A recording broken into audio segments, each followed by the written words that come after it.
Okay, so we're going to begin with the refuge of bodhicitta. Does everybody have this as a sheet? If you don't know what it is.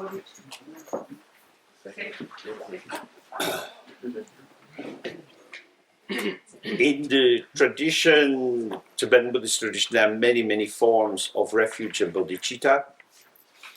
This is probably the most well-known one everywhere in Tibet. If you have the book Simply Being, there's a commentary on it there by Patu Rinpoche, which is very helpful and interesting. We take refuge in order to give ourselves a sense of direction. As we looked yesterday, the direction can be towards something ahead of us to get enlightenment, but the direction can also be to be here. So when we recite this, it's also a method of arriving here and now. And we say the bodhicitta verse, which is our commitment to work for the benefit of others. That is to say, our attitude is inclusive. We want to dissolve the little wall around us, the cocoon within which the ego self lives, and include the welfare of all beings. There are many, many aspects of this. On an outer level, it's ethical. We see people suffering. We have a connection with them. According to the Mahayana tradition, we believe that we have been born many, many times, and in each life we've had a mother who has looked after us. And so when we meet sentient beings, whether it's ticks or mosquitoes or people in the kitchen, whoever we encounter, these people have taken care of us in a previous life. We meet them with a debt of gratitude. We owe them something. And that creates a particular kind of attitude. It's exactly a method of dissolving entitlement. Instead of me first, me at the center, what can you give me? We're thinking, oh, I owe you. So I'm already tilted towards the other. On an inner level, since everything arises independent co-origination, and there are actually no self-existing entities at all, we are always already dynamically connected with everything which is arising. And so we're just, when we say the bodhicitta, we're just reminding ourselves, of course, we're all in it together. And on another level, the ground of everything is empty. All that arises is empty illusion. Self is empty, other is empty. And so bodhicitta is unimpeded connectivity within emptiness.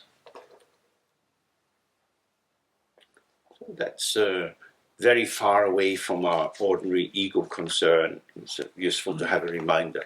So we recite this together 3 times, and we do it slowly. You can read it later for the meaning of the words, but for our purpose, the meaning is not so important. It is the sound, because the sound allows us to understand that just as we say that we are the flowering of the ground is there is the field that we see outside, the big field, and in that flowers are coming up, wild poppies. And each of us is like a wild poppy growing in the field. Without the field we wouldn't grow, without the ground we wouldn't grow. In the same way, the ground is silence. Arising from silence is sound. The sound forms as a word. Mother, father, car, chocolate. These are like poppies. These are like wild flowers. But if you cut the flower, it dies. So when you're only in a semantic world, you have a lot of dead flowers. This is our world. That's why samsara is so difficult, because we are trading in dead entities. But if you feel silence, sound, meaning, silence, sound, meaning, and the meaning is not the ground, the meaning is the blossoming, momentary, like this and that. So when we recite this, we have silence and sound in some words, and the words have some meaning and they play together, but it's the integration or the natural integrity of these three which is vital for our practice. Okay, so we do this together.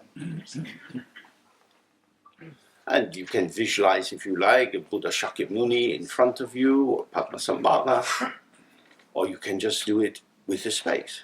All the Buddhas of the three times all are already bright rainbows of light moving in space.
That's something you can explore for yourself, if you like, and go out into the field and recite this very, very slowly. It's like in the middle of the Atlantic Ocean, there are huge waves just rolling, rolling and rolling. You want to feel the sound like that, or like an eagle in the sky, hardly having to move the wings, just floating with the wind.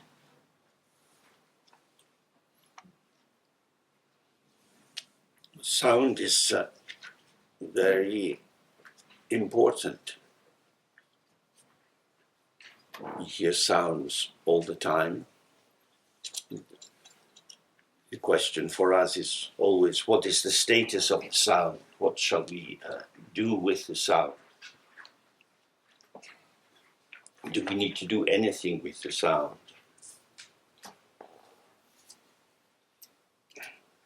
Well, we can just explore a little bit together what this is. So we're sitting, we're just breathing. So sit and we're breathing normally.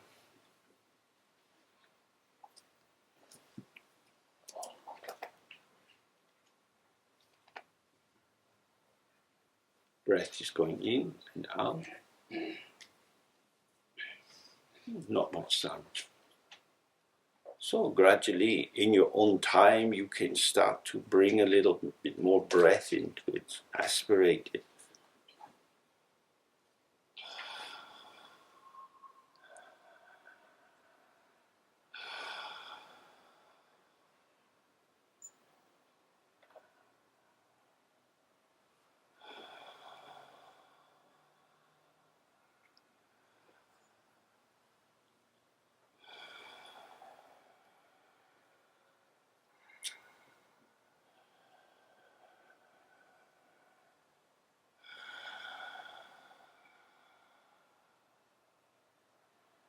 And then gradually allow with the out-breath the beginning of a subtle sound. Ah, ah,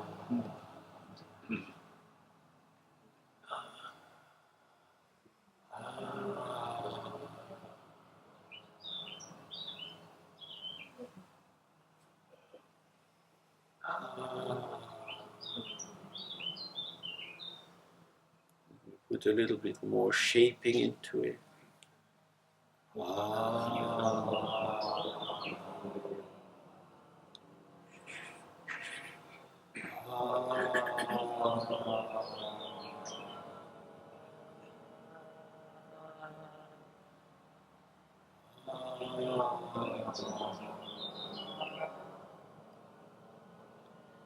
Then we start to give it more form.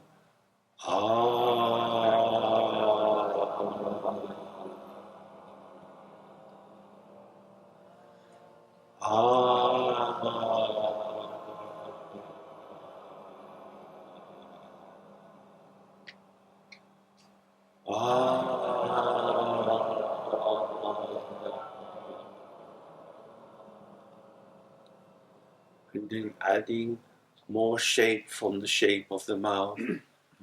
Ma.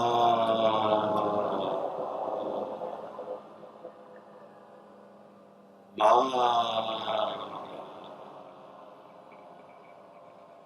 Pa.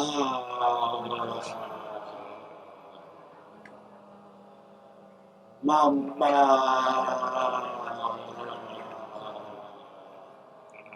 Papa.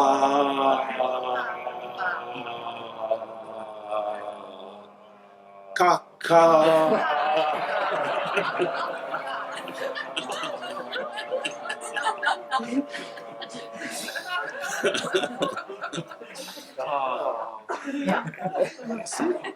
Now we are starting to come into language, and all the words that we use are resting on these formations of sound. So having the sense of silence, quiet breath, stronger breath, formation of the vowels and then the consonants, and then on the basis of that the elaboration of words, and the words then become supporters of meaning. And in that simple movement you have the creation of the world. And this is why some of the deities, especially I think originally Kali Ma, has around her neck 50 skulls which represent the vowels and the consonants of the Sanskrit alphabet. Because this is death, and this is life.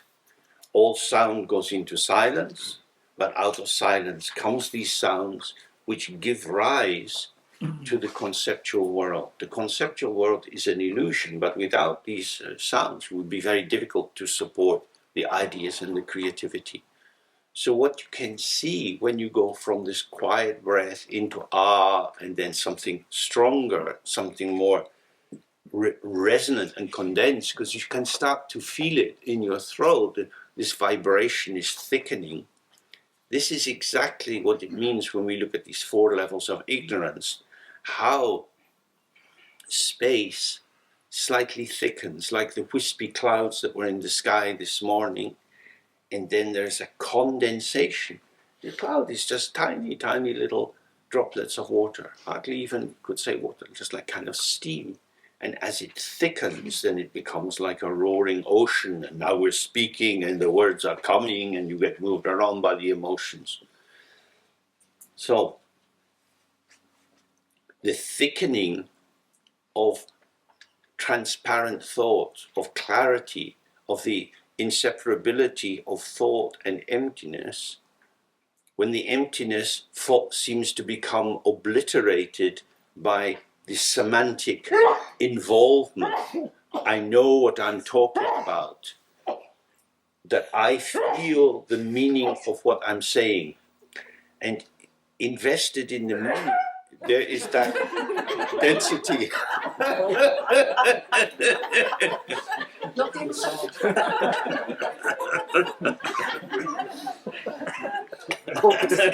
Have a chorus. The sneeze orchestra. So there we have sounds, some involuntary sounds. Vibration. But when the density gets to a certain point, it brings a forgetfulness. Because when you're talking, the breath is ignored. Professional opera singers, they have a very, very strong sense of the breath and the sound and the meaning, because they're doing the dramatic enactment. And they've got to keep all 3 together all the time. But mainly we forget the breath and we're just talking. So, formation, intoxication, encapsulation. You get pulled into the meaning of the word, and like getting a little bit drunk, you're just more and more abandoned into it, you're carried away by it, and then you're wrapped and sealed inside that. So I would recommend this to you as something that you explore, and so that you can see that your words and your thoughts are just floating in air as air. They are insubstantial. So where does the substantial feeling come from? Your mind is giving the substance to the word.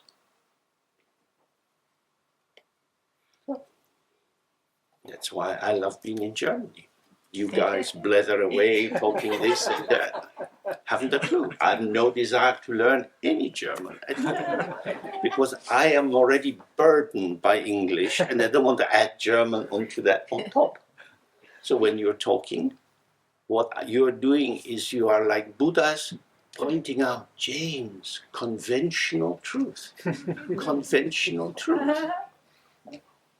It is, if language was inherently meaningful, I would understand what you're saying. It is a convention, it is artifice. It is a shared agreement that this sound has some resonance or connectivity or inseparability from this formation of meaning. Very difficult to have the meaning without the sound. The meaning is the density which needs a ground to stand on. So just as we have the illusory self and we build all of our personality on top of that, so as the sound thickens we start to load the meaning onto it. It is an activity.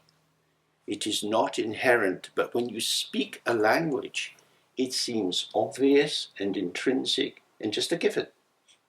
You're swimming in a meaningful ocean, but actually you're creating it for yourself. So two things are going on: effortlessness and effort. So this is like a swan swimming, beautifully cruising across the water, and underneath the feet are going.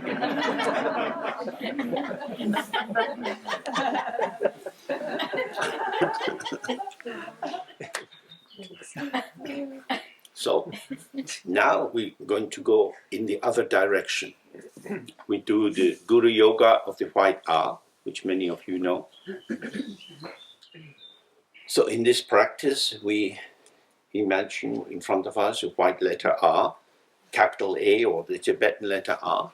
It's simply the symbol of emptiness, or you could say the presence of emptiness. Because as we just looked, when the breath, which is open and empty, throat is open, sound, air is moving through, that manifests and into the sound of R. So R is the first kind of indicator of the presence of emptiness. So we talk about appearance and emptiness, bliss or joy and emptiness, memory and emptiness, form and emptiness, awareness and emptiness.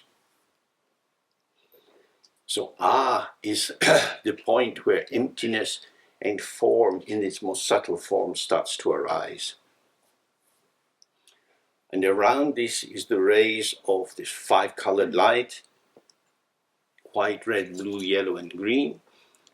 And this represents the potential of all that can emerge from R.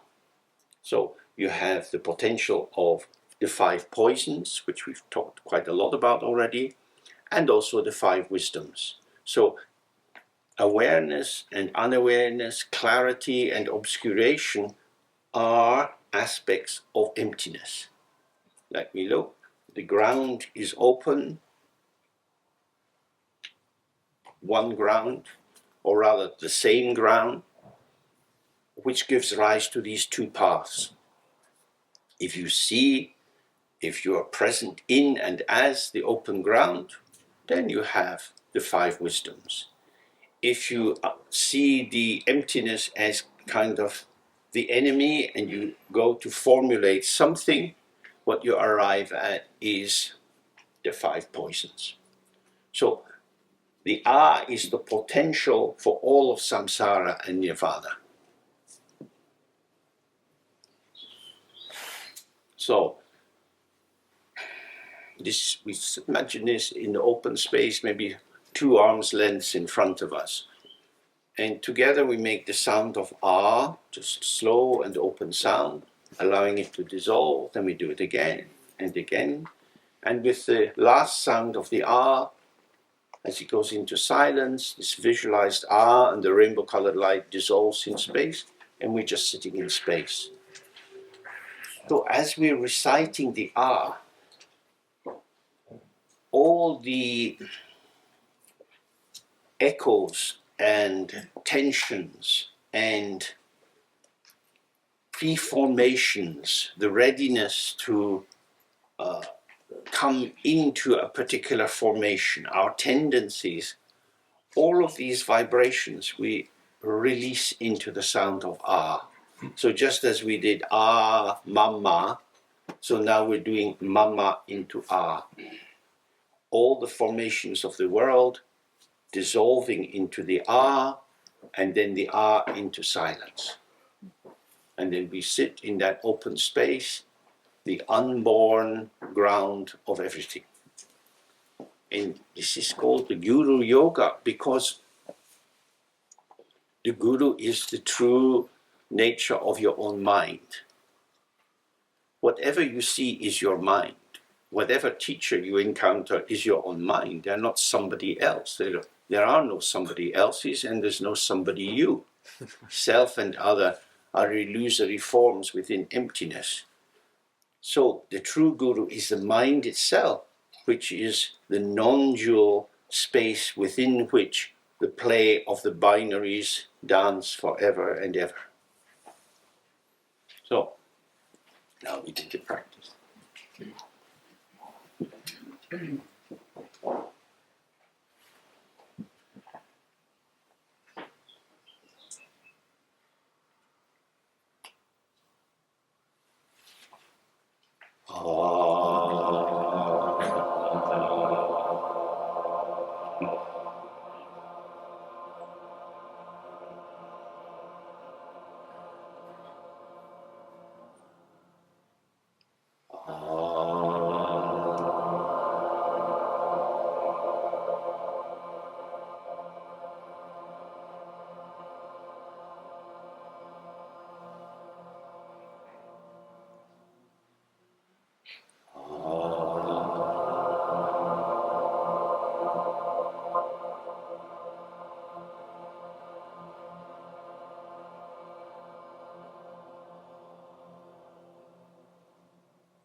Okay.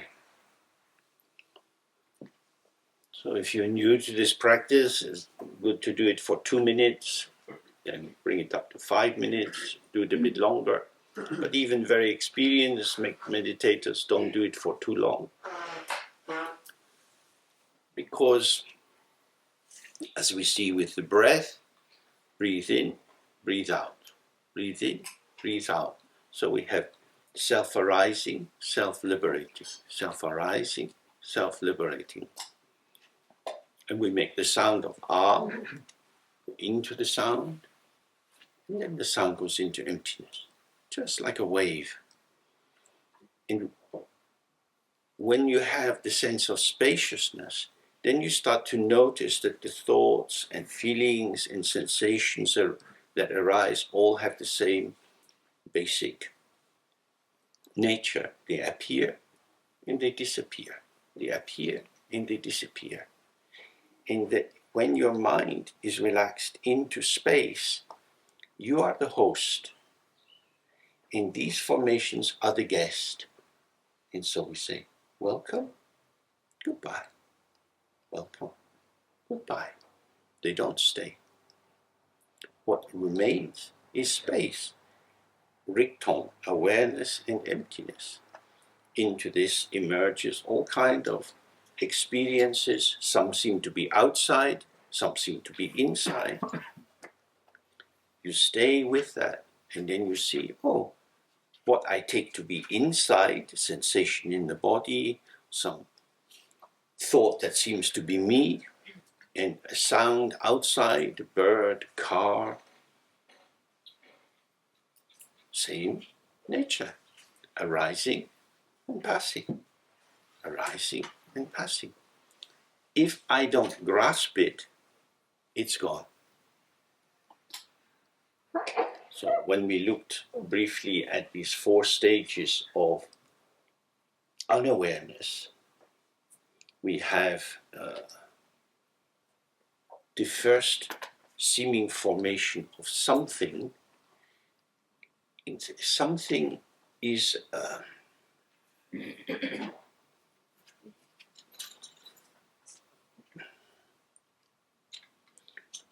we start with the image of the mirror again, because it's so helpful. You look in the mirror, there's the reflection. It doesn't come out of the mirror, and you can just do this for yourself. It's always very good to look for concrete experience. Don't keep it as some abstract idea. When you get some time, go stand in front of the mirror. And when you look at your reflection, see the space around it. See the back of the room. So, oh yeah, it's a reflection. It's out there. And then gradually bring your attention more into the reflection. Oh, you're looking at your fucking hell. It looks tired, looks old. Oh, I don't feel like that, but somehow I look like that. So, in that moment, it's as if the reflection is taking on some substance. I'm looking at myself. No, it's not yourself. This is an illusion. But because you're giving it attention, that is potentiating it, that's investing energy in it. So the object comes to life. The object comes to life. This is the basis for many, many stories like the Nutcracker Suite in ballet or Pinocchio. Many, many stories of how the object comes to life and takes on the life of itself. So you can see that for yourself. Empty reflection, no substance. Oh, I am doing this. My belief is doing this. So, when in the first stage of ignorance, this first formation is Dagni Chikpo. Dagni is like a somethingness. And it's just a solitary something, it's just this. But it's a this which in its density or intensity seems to stand apart from its ground. And that's where you have the very first separation of something and nothing. That's the first seeming separation. Now, when you look in the mirror, you see the wall behind you. Not very interesting. See your own face. Both have the same status. Oh. You don't do that for the wall. So already you can see the splitting occurring. Nothing is split. This is a key point. Nothing is split, but it is as if it's split. And it's split because of energy. So the energy of the mind, which gives rise to the whole field, it's as if it takes a little spiral, like a whirlwind, and is somehow building up, like a wind across the Caribbean. The hot air is starting to turn. Oh gosh, what shall I do? I can't even see my face. Where's my glasses? So, this intensity, that's all it is. That's the first stage of ignorance. And then self and others start to arise, because then you see, oh, I'm looking at me. So the more I look at this reflection, oh, God, what's the matter with me? Who's thinking that? I am thinking that. So the reflection is both self and other, and that intensifies until it seems like there's two. And then the third stage of unawareness is the unawareness of naming, kuntu tagpa. Tagpa means like a sign. You pin the sign on something. You say, these are my ears, this is my nose, these are my eyes. By naming, you bring it into being, like it says in the book of Genesis in the Bible, or in the book of John. With the name comes the reality. God said, let there be light, and there was light. So you have the concept, you have the word, and you have the thing. Concept, word, thing. Just like that. So that's what we do. You can see for yourself. And the more you name it, the more you see that it's coming into some substantial identity.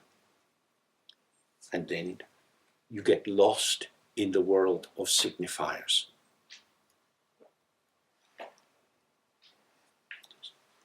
We tumble on and on and on in the world of signifiers. On a micro level, you can see this in child development.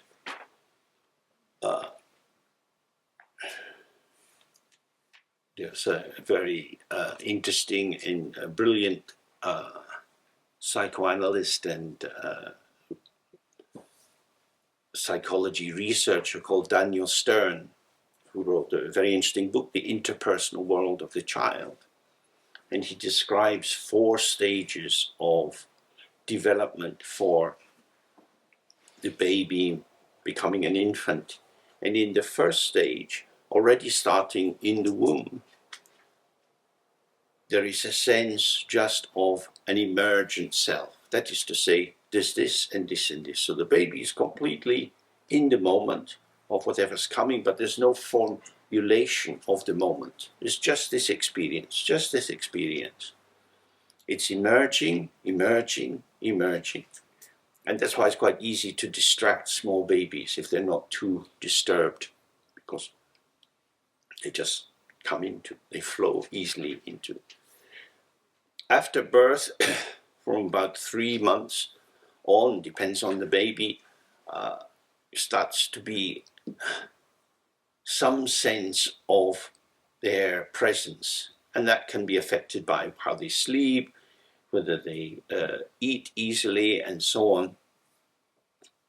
To second level, he calls the core self, in which there's the beginning of a self-reflexiveness based on sensation.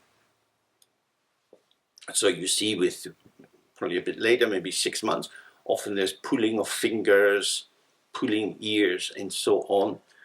And the baby becomes aware that they can create sensation for themselves. And with that, there is the sense of inside and outside. So this gradual separation, and of course, shitting and pissing, and they're having their nappies changed, and their legs picked up, and their bum wiped. So they're having a sense of different kinds of sensation. There's the warmth of urine coming out of the body, and then if nobody catches it in time, it cools down, and then you get sores and irritations and so on. So there's a lot of sensation going on. But for this very small baby, it's just like in the emergent. It's just stuff, and they no real way of relating to it. And gradually, there's more sense of this is happening to me. That is to say, you're getting the formulation of a reference point. And as that builds, you go into the third stage, which is, he calls it interpersonal, in which, you're getting more eye contact, you're getting more game playing, and the infant is starting to really to recognize people, and also to have a sense of differential feeling tone and sensation with objects in the field. So babies may be very open to a stranger, but not to their mum for some reason, or very open to their mum and not to a stranger. You get all kinds of permutations, which is to say, you're having the differentiation of the field of experience with a parallel differentiation of the internal field of experience. And then on the basis of that, you have the movement into the fourth stage, which is the verbal.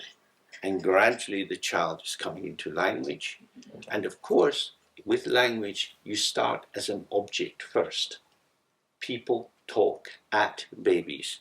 They think they're talking to the baby, but the baby is not engaged as a subject that can use language.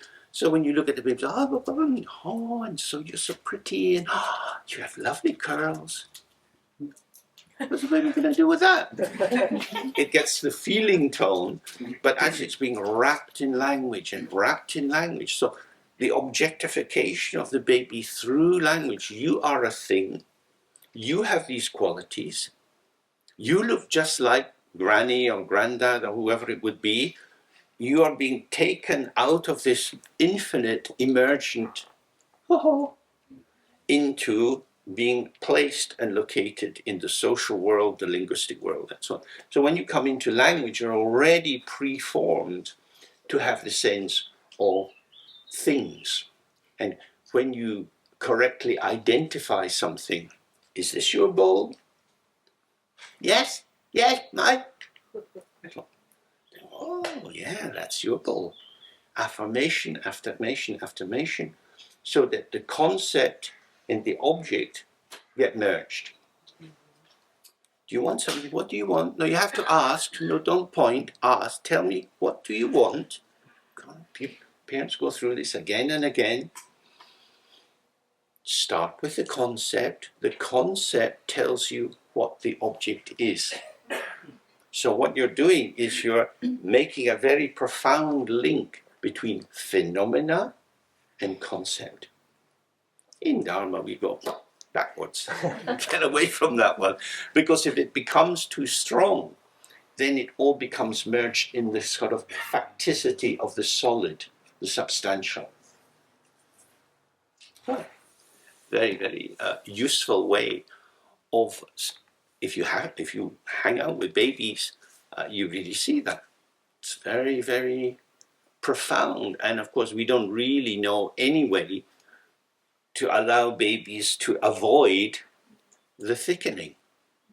You see this brightness in little newborn babies' eyes, whew, infinite potential. And by the time they're 5, they have pretty strong bad moods. Yeah, increasingly enjoying being unavailable, throwing things on the floor. No. Their self is becoming solid. So there you see this steam to water to ice.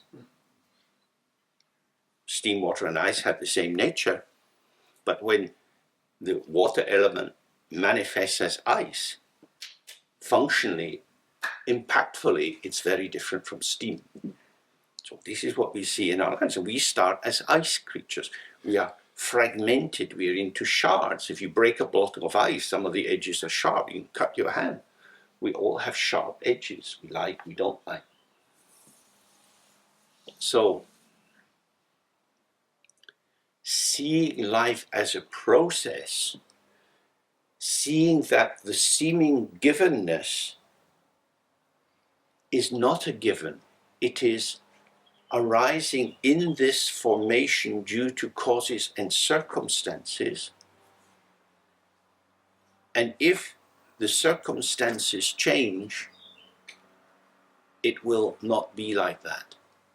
So again, when you get home, it's very useful. If you have a fridge, take out pieces of ice, put them on a plate, and sit with them. It's still summertime. Probably doesn't take too long before the surface is covered in little bits of water.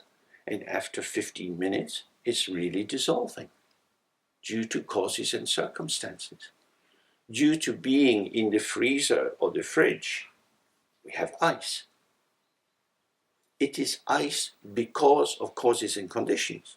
Due to being on the plate in the room, it's water due to causes and conditions. And if you leave it there and it's a hot day, you start to evaporate, going into steam due to causes and conditions. It's ice, but not essentially ice, not inherently ice, just situationally ice. It's situationally water, situationally steam, but what is it? It's a potential. The potential takes different forms according to circumstances, just like us. Due to causes and circumstances, you are friendly and sweet. Due to causes and conditions, you are not so nice to be with. It's just like that. That's why the teachings always say, don't enter into judgment. Judgment is a decontextualization. It cuts away the dynamic process which is behind emergence and gives us the sense of an identifiable entity which can be known and defined. And this is delusion. This is the power of the demon ego. I know what it is, and I know who you are, and you're one of them, we're going to kill you because you're one of them. This is happening today. Today, people are being tortured because they are one of them. This is just a conventional definition. There is no truth to it. But in a particular situation, people have the power to destroy people in that situation, to tear out their fingernails, to cut off bits of their body, because they're one of them. So conventional definition, taken as truth, is deadly. This is Mara, this is the demon. So we need to really always recontextualize. Now, what is the basic context? It is the Dharma Dhatu. It is emptiness. All phenomena are inseparable from this Dharma Dhatu. We ended yesterday with Saraha saying, all beings are Buddhas. That is to say, they are inseparable from the pure ground. They have not separated into entities which could carry truly defining differential qualities. You are black, you are yellow, you are British, you are in Europe. Whatever of these would be the case, they are contingent, contextual, and not intrinsic. That's why all beings are Buddhas, because from the very beginning, they have been inseparable from the ground. But because that is not seen, it is as if they are separate entities who can be defined by the qualities we identify in them, which essentially means the qualities we project onto them. So it's for this reason that we need to do the practice, because we are so used to relying on concepts to explain the world that we mediate our experience through these concepts and don't allow the non-dual freshness of the world to arise. So if we do a little bit more practice, and I would suggest we do what we did yesterday, this Vipassana body scanning, because this is also a very, very helpful way of directly seeing what I've just been talking about. How when you scan through the body and there is something there, hot, burning, dull, itchy, whatever it would be, just some little emergence. If you just pass through and notice that kind of emergence, see how it links with Daniel Stern's formulation, it's very helpful. And you go down, when you come back, if you don't have a conceptual formulation of what that emergence was, in a sense, you can't really look for it. It's a bit like a detective. They go to the scene of the crime and they say to the ordinary policeman, "You've been searching here, any clues? What have you found?" "Oh, we didn't find anything." "Well, you mean there's a crime and there's no evidence?" "That's nothing much for me, I think I'll go home." So it's the same. If you stay with the fresh arising, I'll build a case on that. But once you start saying, "Oh, God, that must be from last year. I fell. Oh, God, it's back again." Now some elaboration is there. So now as you're scanning down, you're already predisposed to look for this site of suffering. You're hooked by the seeming density of the event. Where is the density located?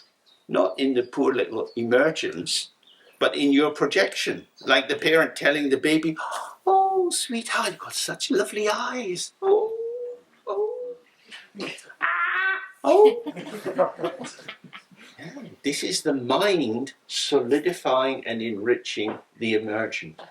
So when we do Vipassana, we, on the outer level, we are observing how we thicken and create an object which can then carry more projections.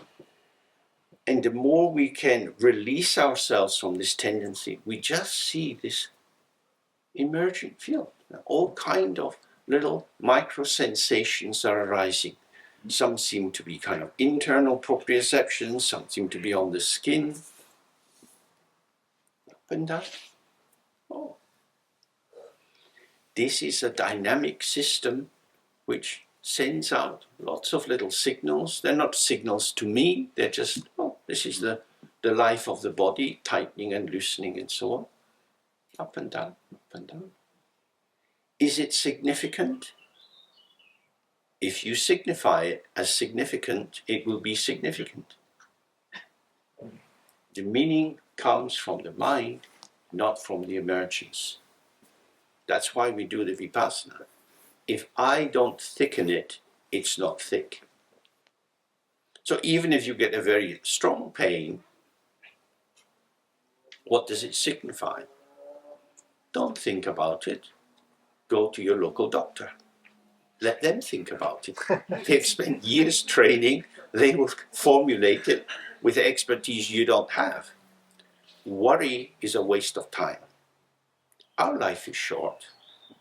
Anxiety and worry is a stupid, stupid way to waste your time. I'm not sure what it is. Of course you're not sure. Go and see somebody who might know. Perhaps it's this. Really? Is that the most interesting kind of imagination you can have? Worry? Madness. When people are under power of obsessions, and they have to, and they have to, and they have to, cleaning, scrubbing, checking the door, they are prisoners. It's very, very helpful if you have a chance to meet somebody who is truly obsessional. And they should scare the shit out of you. Wow. Well, I don't want to go down that road. They are making the unreal real. Have I locked the door? Yes, you just locked it. I saw you locking it.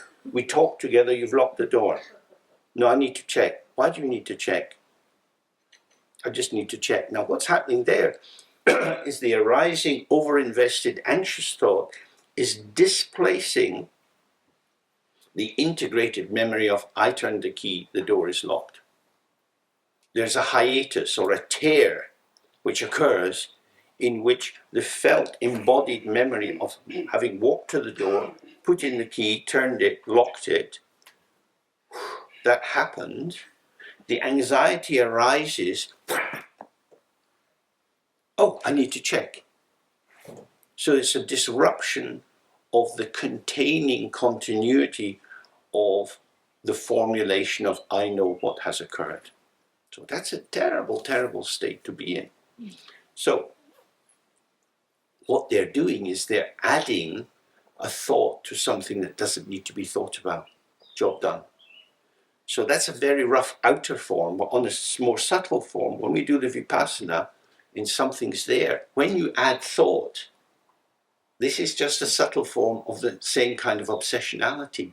You're wanting to turn the minuscule, the tiny, the vague, the hardly formed into something so you can get a grip on it, because it mobilizes subject and object and it gives you something to do. And the purpose of Vipassana is, if you see clearly, which is the meaning of Vipassana, to see it as it is, 90% of the time there's nothing to be done. So if you see, it helps you relax. If you think and imagine, it brings you towards arousal. Mm-hmm. Does that seem to make sense? Okay, so we'll do some more of that Vipassana. So we start centering our attention on the sensation at the nostrils, and then when you have that a little stabilized, take the attention to the top of your head and bring it down through your body to your feet and slowly and back up. Just sweeping up and down, registering the most basic, virgin, primitive, emergent moment.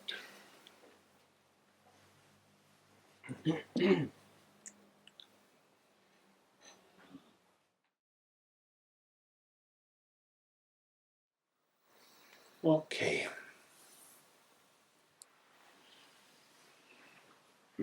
So with the shamatha practice of focusing on the experience at the nostrils, this is the general basis for the first yoga in Mahamudra of one-pointedness. And by developing a focused attention, you then have a capacity which you take into the second yoga of simplicity, so that when you're scanning down, you can start to observe this process of elaboration that is often going on. And as you maintain your focused attention on the first emergent and pass on without waiting to elaborate, you start to have the experience of simplicity, which is the second yoga of Mahamudra. In Tibetan they call it Tötral, Tröpa means to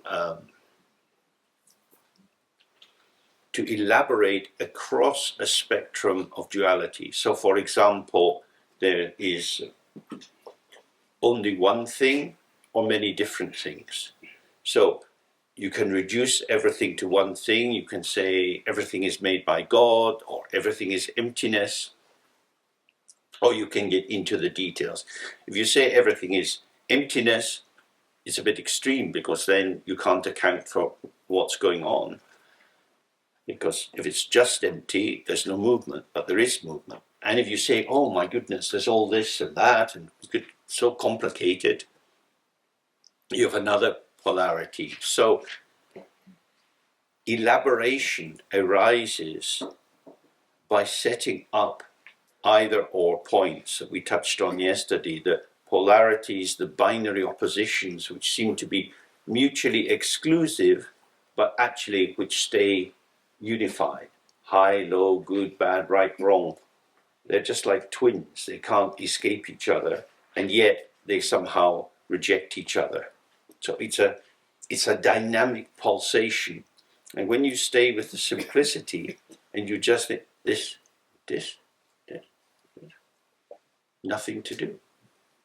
It's the doing, it's the mobilization of energy into the field that brings about attention.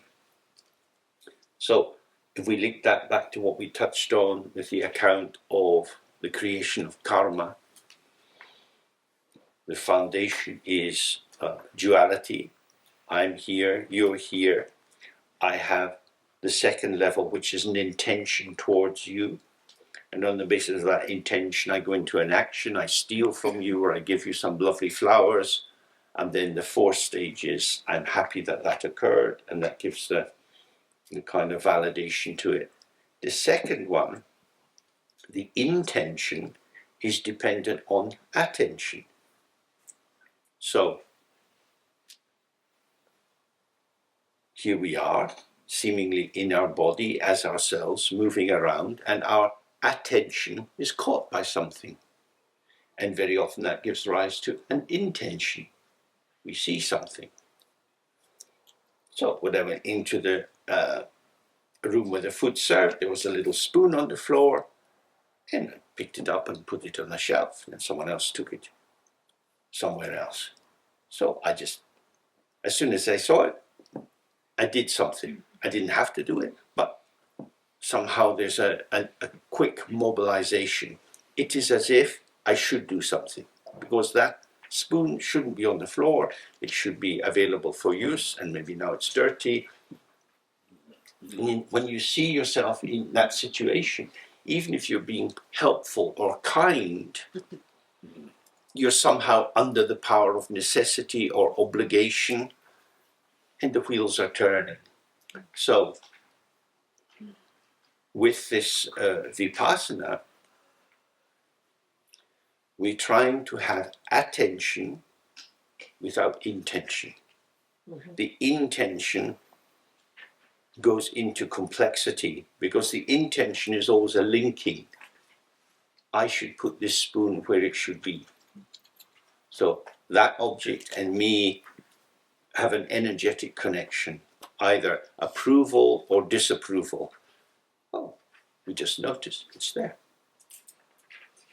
Now, you could do that in a kind of fuck man, I don't care, indifference. That wouldn't be very aware, that wouldn't be very attentive or present. So it's just to have a clear attention, which would be very helpful. If you go to London and you travel in public transport, you will go crazy, because there's ceaseless public information announcements. Take care when the doors open, mind the gap, do this, do that, as if everyone's a half-wit. And I remember going to an old castle in France. It was actually a very interesting place where the Marquis de Sade had been locked up for a long time. And you could climb all up on the walls. There were no barriers. There was no protection. You could fall right down the valley. If this was England, there would be warning signs everywhere. You know, very obsessional culture. So in this sense, if you trust that people are aware. You don't need to give warnings, because the warning puts an anxiety. Take care, retract. But if you are relaxed and aware, you won't leap over the edge. And you'll just be with what is there. When you're walking in the mountains, you have to be attentive to the feeling under your foot. You put your foot on a rock and it starts to wobble, and immediately you move, linking back on the hips, and you're getting a sense, is this going to slide? So if you're in your body, attentive to the information, your body stays safe. So that's what we're doing in the scanning. We're trying to have an attention which reveals what is arising without too much analysis, without elaboration, but just like this. And that's the second yoga in Mahamudra. Okay, we take a break now for half an hour, and then we're back to something else.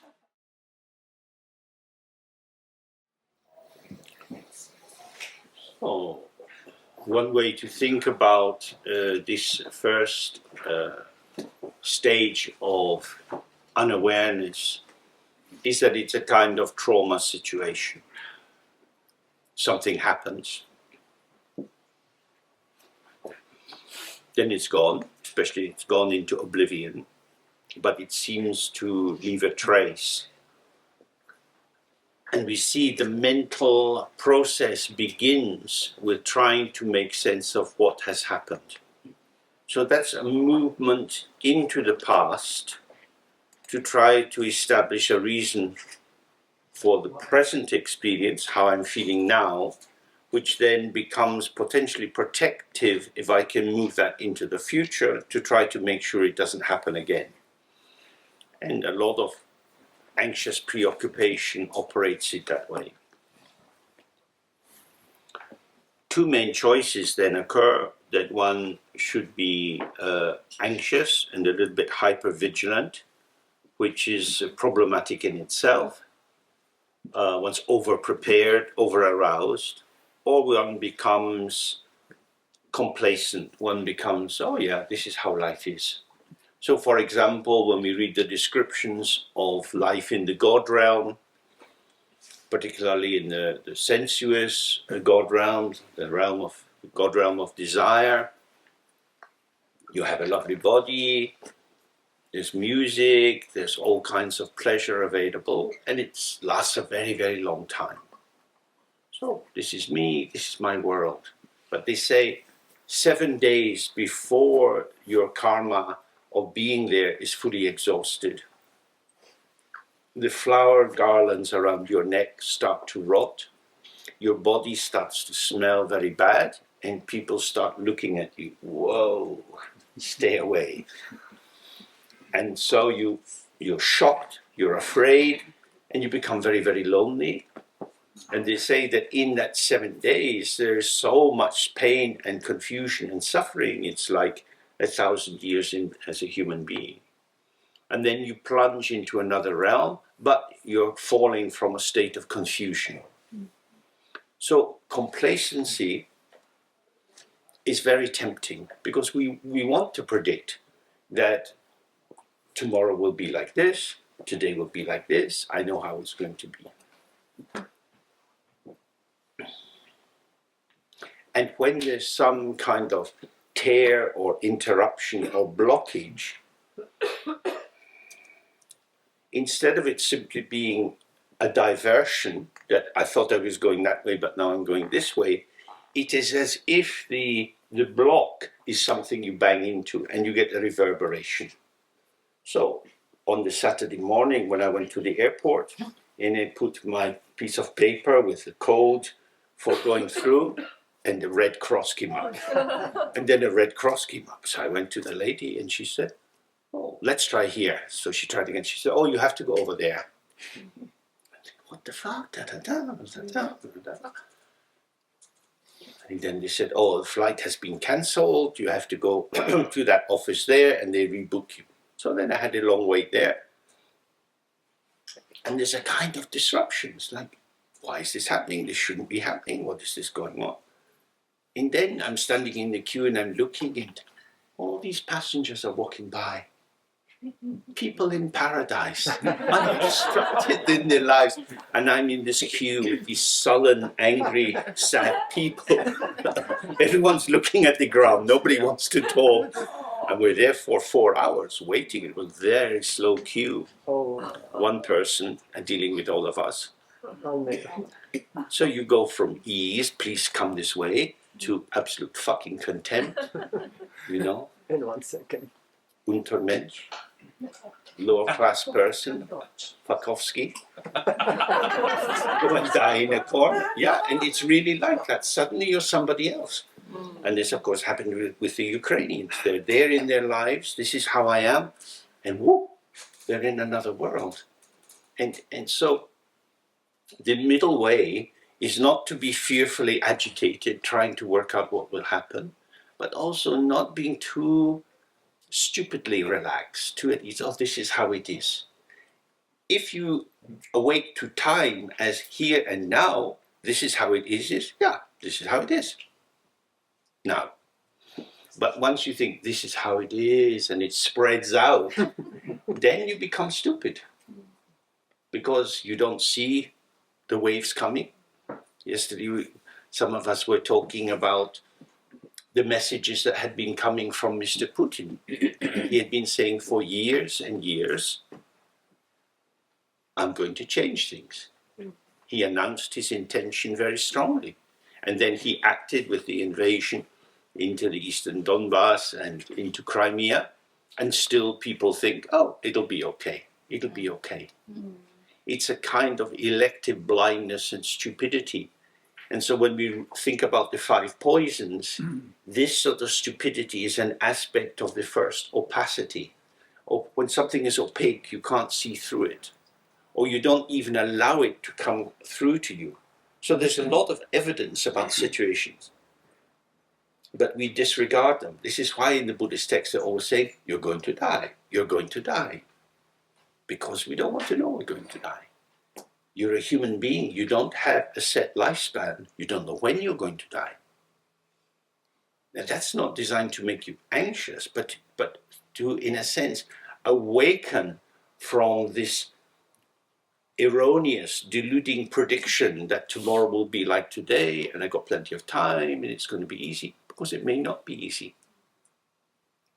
So, staying awake inside samsara is difficult.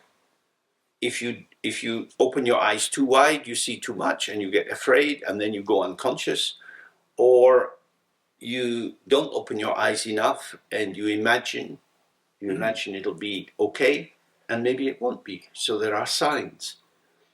So in these 4 levels of ignorance, the 3rd level is the development of signs. It's the semiotic web whereby we have to read the world, because we're in a in a conceptual world, and if you refuse to use concepts, to read concepts, you can't make sense of what is going on. If you just relax and open, unless you're willing to be a beggar in a cave or in the protective environment of a monastery, you're not going to do very well, because you're having to use signs in order to maintain the sign structures that you want or fulfill some mission. So how do you use signs, that is to say language, concepts, predictions, analysis and so on, how do you use that without being used by them?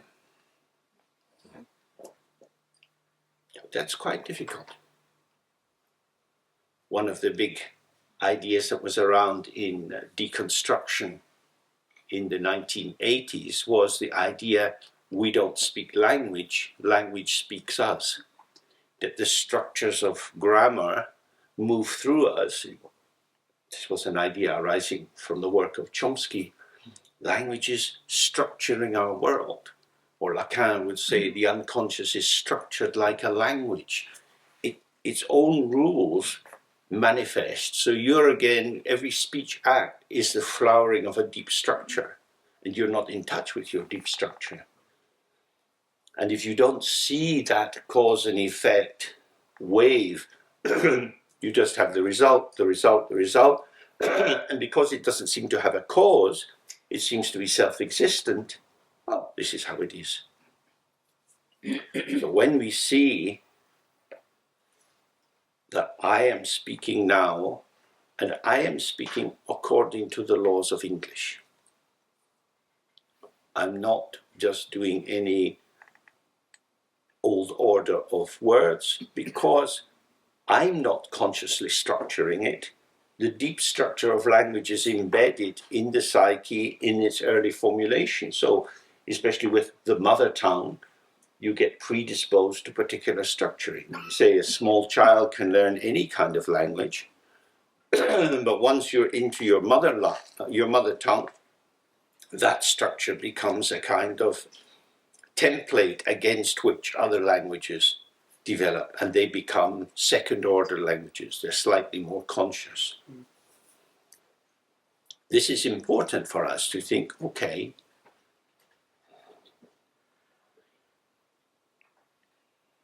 we looked at earlier about depth and expansion, zabye. The depth is the openness of emptiness, and the expansion is the revelation of everything which occurs. Between the deep depth and the forms of the expansion, there is a structuring phase. So in Tibetan Buddhism, this is called the Sambhogakaya. The Dharmakaya is completely open like the sky. Phenomena, events are just manifesting, but the link between them is the Sambhogakaya. And that's where you see in one of its formations, you see it as the God realm, or the Tibetan meditational God realm, the deities of practice, and they are all structured. They all have bodies. Some have young bodies, some have old bodies, some have beautiful bodies, some have terrifying bodies, but they all have shape and structure, and that leads to the kind of things they say. So the wrathful gods, they say hulu hulu and hung, and the peaceful gods don't say that. That's not what they do. So there is a kind of regulation, and if you look at the peaceful and wrathful deity mandala of the of the cycles of life and death, each of these forms has its own integrity. And this is like the deep structure which leads to manifestation. So when you do a tantric practice, maybe you visualize yourself as Padmasambhava. You're imagining all these symbolic forms, the feathers in the head, the Katvanga, Trishul, the trident in the arms, and so on. You read the explanations of that. And then towards the end of the practice, it says, all forms are the forms of Padmasambhava, all sounds are the mantra of Padmasambhava, all thoughts, feelings, and sensations are movements in the mind of Padmasambhava. So now Padmasambhava becomes a template or a taste, a flavor that allows you, as you move in the world with experiences of complexity and differentiation, to see the actual nature of what's occurring. Everything I see is Padmasambhava. So we ended yesterday, all beings are Buddhas. We don't see them as Buddhas. We see them as friends and enemies because we're mediating our relationship with people and experiences in the world from our central point. I am the center of the world. I like you. You're my friend. I don't like you. You're my enemy. So everything is then dualistic and relational. You dissolve into Padmasambhava. So everything is Padmasambhava, and Padmasambhava shows many forms. He shows 8 forms in terms of the tradition, but he has millions of forms. Everything is a form of Padmasambhava.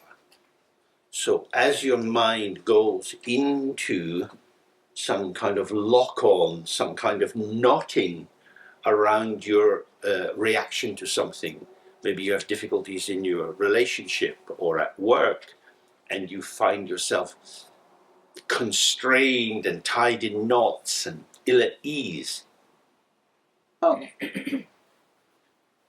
Yet this is Padmasambhava. So what has happened? The reason I'm tied in knots is because I have forgotten it's Padmasambhava. My boss is Padmasambhava. My boss is Padmasambhava, showing the equal nature of all phenomena. So, boss, bitch, Padmasambhava. Bitchiness is also a form of Padmasambhava.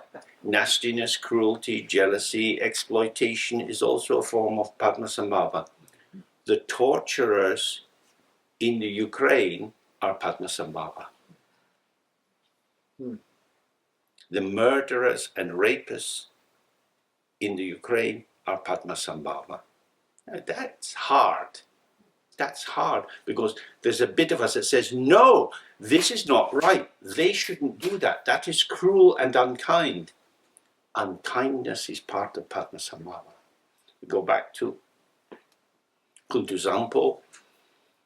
The ground is free of bias. The ground is just open.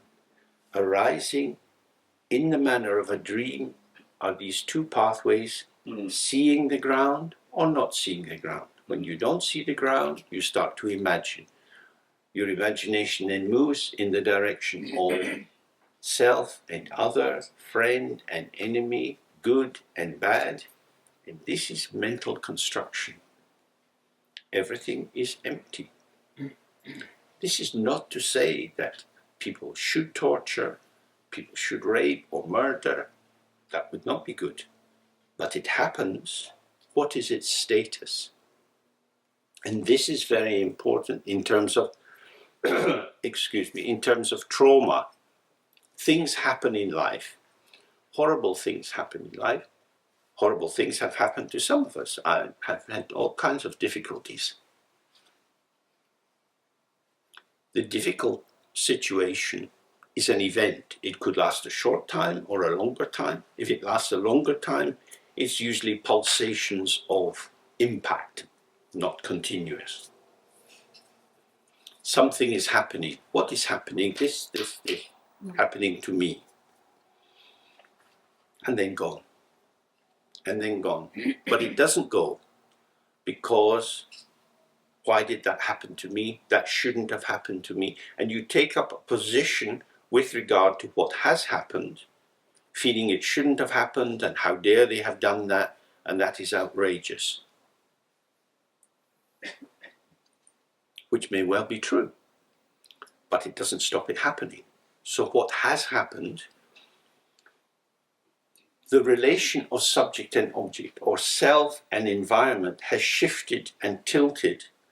And instead of being harmonious, it has become disharmonious, as when the Chinese soldiers moved into Tibet. They were at first friendly, they provided food and so on, and then they became less friendly, and then they took charge, and then they pushed the monks out of the monasteries and locked many of them up, forced them to marry, and started to treat them very badly.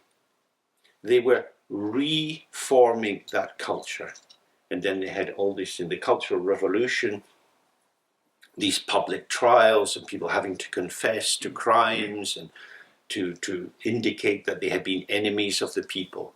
So you get some old monk who spent his whole life praying for the benefit of all sentient beings, and he's suddenly having to confess that he is an exploiter who has eaten the food of the workers and done nothing useful sitting on his arse in the monastery. So they get two completely different readings of the same situation. And did your prayers ever feed anyone? No. Did they feed you? Yes. Then you're an exploiter. No, I was praying for them.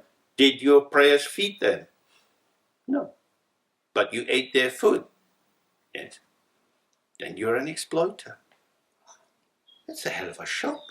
How could that be? I don't feel like an exploiter. They didn't tell me I was an exploiter.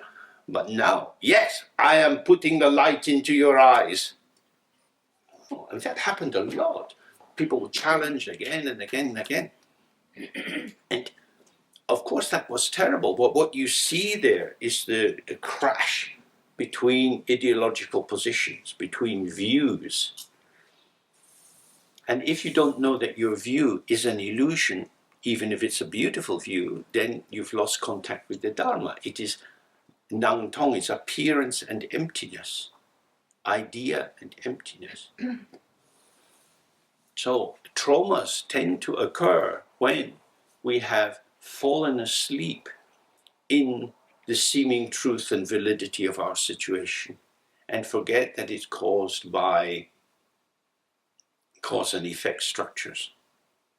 So when bad things happen in our lives and we feel perhaps the victim of other people's behavior, we might feel used like an object, a sexual object, or an unloved object. We didn't receive the care and attention and inclusion that we needed to develop healthily. Then we're like the tree in the forest that has been brushed by the deer and some of the barks come off and it's grown in a stunted way, and then lightning has come and knocked some of the branches off. We are stunted trees. Forest is full of them. Why would we imagine that we would be this perfectly straight tree? Trees bend according to their position in the forest. The trees on the edge get more hit by the wind. The trees on the inside don't get so much light when they're small. Wherever you are, there's going to be some kind of environmental impact. So how do we live with that? This happened to me. Past tense. And I'm still upset. So then we have to think, what is the glue or the hook that is bringing the past tense into the present tense?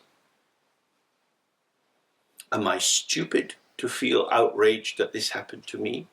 Am I stupid to feel sad that it didn't happen to me? It's not stupid, but it's a conjunction which keeps rubbing your own nose in the shit. It happened. I'm not in that situation anymore. But mentally, I can create a situation where it is as if I am in that situation. Without intending to, this is what happens. So that is what intensifies trauma. The event is there and it's gone. The resistance to it happening builds into a position where in fact you're buffeted more by the event because the memory of it and the sensations of it keep bumping into you. This is why, again, in the teachings, it stresses again and again, self-arising, self-liberating. Rang Sha. Sharva means rising, like the rising sun in the morning or the rising of a wave. Something emerges out of the ocean, out of the emptiness, and suddenly this is what's happening to us, and then it's gone. What keeps us bound into it is our attachment.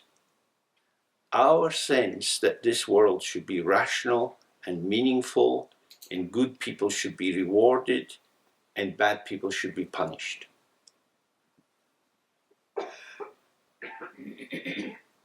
So when I was a child, my father would often say, this world is a strange place.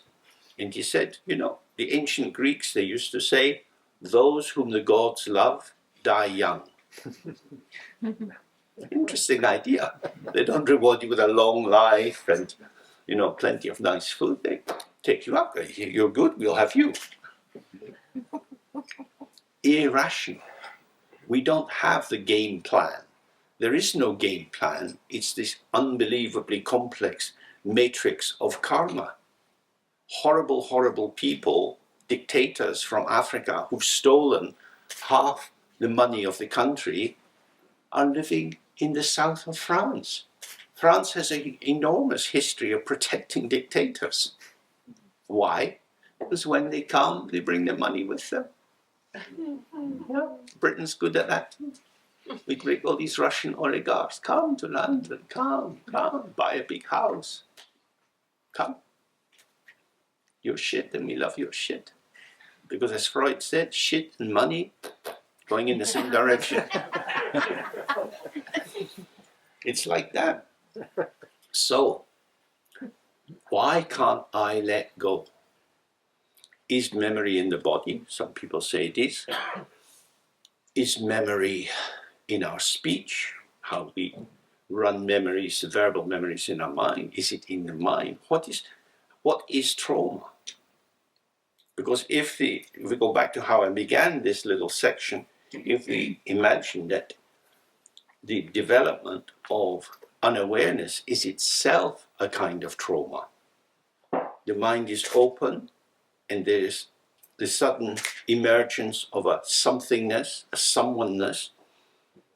Instead of that wave dissolving back in the ocean and there just being a glittering surface of awareness, there's a consolidation, a thickening, a densification into the sense, I'm me in this world, this is my life, and this is happening to me.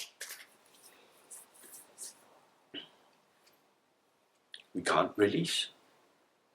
So when we do the Guru Yoga of the White, our intention is to relax and release. But it's easier said than done. Because the tensing situation is held by the ongoing structuring of our energy. So in the yoga system, they're talking about two main side channels with many branch channels, and these two main side channels are oppositional in terms of the binary structure: solar and lunar, male and female, desire and aversion. All the binaries shuffling in these two side channels. They can meet into the avaduti, the central channel, whose nature is emptiness, but often they don't. They just keep in their vibrations. So as we're breathing in our energy, as with the shifting movement, we have more breath on the left side or the right side, and this is activating desire and aversion as we propel ourselves into the world. So yoga is one method of trying to bring the constrained and vibrationary energy trapped in the body into the central channel where it dissolves. You can do that yoga, or you don't need to do the yoga. The main point is to see from the very beginning everything has been in space.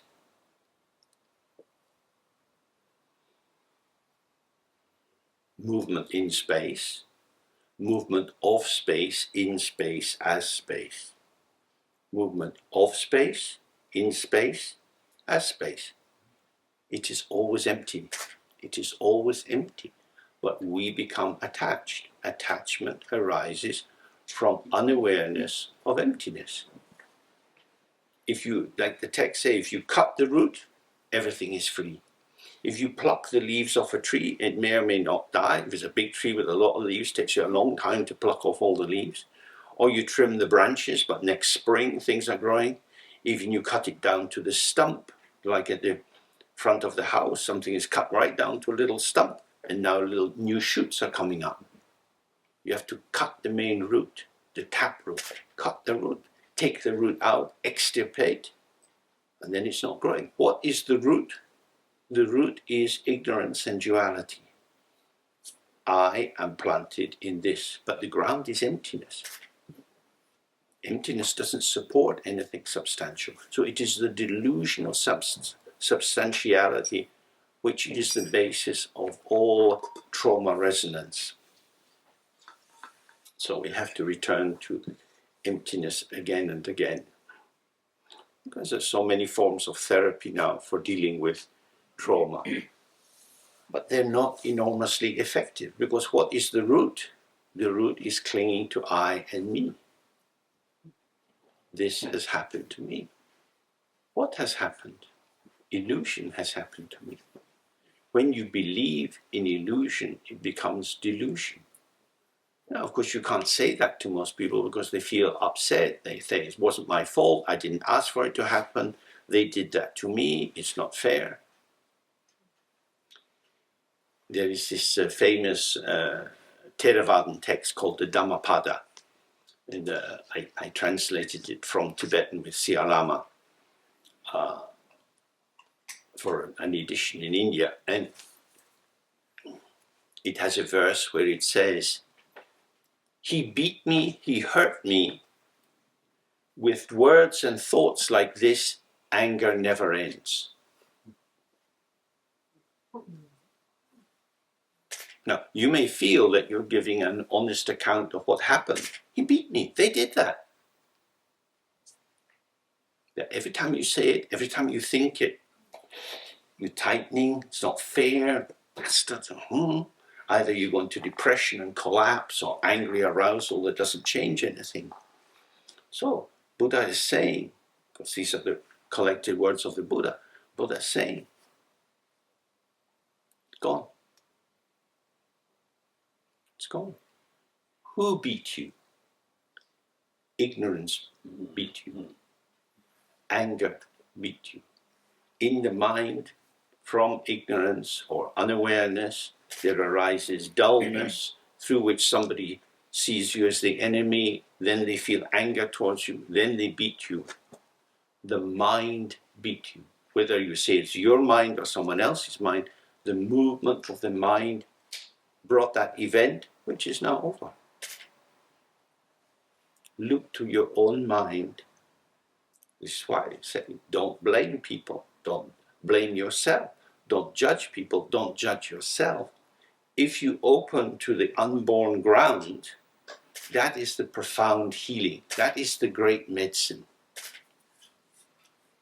So that's our practice, and it's very very helpful to do again and again and again. And so when we're talking about our lives,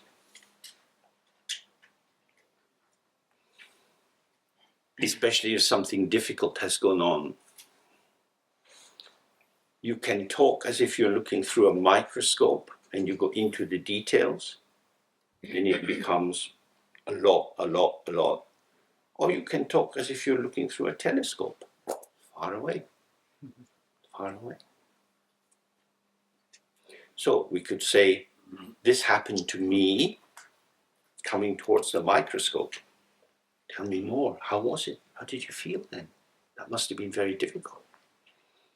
Unhelpful concern. Not useful to say. This happened. Who did it happen to? Someone. Who was that person? James. Do you know that James? Oh, they don't live here anymore. They used to live here. But that James, they vanished. Do they have an address? Can we send them a letter? No. Don't know where they went. The person who got hurt has vanished. The person who remembers the hurt is here. You're essentially remembering the hurt that happened to someone else.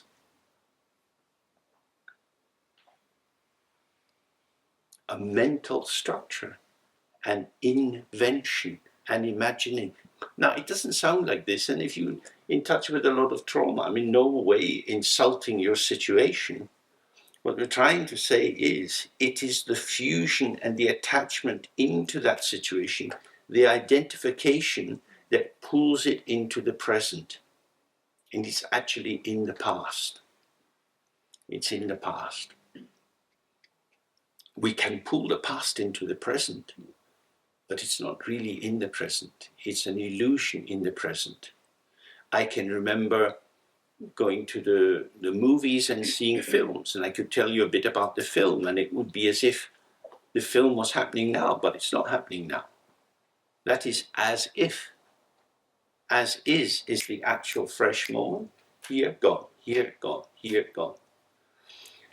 So part of the practice, if we want to develop these two essentials, the two wings of the bird, wisdom and compassion, is to use wisdom to dissolve or de-reify or to thin out or to show the illusory nature of the burdens that we carry that block us being compassionate. Because if you're preoccupied by what happened to you, or even what happened to other people, and you're thinking it's not fair, it shouldn't have happened, that's a lot of mental furniture. It affects the structure of your body, your breathing, your availability of your heart to receive other situations. It inhibits your capacity to fully respond because you're already off balance. So the heart of it is, how can I release the past so I can be in the present? It's gone. Past is gone. Future hasn't come. That's a phenomenological fact. That is a fact of actuality. It doesn't feel like that because feelings have two aspects. They have an intensity in the moment, but they also have an abstract quality. You can feel about the past. You could even feel about the future. When we have our embodied life, the immediacy of our sensory contact with the world, and then we have this other domain, the conceptual domain, the abstracted domain, which can have a feeling tone to it, in which we think about, we have feelings about something. In the immediacy of the actual, there's no feeler and there's no someone or something to think about. There's just this arising and this arising. So the heart of the practice is to be here now in this openness, and events are arising and passing, arising and passing. Before they've arisen, they're not here. Once they've gone, they're not here. The only place we have direct, immediate contact, the revelation of the empty ground, where kada, primordial purity, and effortlessly arising Klundru are inseparable. This is here and now. So when you go into a conceptual structure, you enter the 3 times past linked to present, linked to future, and then you can shuttle back and forth, weaving the narrative account of your life. But that's not what Dzogchen or Mahamudra is talking about. He's saying immediacy is all there is. That's all. That's all. It's gone, is gone. When you're living in the 3 times, then you bring the past into the present into the future into the past, endlessly patterning, creating. So the ground of freedom is to relax into the unchanging present. It's never empty, because everything that can possibly arise arises in the here and now. There's nowhere else to arise. It has nowhere else to arise. Nothing ever happens outside the here and now. But the here and now is not something inside me, it's not in my mind. It's the Dharma Dhatu, which is my mind. The here and now could be very small or could be very big. We looked at these 5 questions. Is the mind big or small? Depends. Siya Lama often said to me, mind sometimes looks outside, sometimes looks inside, sometimes looks object, sometimes looks subject. It took me 50 years to chew on this to get any sense of what the fuck he meant.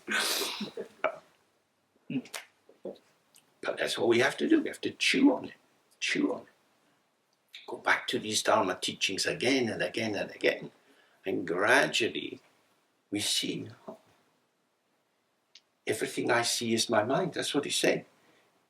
Sarahai said, all phenomena, everything you see, that is your mind. The tree is your mind, the car is your mind, other people are your mind, your coffee is your mind. What the hell is that? Oh. First of all, that's why we have to do the purification, to wash out the sense my mind is inside my body, or my mind is made by my brain. All these beliefs and conceptual structures. And just stay, not telling ourselves a story about how we are, but stay with the immediacy of the revelation of how it is. And then you see, everything is the mind. And it's now, and it's here, and that's it. Yeah. May I ask a question? Of course. Cecilia, thank you. Could you explain a bit about the difference of this just being here now and the state of people who are in an advanced state of dementia or Alzheimer or something? Because they apparently also cannot connect or make the connection between past, present, and future. Basically lost their past. Yeah. And what the present they have is a lost present. It's not a present which is open to the unborn ground. It is a present that is struggling to hang on to some connectivity. So, I mean, there are apparently now many different forms of degenerative diseases of the brain, if you see it in those terms, and some are strongly connected with anxiety. So some patients have a lot of anxiety at first, and then as the disease progresses, they're no longer anxious because the frame of reference that would have them, but I should be able to remember, or it was like that, that arousal attempt to hold on to a pattern dissolves. But then there's what? Nothing much. When my mum was very old and I would see her in this old folks' home, there were she had mild and maybe going into medium dementia, and there were a lot of ladies, mainly ladies, in that place, and they were not registering very much at all. And if something was registered, it would set up a misconnection. So many of them would call me over as if I was their son. They start to tell me all kind of things. I just say something sweet, but nothing to say. So I think if you don't step out of the line of the 3 times, when planning for the future goes down and memories of the past go down, the present that you're in doesn't automatically drop into a deep, fresh presence. It's a kind of nowhere presence.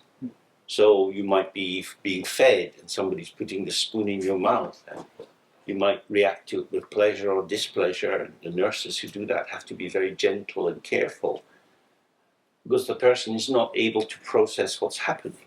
Mm-hmm. And if they become conscious, they can often become anxious. So in some ways, it's easier if they don't become anxious.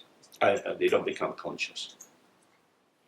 The only way, as far as we know, to open to the ground is to do the practice that opens us to the ground. Mm-hmm. I mean, I'm getting old now, and it's very interesting to think, well, I don't know when I'm going to die, maybe soon. So I don't know what kind of plans to make. So in a sense, although the future gets a bit nearer, it doesn't get any clearer. It becomes a sort of, well, what would I do? And, you know, when you're 40 or something, there'll be time, and you do this and that, you'll find a way. You know, I think, what should I? I can't really put my mind into the future. And people say, oh, will you come back next year and will you do this? What would next year be? I have no idea. I don't have a kind of mad hope that everything will be better. Quite possibly it will be more complicated to travel. So in that way, I can't flow into the future, in the past. What the hell? I don't know.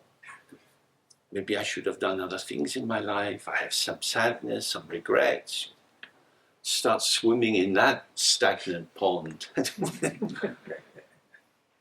very strange. You think, oh, why are you in the 3 times? And do the Guru Yoga. Fresh water, sparkling spring water, very refreshing.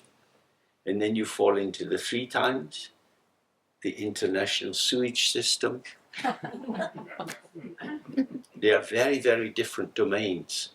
And the key thing about the Guru Yoga, which is why I think it's so important, it's a very quick and efficient way to change gear. Because if you're in one dimension or one mode of experiencing, dualistic experiencing, you can't think your way out of it, no matter how hard you try. You have to just let go. So in the tantric system, do the visualization, do the mantra, receive the lights into the body, purification of body, speech, and mind, merging with the deity, one ball of light which gets smaller and smaller until it vanishes, and then you stay in that unborn openness where you have presence, you haven't gone unconscious, you're there, and you're nowhere except you're here. So the reference points of I'm in this town, which is in Germany, or I'm in Wednesday, I'm not in Monday or Friday, all that's gone. So you are grounded in the self-proving actual. And if I was back in London and somebody phoned me and said, well, can we meet then? I'd have to say, let me look in my diary. Because I would be plotting next week according to spaces in my diary to see if I could work with someone. That's not what we have when we dissolve. It is an unmarked zone. It's free of semiotics. It's free of signs. It's not on any grid. You're just open, and then you're sitting in that openness, and sensations start to emerge, and thoughts and feelings. And if you really, really believe in Padmasambhava, this is arising in the mind of Padmasambhava. It's not self and other. It's not me thinking this. It's not me imagining this. Self and other are arising, dancing and moving in the space of the mind. So the whole world is the mandala of Padmasambhava. So whether you do it in the quick way through the Guru Yoga of the White R, or you do it in the Tantric Guru Yoga system, the key point is to find your inseparability from the unborn ground. If you don't have that, everything is just thought construction.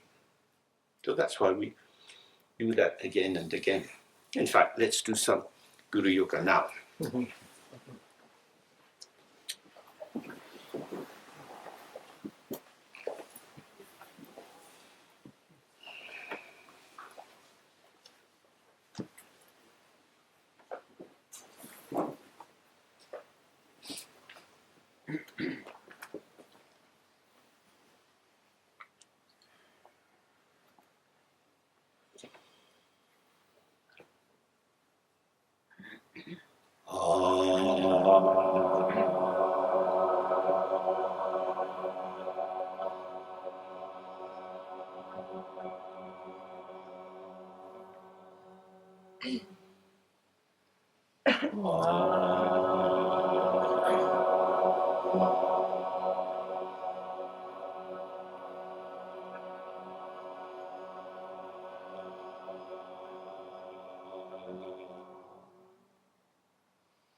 Okay.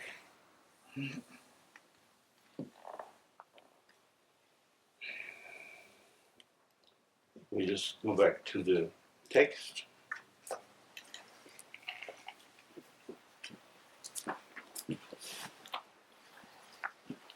So,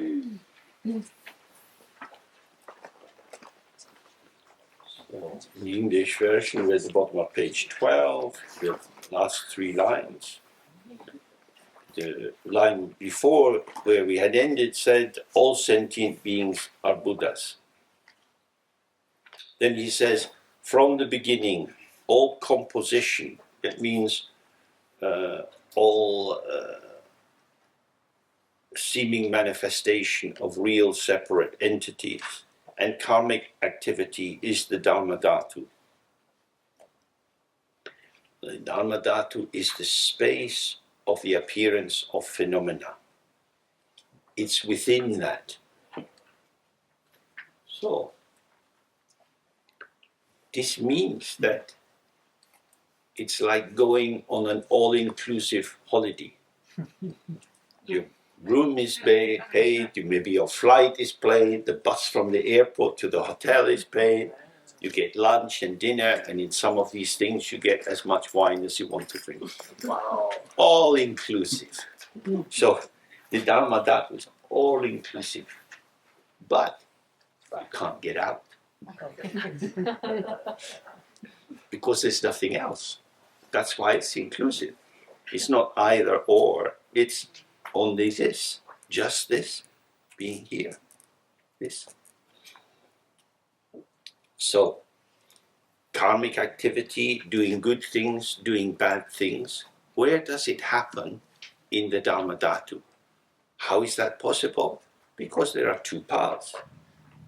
Seeing that you're in the Dharma Dhatu and not seeing that you're in the Dharma Dhatu. If you don't see you're in the Dharma Dhatu, you imagine you're somewhere else with people who are friends or enemies, and then you do good things or bad things. So there's either seeing or imagining. Both are empty processes. One has clarity and the other has delusion. Karma accumulation is empty. The fact that you kill someone has an impact for two reasons. One, you might get arrested and you go to prison and so on. That's an outer impact. Secondly, the energy formation of going to kill the person organizes your energy, your hatred, and so on, and it's an intense experience, and that creates a tendency which becomes a kind of karmic trace which will later manifest. All the stages of that were without the least inherent existence. Life is theater. Life is like a movie. When you go to the movies, you see the characters, you believe the characters. They are not real. It has taken a lot of money to create this illusion.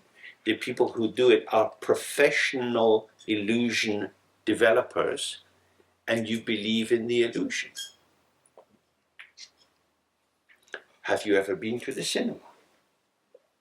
Have you ever been taken in by illusion?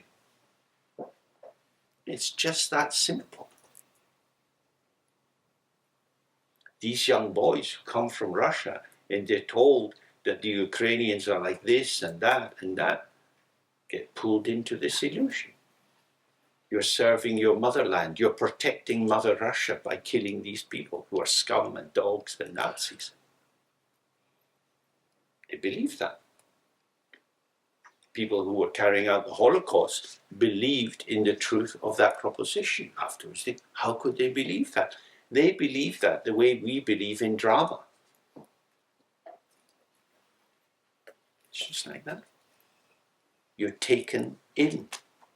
You're taken in by something which is not true, but it is as if it is true. This is the structure of the mind, and it's not something esoteric. You go observe for yourself. Listen to some music, and your body starts bopping about. What the fuck am I doing? The music comes into you, and you're moving with the music. You put on the movie, and you start laughing, or you start crying, or you're thinking, "This is shit. I don't want it." It's shit because you can't get into it. You find yourself either because you're not in the mood or it's not a very well made movie, but it doesn't get you. But somehow if there is a conjunction between the structure of the drama and your current state of availability, you're right in there. And that's what happens when people get in trouble. Certainly in Britain, there is a huge correlation between alcohol and crime. People enter into violent crime, whether it's domestic abuse or stabbing in the street, because they're drunk. And when you're drunk, the rational overview that kind of compares and contrasts and predicts that dissolves, and you're more able to be taken over by something like a drunken football crowd all chanting. completely oblivious to the people around them. It's an intoxication. So that's why we can say that all these karmic formations, they are in the Dharma Dhatu. There's no fundamental division of good people in good place, bad people in bad place. Everything is in the one place, the Dharma Dhatu. And the difference is whether you see it or not. But if you don't see it, that doesn't make it go away. That's the whole thing. In English, they say, ignorance of the law is no defense. You say to the policeman, oh, I didn't know. I said, well, you should know, because it is the law. We're going to arrest you. So karmic law is like that too. You bang into something and you get the consequence. Everything is in the one point. So if you awaken up to the one point, you're safe. All identified phenomena are like the horns on a hare. So that's one of the common images for illusory nature. The animal, the hare, which looks like a big rabbit, has no horns. But actually, they do have horns. They do have horns. Maybe you don't know that. Let's all imagine horns on the hare. Let's all imagine that our political leaders are ethical, good-hearted people who are going to bring world peace. I think John Lennon wrote a song about this. We imagine. So that's what it's been. Illusion becomes real for us when we're deluded enough to fall into it, and that's what leads to confusion. We don't see clearly. So when he's saying all identified phenomena, he's saying the freshness of phenomena, the freshness of the moment, when this is merged into conceptual identification, this merged form, which carries the seeming intensity of being separate as items and invested with inherent meaning and value, this is a delusion, like imagining the hare on a horn, or imagining that the reflection of the full moon in water is the actual moon, or the mirage on the road has water in it. So then he goes on to his second section of the first part. Beings are deluded through not awakening to the actual. So he says, alas, which means it's sad, the light rays of the unclouded sun are all pervading, yet for the blind darkness is the constant appearance. So the light is there. Everything is actually the radiance of the ground. But when we're blind to this, we don't see it. We don't have the capacity to see the actual because we are blinded by the imagined, the pretend, the it is as if. So imagination blinds you to the actual, but the reason that the imagination develops is because it's an attempt to make sense of what's going on. So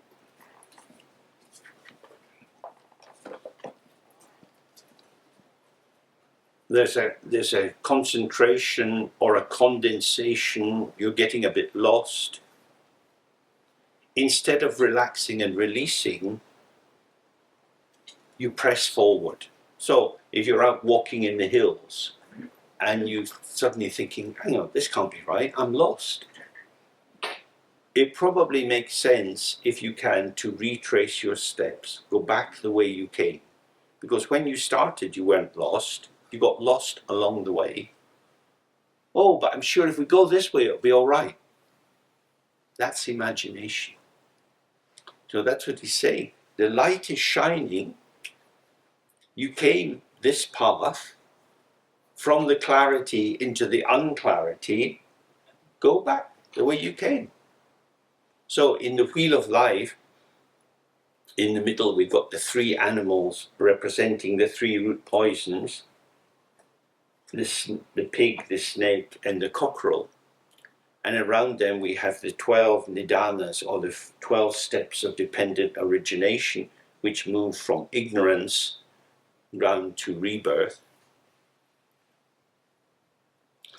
In the instructions from Nagarjuna, he says, the path is to reverse these 12 stages. And if you go back through them, loosening your immersion in them, you go back to ignorance, and then ignorance dissolves in its own ground. Go back the way you came. But when you're in this blindness, you can't find your way back. You don't know the way back. So you're stuck. You're born in a family, whether they're kind or unkind parents. You go to school, you get the kind of education that they give you in that culture. And then you're you. That's the situation for all of us. We're just ourselves. Where did we come from? Well, you can't go back into your mother's body. You can't go back. That's where I came from. I have to go forward. Where will I go? What will I do? So you analyze and review and try different pathways. Wandering in ignorance. It's very sad. How do we go back? The Guru Yoga of the White Hour, or praying to Padmasambhava. Dharma is the road home. But the road home doesn't appear anywhere in ordinary samsara. Your parents can't tell you, your school teachers can't tell you, the policeman can't tell you, the president can't tell you. They can't tell you. The Buddha found the way home. He found it sitting under the Bodhi tree. Oh, it's like this. What was I doing out there 6 years in the desert, going here, there, yoga, this, that, the other? What was that? It was here. It was always just here. So if you keep moving in search of what you've lost, you'll never find it. That's very sad. Oh, that's what he's saying. Blindness doesn't look like blindness if everyone's blind.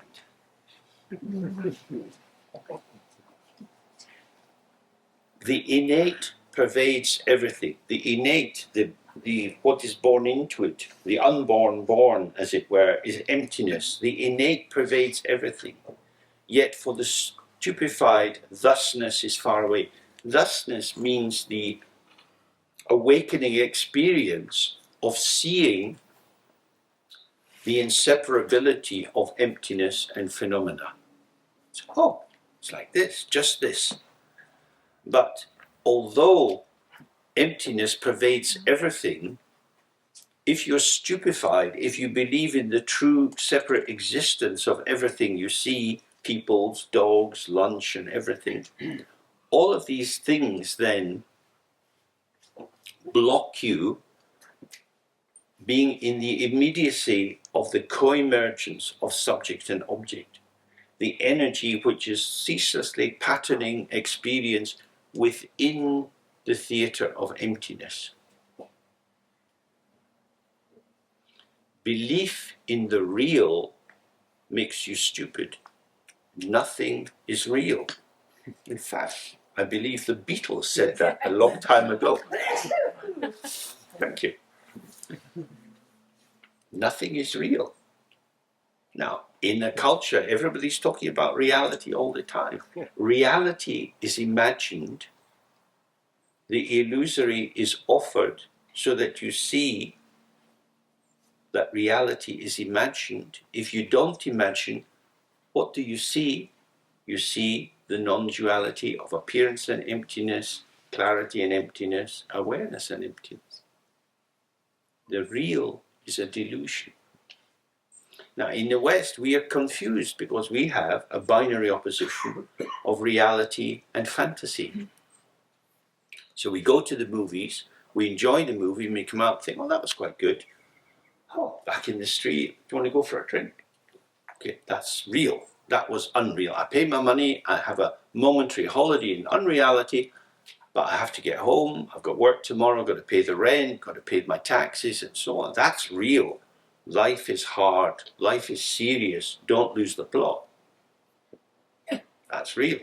It will slap you. We all got these kind of messages when we were kids. Don't get lost. This is dangerous. Cavalry ain't coming. No one is going to rescue you. Look at the beggars in the street. You could end up like that. Hold it, keep it together. That kind of fear is a gift which could be a blessing from parents because life is dangerous, which is true. Which is true. But what he's saying here is that the reality of getting your education, getting a job, having some money, finding someone you might want to share time with, going on holiday, having a real life, an adult life, look at it, passing through your fingers. You go on holiday and it's gone. We're on Wednesday, we end next Tuesday. Moment by moment, our time together is washing away like the tide coming in and washing our little sand castles into the sand. When you work, you're in a situation, and then when you retire, you're not. It's like that. And all the work that you did when you were working doesn't mean anything. It's gone. What was it all for? Paying the rent, paying your taxes. That's what it was for. It wasn't going anywhere else. It didn't generate anything else. It was moments of time tilted in the direction of holding your life together. So in the Buddhist tradition, that's called the fourth skandha, samskara, construction, duche, the work of gathering things together in a pattern. If you've got a mortgage, you've got to pay it every month, because if you don't, the bank will say, we'll take the property back. This is your warning. Anxiety, work harder, do overtime, do a second shift. Many people are in that situation now. Inflation is rising. The security that people thought they had, that the state was going to take care of them, that vanished. Life in Berlin used to be quite easy. There were lots of squats and places to stay, and life, it was easy. Now big-time capitalism moves in, rents are going up, people are being kicked out of their secure tenancies. Life gets more hard. It wasn't safe. That's how it is. It wasn't real. But I thought I'd be okay. That's a thought. I thought I would be okay. Can you hear it? I thought I'd be okay. I thought we'd be all right. I thought I'd enough money saved in the bank. Oh yeah, inflation's going up. In Argentina, they've had inflations like 500%. What would that do to your savings? You'd be poor, and it wouldn't come back. It's not like a yo-yo, boom, boom, boom, and it's gone, it's gone. It just becomes nothing. That happened in the Weimar Republic, didn't it? People going to buy a loaf of bread with a big box of notes. That happens. It's not real. That's what he's saying. Real is delusion. That's a horrible. I mean, how could you think about that? It make you crazy if you think about that. So what the fuck is all this then? What is it? It's like a dream. It's like a dream. That's not enough. I don't want it to be like this. It's tough shit. I tell you what, just go unconscious. Have a wee drink.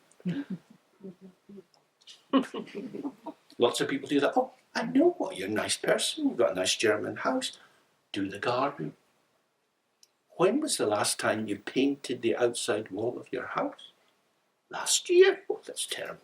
Oh, you go get up the ladder. Is that you, Mrs. Schmidt? Oh, you're hard at work again. Oh, yes, I tried to do my best. Then dead.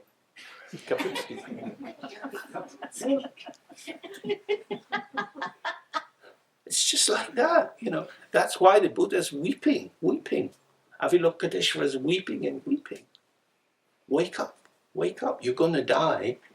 What is the ground of your being? The fact that your neighbours think you're a good person, ask them to write a little letter and take it to the bank. Please give me €1,000. Mrs. McGonagall loves me. It's meaningless. We are deluded. Delusion is everywhere, and it's very, very sad. It's not that people are bad, they just don't get it. According to Dharma. You don't have to believe Dharma.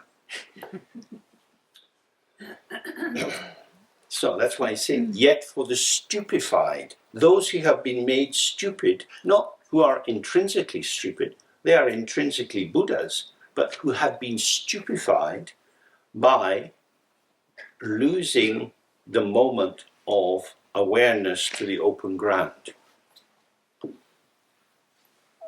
So then he says, because beings are not awake to the non-existence of mind, this doesn't mean that there's no mind at all, but the mind doesn't exist as something real. That is to say, you don't have a mind.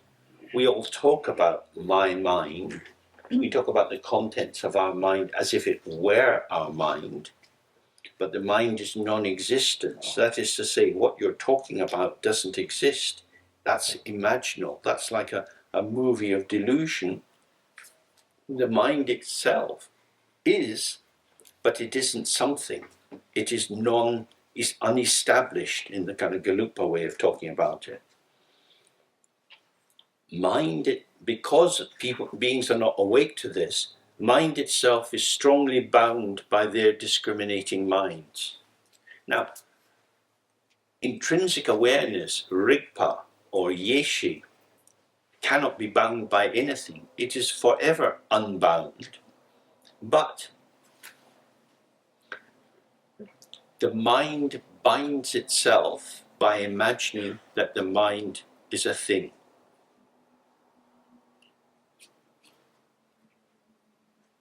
How does that happen? When someone internalizes the identity that they've been offered, they bind themselves into that restriction. I don't know if it's probably not very popular now, but there was that old American movie, Gone with the Wind. Very interesting movie, in which there is a young house slave who's very attached to the white lady of the house. And at a certain point, the Civil War comes and this young black woman could be free, but she wouldn't know who she was if she was free. So she's still hanging out at the big house with her mistress. She has internalized the identity of being unfree, and she knows how to be unfree, and so she's free in her unfreeness. Does that make sense? Mm-hmm. She's got the internalized oppressor. That's her frame of reference. And that's why in America around black people there's a lot of different attempts at consciousness raising, some through the Black Panthers, some through Martin Luther King and so on. Very different versions of that. Same with feminism. In the past, many women internalized an inferior role for themselves. It was all around in the culture. You breathe it in, it's inducted into you as a child, and then it's as if that's your situation. And then you go to a women's group and they say, that's shite, that's shite, that's not true. It's not intrinsic, it is conventional, situational. And then you start to be able to free yourself from these internalized oppressive thoughts. So that's what he's saying here. That if you don't awaken to the actual, you will become the protector of the imagined because it's the only thing you know. And you're hanging on to that as being something. So we see that happening all over the world. People voluntarily go into prison. Certainly in Britain, it used to be the case that if someone had been in prison for many, many years, when they come out of prison, they haven't a clue how to survive. So they would often do a small crime in order to get back into prison, because we become situationally adapted. Now, if we've been in samsara for a long, long time, we are very adapted to taking duality as the truth, and non-duality sounds like a funny concept. Whereas once you start to make friends with yourself, open to yourself, not be intoxicated by the narratives you learn, you start to see that actually maybe it's very different. So we put ourselves in prison, not because we're bad, but because nobody has shown us the way. And of course, for modern, autonomous, independent-minded people who want to find their own way, Dharma can be very difficult. I've experienced that over the years. Lots of people are a bit interested in Dharma and they come to the teachings for a while, but in the end they say, I want to find my own way. I have to find my own path. Okay. Sufi dancing is available. Whatever, go and do it. Do whatever you want to do. You're going to die, but you can do that for a while. Here's the path. The Buddha saw the truth. How do I know? I thought Jesus was the way and the path and the light. If Jesus is the light, what kind of light is the Buddha? Is that a better light or a worse light? What kind of bulb has Buddha got? In the end, make your choice. If you think the Buddha points to something of value and it illuminates your life, then you think, oh, I will follow that. Not I will follow that into some other place, some sect, but I'll follow it into myself. Because Jesus is saying, I am the way to God. And when you get to see God, he'll be on a throne, you'll be on your arse at the bottom. But he'll be up there and hanging out with a big man. What's good? He's the boss.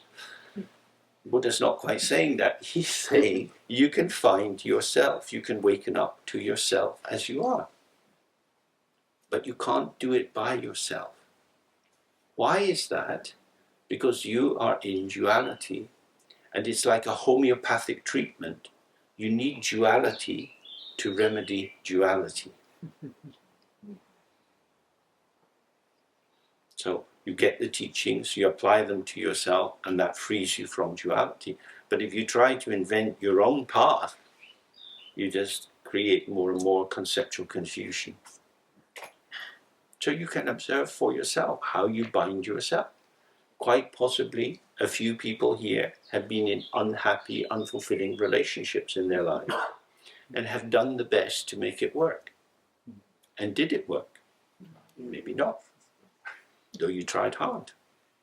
You didn't know how to make it work. Actually, probably, structurally, it wasn't a good idea for the two of you to be hanging out together. And then you wake up and you think, fuck, what was I doing? But inside it, you just keep trying and trying and trying. And the more you try, it's like struggling in a swamp. You sink into it. It's when you step out, you get perspective. You think, well, we were just lost. We hadn't a clue. All these years, fighting and confused and dissatisfied. All that effort for nothing. You need to know the way. So there are many Dharma ways, and this Mahamudra is a pretty good one. Okay, so it's about lunchtime. Let's stop here.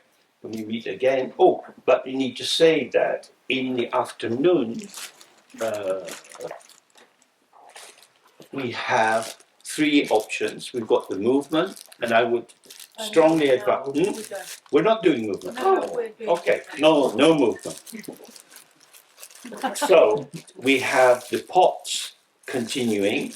And it's very nice to be a bit involved in looking at these earth pots, healing pots, how they're constructed, because you might want to do that in the future.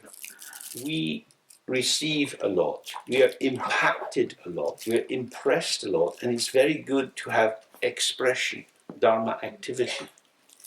So doing something that links your Dharma life out into the world, even if no one around you is at all interested, if you can make these earth healing pots or little impressions of the Buddha, then that gives you a way of bringing your Dharma into the world. So they're little molds like this, and we press the clay into them, and take it out and let them dry.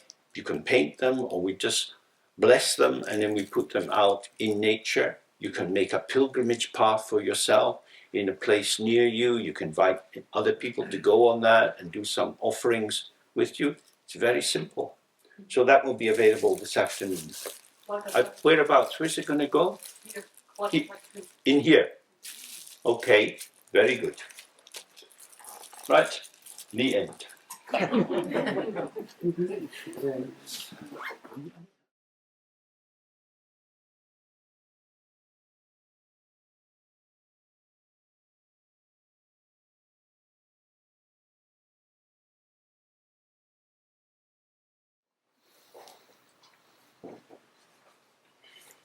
Okay, so we continue with the text a little.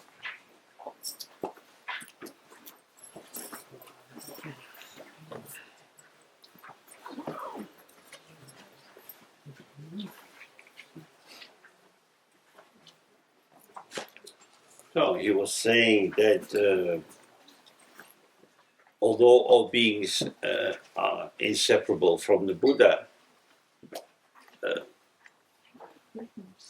beings are not awake, they're not freshly present with the fact that their mind is not a thing, it doesn't exist as something. And so the mind itself, that is to say, the mind which is unborn and open and inseparable from the ground, is strongly bound by their discriminating minds. That is to say, the mind as the function of dualistic thinking and feeling and interpretation. So the more you strive to make sense of the world, the more you bind yourself, you tie yourself in knots so you can't find your own intrinsic freedom. Nobody else is binding you or tying you. The advantage of this understanding is that it's in the palm of your hand. It's up to you whether you release yourself from your own activity of binding. Binding means subject towards object. Binding means trying to make sense of things. Binding means turning the world into a problem you have to solve. But of course, it's not just we who are doing this, because our limiting definition of ourself brings us into particular environments. So then he says, just as one can become mad by the influence of demons and then powerlessly, meaninglessly create suffering, grasped by the great demon of reification and conceptualization, beings create only meaningless suffering. So in our modern world, people don't believe in demons very much. In the same way, we don't believe in spirits of the earth, spirits of the forest. We live in a world which is dead, pure material, and the main living thing is we humans, so we can dominate this dead stuff and do whatever we want with it. From ancient India and from recent Tibet, it was not like that at all. There's very much the sense that water is protected by the Nagas. They maintain the purity of the water, and if people poison the water, they punish them with leprosy. There are many kinds of diseases connected with introducing impurity into the environment. There are spirits of the land, so that if you want to build a house, you have to rent the land from them, you have to make offerings. There are guardians of the mountains, of the passes. Everything has either a guardian spirit or a spirit of life itself. That is to say, the world is not subject to object, but it is a form of complex intersubjectivity. That the vitality, the responsivity of the five elements manifests in the forms of various kind of forces, and these can be defending their territory, or they can be in alliance with us. And if you've done any of the longer tantric practices, you will come across the the sections on the Dharma protectors. There are many levels of Dharma protectors, and the more local Dharma protectors are ones connected with place and who are acting on behalf of the people in that area. So all over Tibet, there were local protectors, and people had pujas for them. They usually believed that when Padmasambhava was in Tibet, he had traveled around and encountered these local spirits and brought them into the Dharma. And he did that by keeping a very strong contact with them, it says he kind of squeezed them. And this caused in the middle of their chest, they're usually dressed like ancient Chinese warriors with a big metal mirror on their chest. And by this pressure he put on them, their heart syllable, their key mantra like Hung or Shri came out. And then he put that seed syllable into a mantra, and that's what controls them. So when you do these long Dharma protector practices, you have many, many mantras, each of which is relating to these deities. So this helps us to have a sense that we're living in a force field. It's not just that humans can have universal domination and go out and do whatever they want, but the world is also coming to us. And if you're not careful, if you upset these force fields, they will come and have an attack on you. So a way of reading climate change is to say exactly that the heat ups that we see in some countries in Europe this year are a direct result of the disastrous relationship that we have with the environment. The possibility then is to renegotiate our relationship with these forces, which is one of the reasons that doing these tsatsa, doing the earth pots, is important, because that's a gesture of how to make contact with these forces. So demons can cause all kinds of distress. Traditionally, people would say mental illnesses were caused by demons. Nowadays, we would understand it maybe in terms of the biochemistry and how that's influenced by the socio-economic, biopsychosocial field. But one can also see that to be born into a family where you are abused or unloved is also to be in the clutch of demons. If the correct factors for ripening and development are open attention, inclusion, love, respect, dignity, we see that these factors don't exist in many cultures. And the reason they don't exist is that people are under the power of the five poisons very strongly. And the five poisons, they're not just kind of latent in the ground like something like lead. Don't put your water through lead pipes, otherwise the poison will come into you.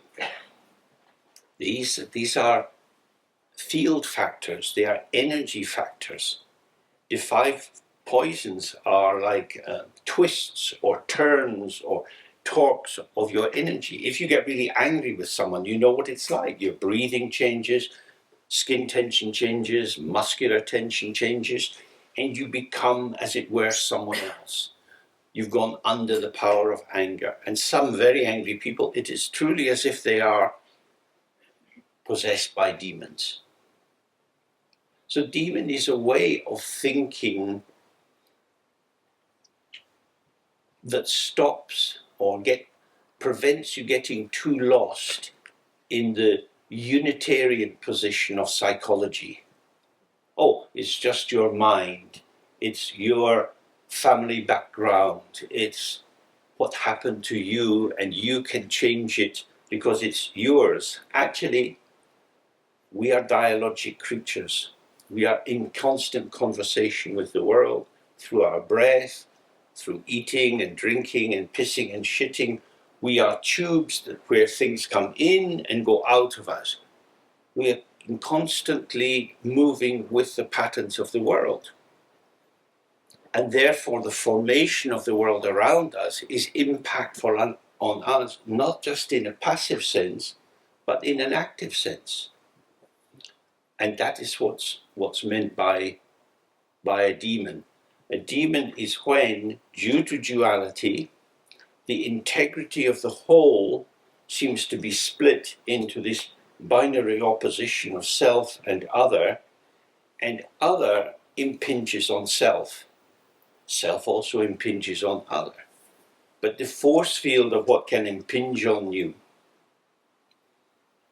can bring disturbances of many different kinds. And these differences are a mark of a lack of harmony between the constituent force fields that make up the wider sense of our world. So, this is an encouragement to avoid the heroic position of, it's all up to me. I can sort it out for myself. Just before the break for lunch, we were looking at the fact that if the Buddha hadn't taught, this Dharma wouldn't be available to us. And if the followers of the Buddha hadn't paid attention, in particular Ananda, memorizing every word the Buddha spoke, so that later it could be written down, we wouldn't have the traditions of the Dharma. And then if the students of these early students had not remembered and passed it on, we wouldn't have the beginning of the transmissions. In Mahamudra, Dzogchen, Tantra, Mahayana teachings, we're always very aware that we are in gratitude to those who have given this to us. If you go into the village shop, probably they're not selling Buddha books. If you go into universities, they may have a course on Buddhism, but it will be an academic study of Buddhism. Even if the professor goes on retreats himself, they won't be teaching in that way. So there are all sorts of disjunctions which come into the transmission of Dharma. We need gratitude because the lineage gives to us, and if you receive without gratitude, the heart doesn't open enough to allow yourself to become soft and pliable with the blessing of the Buddha. Pliability, softness, and responsiveness are three of the qualities of the body of the peaceful bodhisattvas. To be pliable doesn't mean to be at the mercy of other forces. It means to be able to bend and turn with circumstances, not to take up a rigid position. So when we have humility and gratitude and we bow, we are allowing ourselves to receive. And that's a very great protection against demons, because as Sarahat is saying, when you're grasped by the great demon of reification, of believing that things are independent, solid, and real, and the linked demon of conceptualization, you believe that your thoughts about things are the truth of the things, then this creates only meaningless suffering. And this is the great sadness. There's no meaning in it.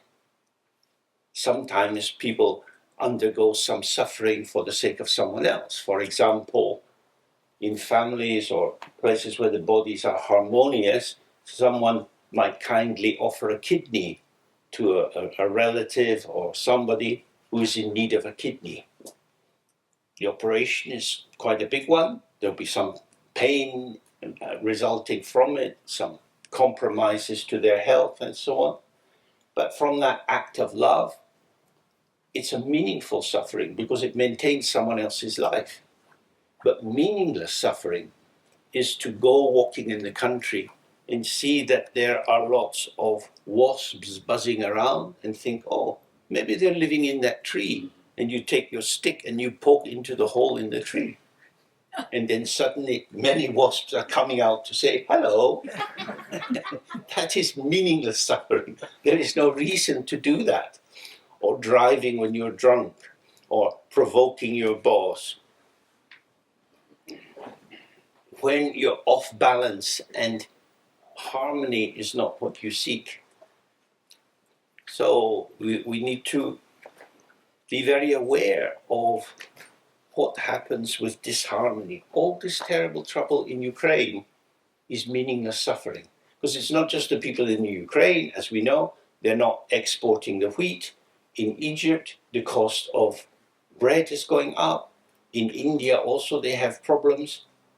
In many, many countries now, people will be hungry, will not be able to afford that, which will lead to political pressures, which will lead to smuggling, to black marketeering, echoing out more and more suffering because somebody is under the power of a demon.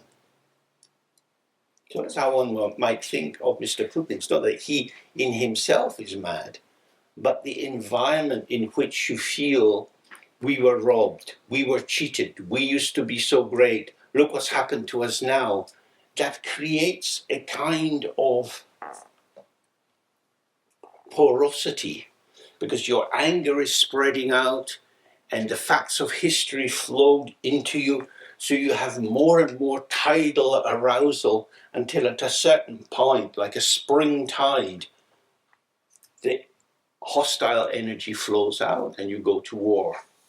And that has happened in many countries. It happens with the warlords in Afghanistan. It happened with the way the Taliban came in. It's happening in Iran, where again there are a lot of tensions. Force fields operate through people. And how do you protect yourself against that? By being grounded, by being open.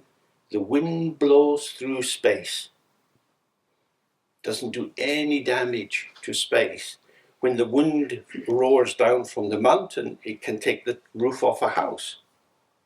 So the more solidity, the more fixed position you get into, the more you can't move with circumstances. So flexibility, pliability is very important. So he says, some of the stupefied are bound up in intellectual classification.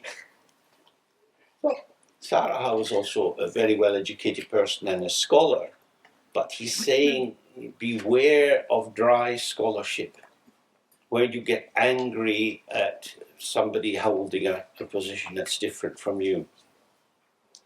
We say the Buddha taught 84,000 different teachings for the sake of beings. 21,000 each for stupidity, desire, and anger, 21,000 for a mixture of the three.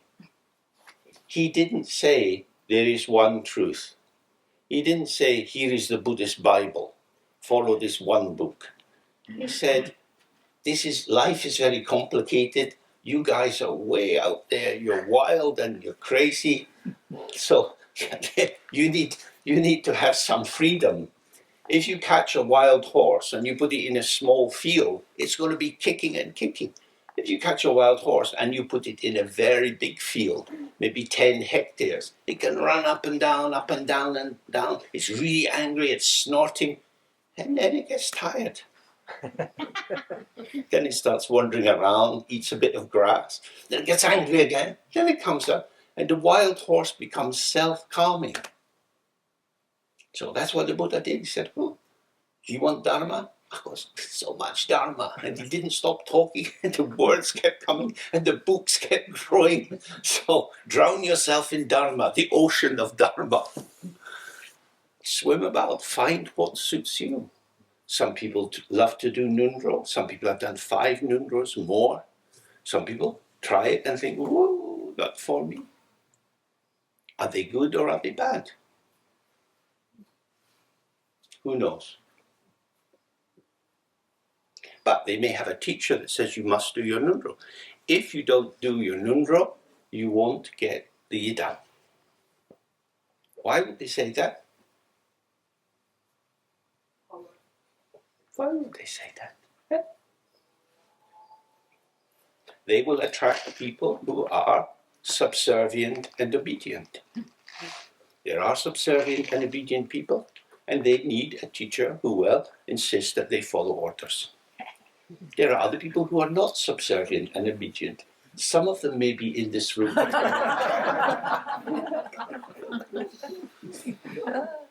So we have to find our own way. However, just as with your body, you know the line of gravity, and you know when you're going off balance. You yourself know if you're not paying attention. You yourself know if you're not doing your own practice. If you don't rectify yourself, having someone shout at you is not likely to do it. Because if somebody says, this is the rule, do that, you have a triangulation. You have you, me, and the rule. And I say, you follow the rule. Triangle.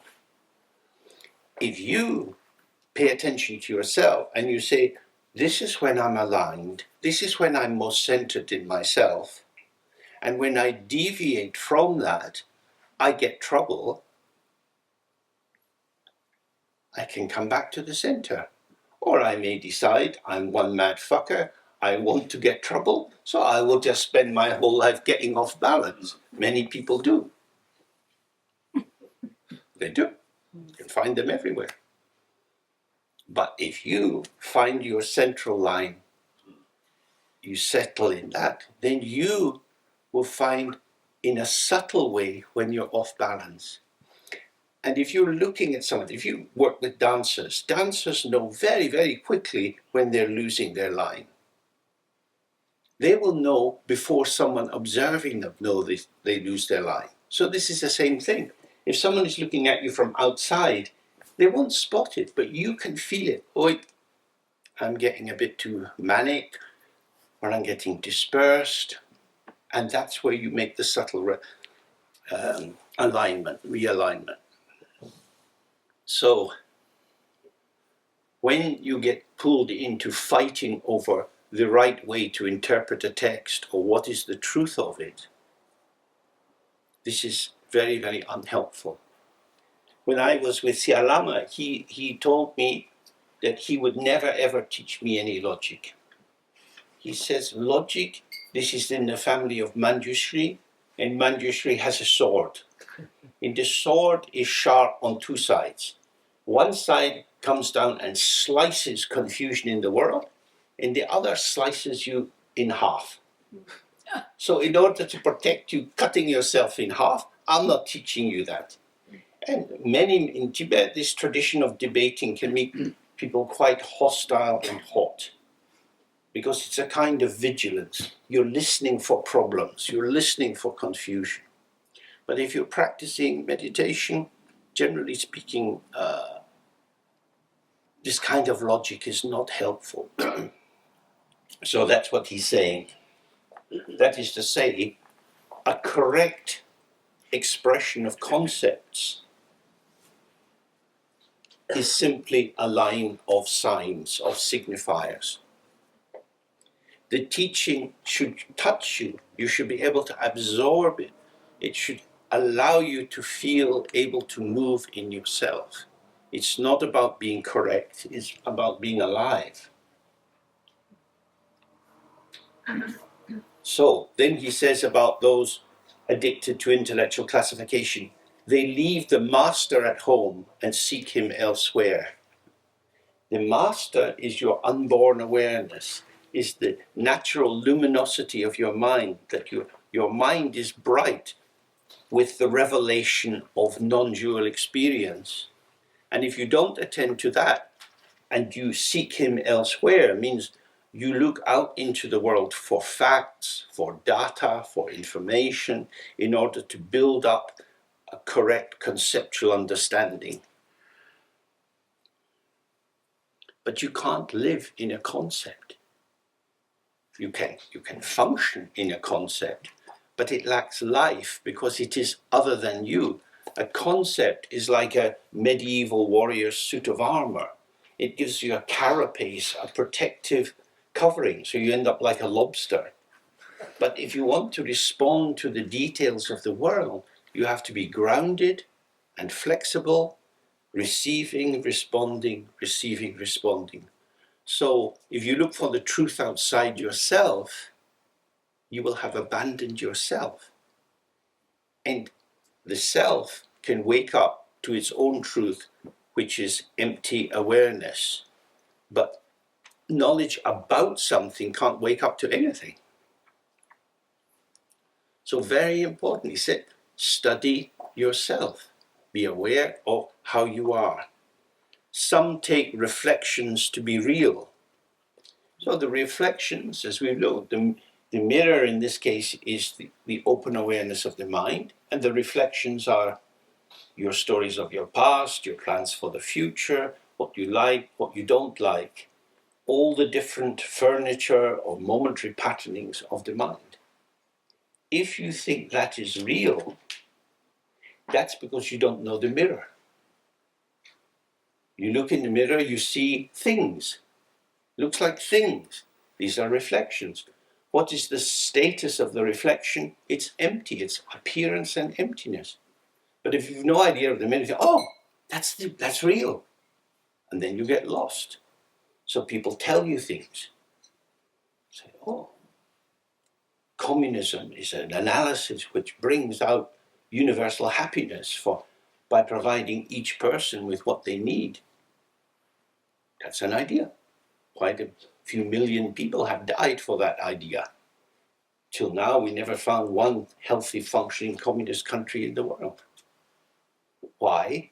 Because you try to impose something on people and they don't get it. Buddhism is a non-evangelical religion. We don't have any missionaries. We don't have any people going out knocking on doors. We're not going to have a march through the local village singing some Buddhist hymns with a tambourine. Join us, we're the happy band. Might be nice.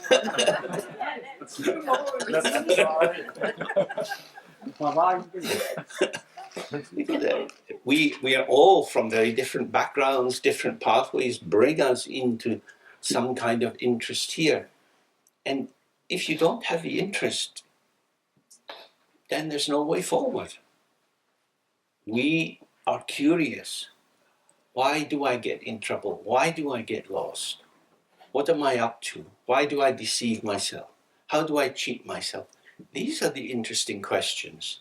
And you have to be willing to inquire, and you have to be willing to know that you are lost and selfish and stupid and lazy. And then you have to realize these are not personal bad qualities. These are the veils or obscurations which hide me from myself. And so instead of either trying to push them away or falling into them, we just observe how these veils operate. But you have to be interested to do that. So if you fall into believing in reflections, you're wanting to merge. And merging, although it can be intoxicating, lacks clarity. Then he says, some leave the root and cut the leaves. So the root is unawareness of our own ever-open ground. And the leaves are our patterns of behavior. Most of us have many, many patterns of behavior that could be improved. We could write whole lists of them. We could organize them into hierarchies of horribleness. Ones that we feel are horrible, and ones that people who know us tell us, these are horrible habits, stop it. So you could then say, I'm going to improve myself. That would take a long time, and then you will be dead. And you may have fewer leaves, but the root will still be intact. So don't look at the outer form. Why? Because when you cut the root, when you see, as he's already pointed out, everything which arises from the open ground of the Dharma Dhatu, your mind itself, then you see my anger, my jealousy, my pride, my laziness. These are patterns of arising. they become unhelpful when they manifest into situations where they don't belong. But they are basically just patterns. So just as if you're a painter in your studio, you're going to have lots of tubes of paint and you're mixing on your palette different sizes of brushes. Sometimes you need a very fine brush, sometimes you need quite a big coarse hog hair brush, according to what you're doing. If you're working on a big canvas or a small canvas, or you're working on paper, according to circumstances, we manifest particular qualities. There are situations where anger can be very useful for the sake of the other person. There are situations where desire can be useful. It's not about being inherently bad or inherently good, it is relational. So the colors the artist uses depends on the painting they're bringing into formation. When we say this is good or this is bad, we are imposing an inherent existence onto something which doesn't have an inherent existence. That is a false root. That's a kind of branch root, like a kind of ginseng root. You get 2 or 3 big roots and you get little side roots. So the main root is not awake to the empty open ground you spring from. And the side roots are believing that you're always right, or being sensitive to insult from other people, and so on. And they keep you rooted in this fixed position. So what is the main task?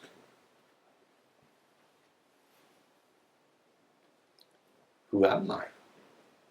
Yesterday we looked at these 5 questions about, does the mind have a shape or color? Does it come from somewhere, and so on. These are ways of trying to get close to how your mind is. Then this morning we're looking at the Guru Yoga and how you relax into the openness of the mind. These are all ways of coming to see how this open space of your mind can be filled by the root of attachment and imagination of real entities. So we dissolve that root in the ground of the sky. If you wanted to grow carrots, you couldn't plant them in the sky. You have to plant them in the earth. A carrot has some substance, and the earth has some substance. Substance speaks to substance. If you want to find the unborn nature, you plant yourself in the sky, in space, in openness. So when you're meditating and turgid, kind of thick, sticky thoughts arise and seem to pull you in and envelop you, you feel stuck, you feel tired and sleepy, you feel bored. You can plant yourself in that. There is some substance in the arising thought, and the sense of self plants itself in that and has some continuity. At that moment, when we realize that, we relax in the out-breath, and we observe that whatever was arising is already vanishing by itself, and then there is the space, and we relax further in the space. We keep replanting ourselves in space, and then our root gets thinner and thinner and thinner, till our root and the space are the same thing. We're at home in space, and that's then the ground, and the ground manifests, but nothing is rooted in the ground. So this is so important. We're going to die. We have to return to this again and again. We don't know how long we live.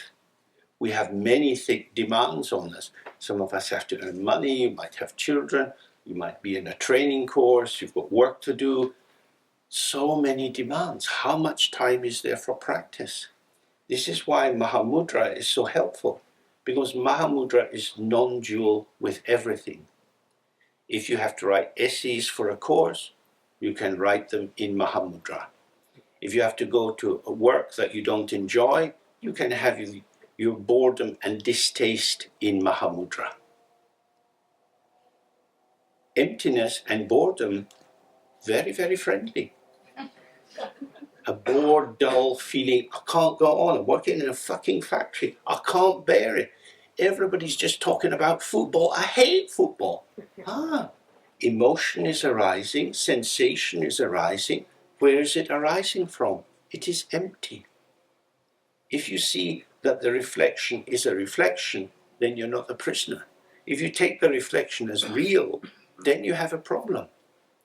So if you want to have a life in Dharma, you have to bring everything into Dharma, which is not difficult because everything is already in Dharma. The only thing that's not in Dharma is your stupid mind, which sits on the outside saying, I don't know how you do this. It's really difficult. So how do you go from the outside to the inside? I'm on the inside. It's that easy. It's just that easy. What's keeping you out is a thought. You're encapsulated in a thought, and the thought is vanishing. You're imprisoned in clouds, and the clouds dissolve, and you grab the next cloud, in the next cloud, and say, it's really hard to get out of these clouds. Been in here a long time. Clouds vanishing. Oh, I'll be naked. Everyone will see. It's terrible. No. We're always naked. The text says the Dharmakaya is naked, fresh, raw. I need a burkini.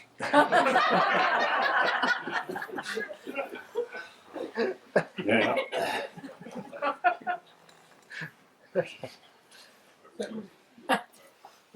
So, whatever, and then this sentence, which is so important, whatever they do not notice they are deceived. Yeah. This is the really, really sad one. You get suffering, you don't recognize the reason I suffer is because I'm up to something, and you blame someone else. You blame the government, you blame climate change, you blame inflation, you blame your partner, you blame your children. The cause is outside of me, which makes me a poor, helpless victim. I feel self-pity, and that makes you more dull and more stupid.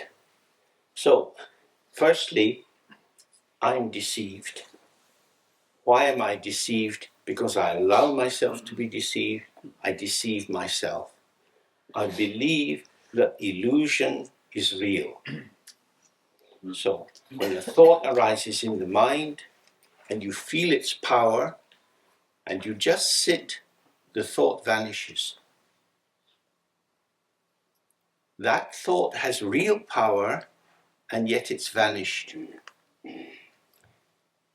The thought won't affect me if I just sit. But if I merge with the thought will fill my mind, and I will be under the power of the thought. The power of the thought is safe as long as it's not derailed. So, when you have nuclear energy, you have to put the waste by trains. They usually run them in the middle of the night to pretend they're not actually traveling. So if you were a terrorist, you would blow them up. It would make sense. To derail them. That's what you do when you meditate and you fuse into the thought. You derail the nuclear power of stupidity so that it spreads through you into every little atom of your being, and it lasts for thousands of years. The half-life is a long, long time. So leave the train on the track and just watch it going by. Bye-bye, train. Thought's gone. Why do we merge with thoughts? Because the ego is empty and hungry. Why do we not merge with thoughts? Because awareness is empty and not hungry. That's the big difference, the only difference. Awareness needs no content, although it always has content. The ego is hungry for content and never gets enough. or never gets exactly the right content. The ego and awareness are very close, yet fundamentally different. Okay, so let's do Guru Yoga. Find a little bit of happiness. Liegen machen. Ich wollte ja gerade gemütlich gemacht haben. Relax. Oh, schläft mal einfach ein. So, in the space in front of us, we're imagining the white letter R, the symbol of the empty mind itself, open awareness, surrounded by the five-color light of the potential of all of samsara and nirvana. We make the sound of R 3 times slowly as we come to the final R and merge it with open to silence. This visualized R dissolves in space, and then we just rest with open senses in space, whatever arises seemingly within or without, coming and going, coming and going.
Okay. So clearly we're used to identifying with our body. It would be ridiculous to say we don't have a connection with this body, or in a sense we are not this body. But what we were doing this morning with the Vipassana, in scanning through the body and becoming aware of the nature of sensation, is that the sensation itself is emergent, dynamic, arising and then passing. But when it's grasped by a concept, it appears to be something solid and enduring. So when we're doing this more open sitting, we want to keep not thinking about it, but just keep the flavor of that, so that when you're sitting and you're open and there's somehow a background sense, I'm here doing this, because there seems to be a kind of affirmation of the body. This is the subtle emergence of sensation, which is the experience of our bodily life, that it is, you wouldn't be feeling it unless it wasn't emergent. It was. Now, this links with what we've looked at before. We take something to be referring to something else. In that third level of ignorance, we say aeroplane, and we hear a sound. The sound is the sound of an aeroplane. The sound is coming from the aeroplane. We say that's an aeroplane, and that is then referring to something up in the sky. There is an object that the statement that is an aeroplane refers to. We're used to doing that. We've been trained to do it in school, college, wherever we've been. Now, when you're doing that in a practice and you have a sensation and you take that as referential, this sensation is referring to my existent body, then the momentary nature of the emergent sensation is smothered, is covered over and sunk into the sense, this sensation is about me, and I'm like this, and I'm here. Even if the sensation is pleasant or neutral, you're not in pain, you don't have any back issue or anything, it's just, this is a sign that I am me. And that makes the meditation very dense and not really going anywhere. Because it's a bit like in some countries, if you've got a goat, goats are terrible eaters and they'll chew up a whole field. So you peg the goat with a short rope and it eats a wee circle, and then you move it on and it eats a wee circle, and the first circle starts to recover as you move the goat around the field. So the sense of, this is my home, I am the inhabitant of this body, is us pegged on a short rope, and we go around the different bits of our body, exploring our territory, munching away on sensation. My arm, my shoulder, my neck, my head, dum, dum, dum, hungry goat. And you don't get anywhere. You just get more thickness in the interpretation of the sensation. So if you suffer from that in meditation, it's very useful to go back and do some vipassana and really stay very attentive as you scan through the body to the actual status of the emergent, and then you see the sensation is there, but it's not referring to anything. You're not approaching it as a doctor looking at signs and symptoms of something else. That's a referential interpretation. It's there, and then by the time you scan again, it's not there. It was there, and it was just itself, an event, an emergence which didn't signify anything. And that loosens up. So we have pulsations of sensation, that is the actual, the phenomenal, and then you have the identification as referent, and that leads us into the conceptual, my body of bones and blood and heart and lungs, and this is me, and I am. And then you're condemned to be pegged onto this as your eternal reference point. This is happening to me, I am doing this. Object coming to subject, something coming to object. The basis of the practice is not that. Everything arises from the ground as the ephemeral display of the emergent potential of the ground. But then you say, but it doesn't feel like that to me. I'm sitting here as if I'm made out of solid potato, and I'm just a big stookie. I'm just stuck here. Here I am, and this is happening to me. That is an interpretation. It doesn't feel like an interpretation because you're so used to doing it. That's like someone saying, I need a cigarette. Mm-hmm. Sweetheart, you don't need a cigarette. No, I need a cigarette. Which part of you needs a cigarette? Do your wee lungs want a cigarette? Is that what it is? Does your heart says, oh, give me a cigarette? Uh-huh. None of you wants a cigarette except the idea, I want a cigarette. What does it mean? It means some sensations are arising, activated by the chemicals that they put into cigarettes, which give rise to the formulation, these sensations in my body are signs I need a cigarette. But you don't need a cigarette. What you need is not to have these signs coming, and the way to stop them coming is to stop smoking. So it's exactly the same thing with the body. You do have a body. We're here, we've got a body. What is the body? The body is a living, dynamic system. It's not a dull thing. It's an entirely communicative system, and little bubbles are arising all the time. Just like if you watch the river tumbling down the hill, as the water goes over the rocks, it turns and little bubbles come up on the surface. So when you sit in the meditation, the body bubbles, and that's just the vitality of your presence. But if you take it as a reference, this is my body, this is me, that's not going to be so helpful.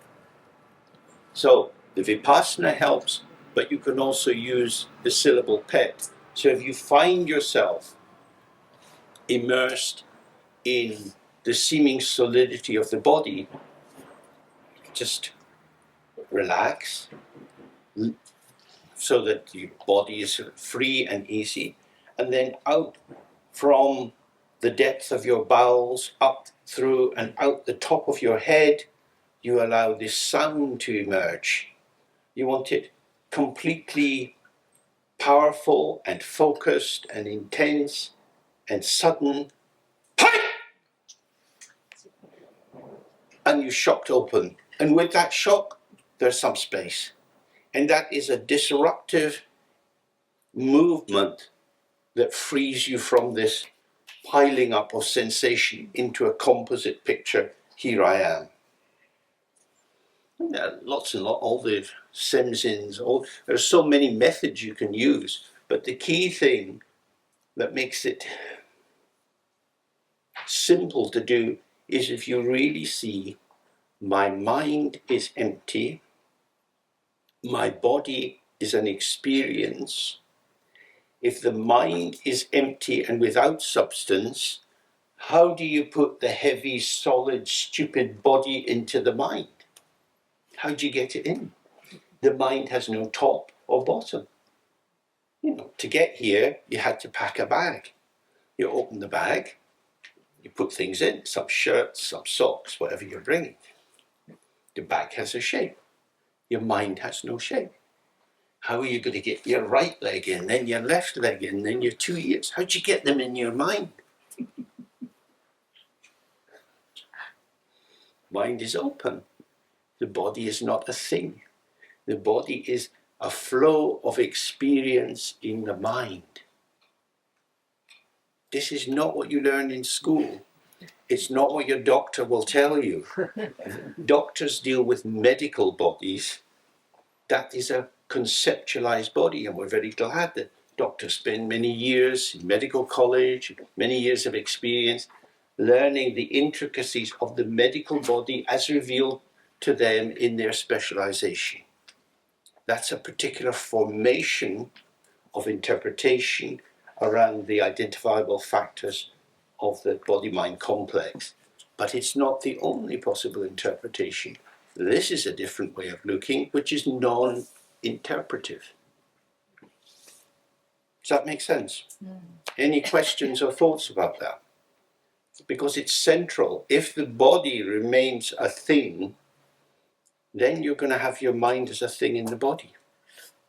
If you see that the mind is not a thing and the body's not a thing, then you have the interplay of emergent energy. Any thoughts or questions?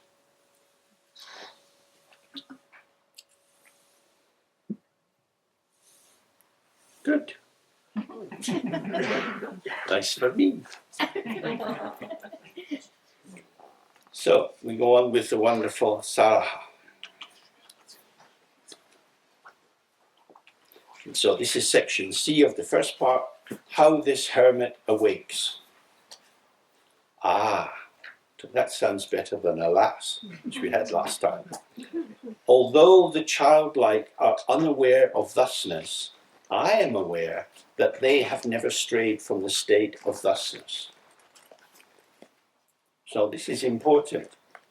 When we meet people going about their business in the world, we have no reason or basis to imagine that they are meditators or that they're awake to the non-dual reality. They're just doing what they do. So they're free to be inside their egotistical identification, carrying out the roles ascribed to them by gender, age, education, and so on. This is what he means by childlike people. They haven't put themselves into question. They've just found a way of surviving in this world and, if possible, thriving. They are unaware of thusness. They are unaware that the ground of their being is open and empty. But he says of himself this is Saraha, the great scholar yogi, I am aware that they have never strayed from the state of thusness. That is to say, they may reify themselves.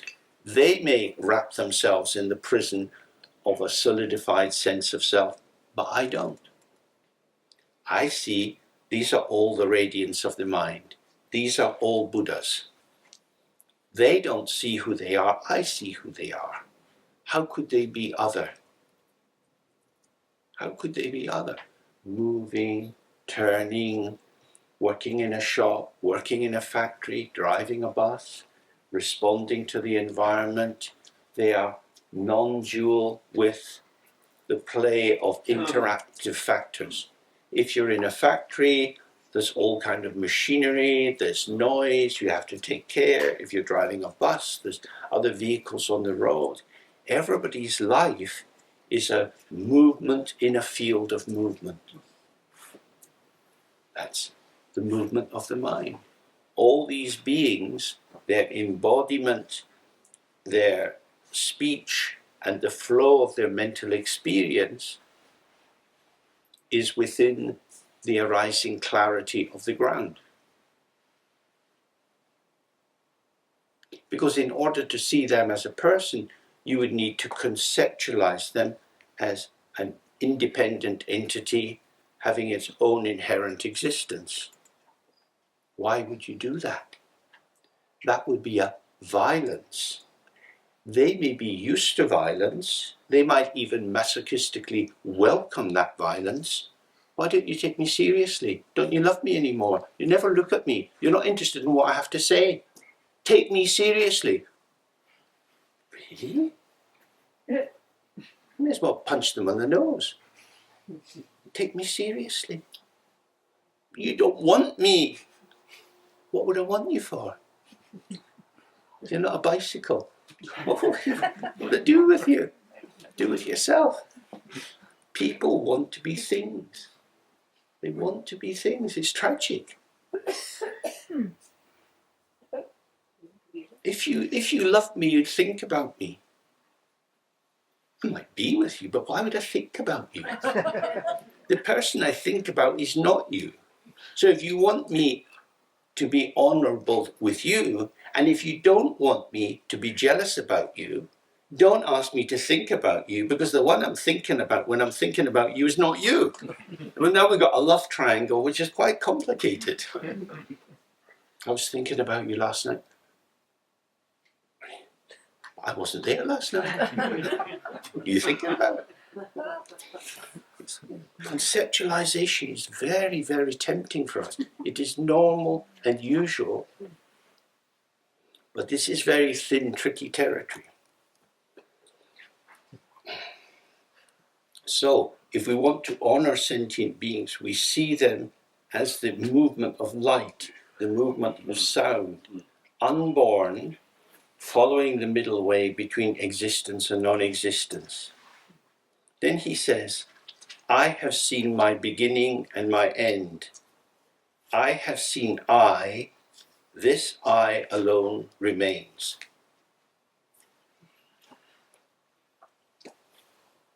What is my beginning and my end? He's running across several registers here. My beginning and my end is my conceptualized existence. I was born in Scotland. I'm doing this and that. I used to work in a hospital. I conceptualize my beginning, my progress, and my end will be, I don't know when. But I imagine what it'll be like. I'll be dead, put the body in a box, burn it, get rid of it, stinky thing, and I'll be off somewhere else.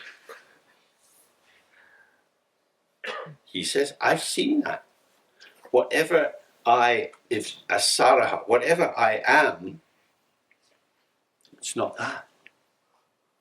I have seen the illusory nature of my manifestation.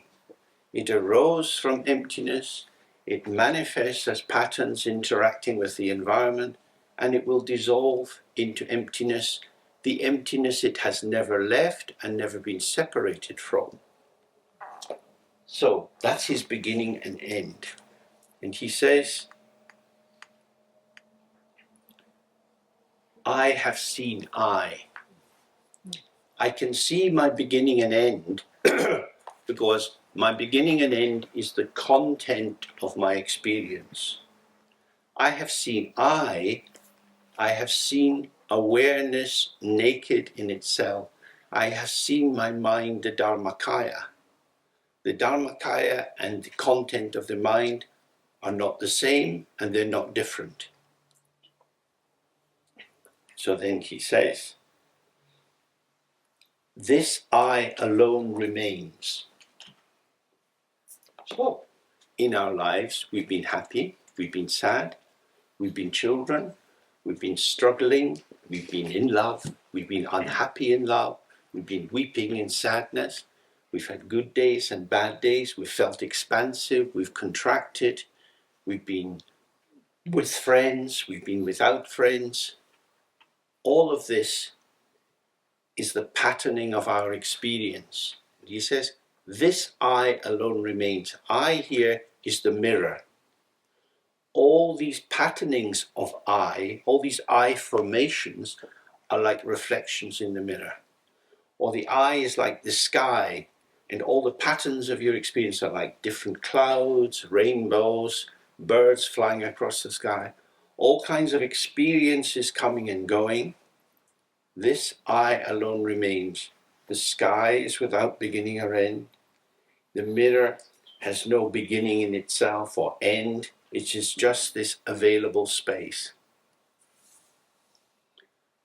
What he's saying is, if you want security, find yourself inseparable from your own ground and rest in awareness. That I alone remains. That I is invulnerable. That's why awareness, the mind itself, is called Vajra, indestructible. Your personality is highly destructible because your personality arises in relationship. Your parents die, maybe your children die. You start to get sick. You are not who you thought you were. The dependence of our identity as personality is interwoven with the lives of those around us. If the economy changes, you might lose your job. There's not so much money in the system. That wouldn't be because you're a bad person or a wrong person, but you get a side swipe of these field factors and it would transform your existence. So the self-construct, or the patterning, that would be the dualistic view, the self-construct, or the patterning of the radiance of the emergence of the mind, non-dual with its ground, both are moving with other elements on their level. So even if you're very aware, the formation of your life will be influenced by circumstances. As we know, all these big lamas are refugees at first, living in camps, living in very difficult circumstances. They had a world, they lost a world, they've created new worlds, but they didn't have stability. Hopefully, the unborn awareness that they were settled in, that was stable, but everything else was unstable. So he's saying, the I alone remains.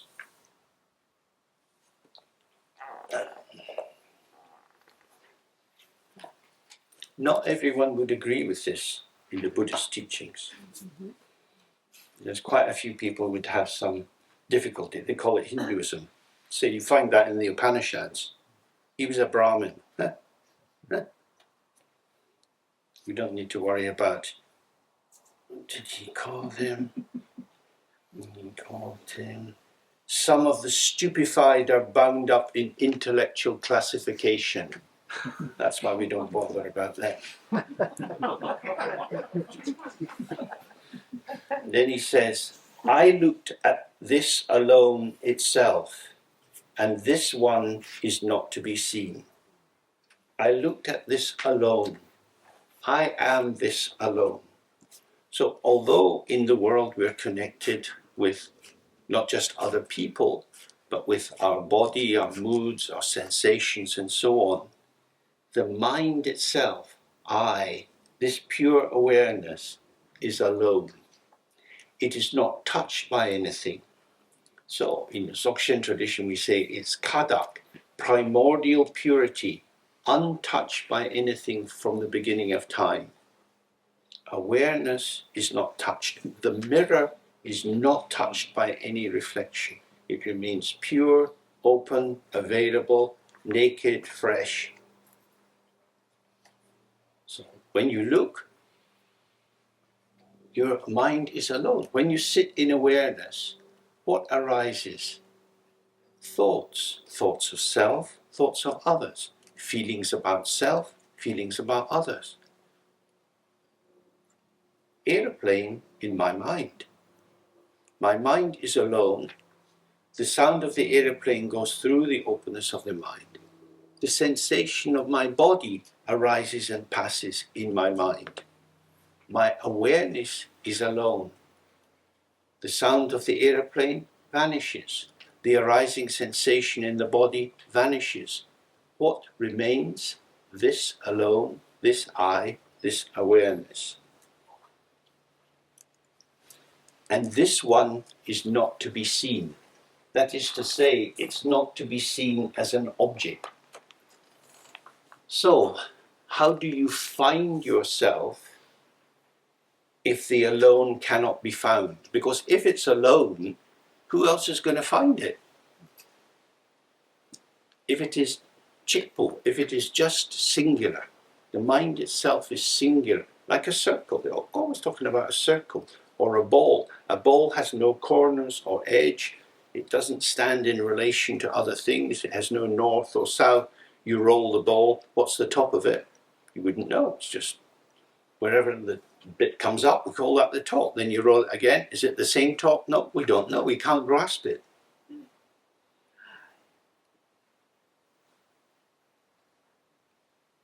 Just here. Just this. It's not that you feel it, though it's kind of like a subtle feeling. You can't see it as something. In fact, you see through it. It is the seer. How do you see the seer? So it goes back to that example that if you throw a stick, the dog will run after the stick. And if you throw a stick to a lion, it'll turn and look at you. So you have to be a lion. We, human beings, we are dogs. We follow the stick. Something happens. Oh, what was that? What was that? And you realize, what the fuck? So, something happens. Bring the attention here. Bring the attention here. You look for the mind by looking. So we looked at these 5 questions. When you look with these questions, you don't find anything. But in not finding that which cannot be found, you find it without finding it. No? Because every time you look, you start as a policeman, you start investigating, looking for signs. Then you get bored, you give up that job. Now you start as an ornithologist, you're waiting in the forest. Somebody's told you this rare bird has landed. Sitting there all night, big ears, waiting for the dawn. Just available. If you're wet and cold, you go home. So gradually you become more and more subtle, and you are just available. Naked, open, undefended, free of desire, free of aversion. Whatever comes, comes. And so by following the meditation instruction, you open to the open. And then you are non-dual with the open, and that's I, singular and alone. But if you look for it as something, you can't find it. But that's probably a stage we all go through, some of us for quite a long time. trying to apprehend it, trying to get there, trying to dig it out, to uncover it. It's already here. So it's very, very subtle. Very, very subtle. How do you find yourself where you are? You're already here, but you can't locate where that here is because it's unlocatable. But it is.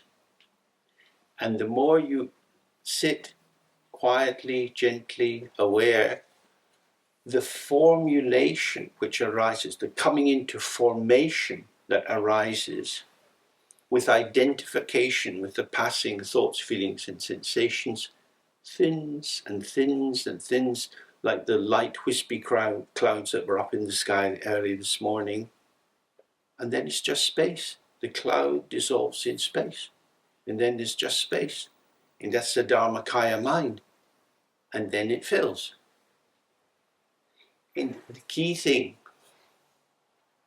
the mind is not empty, and should not be empty. So if you're looking for an empty mind, you'll be unfortunate. It's rarely empty, only for half a second, a quarter of a second, because the mind has to fill. Otherwise you would have wisdom separate from compassion. Compassion is the mind full.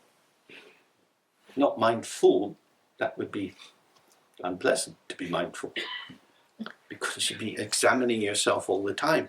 The mind full is whatever the mind fills with. That is connectivity. So although the mind is empty, it is also full. But in being full, it's empty. The mirror is empty of self-content, but it is always full of reflections. So it is honest to say the mirror is always empty. You can't find anything in the mirror of the mirror. What you find in the mirror is plenty of stuff, reflections. The reflections are not the mirror, but they're in the mirror, so they are the mirror, although they're not the mirror. Yeah? So when you sit and you thoughts, feelings and sensations are arising, this is very, very subtle. And we are a bit crude. So our tendency is to merge into the thoughts, feelings, sensations, and so on.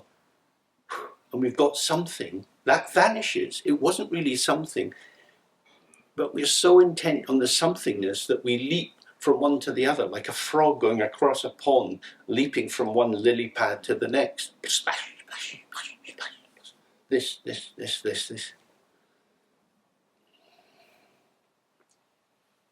That's consciousness. That's the condensed, isolated, alienated aspect of awareness when it goes in search of something, conscious of something. We relax out of consciousness by not tracking experience, by allowing experience to come, as it says, come. If it comes, it comes. If it goes, it goes. Text say, if you go to heaven, go to heaven. If you go to hell, go to hell. Well, that sounds terrible. That sounds insane. What it means is, if you have a good experience and you feel you've gone to heaven, sit with it. Don't merge into it. It goes. Then you have some hellish memory and your heart's broken again. Sit with that. Don't merge into it, and it's gone. You go to heaven, you go to hell. This is the content of the mind, pulsing. It's there. You don't block it, you don't edit it, but you don't merge in it. So the middle way is just like that. In the Tibetan text it says, talk to. Talk to means on. And we would see that more like with, but not arm in arm like walking down the road with a friend. It's not me and this. It's with it.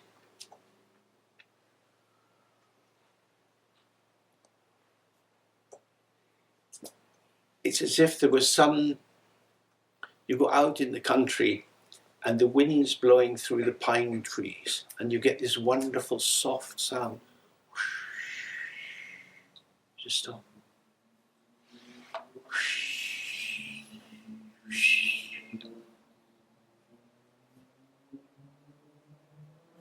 Not like that. The prop department here is hopeless.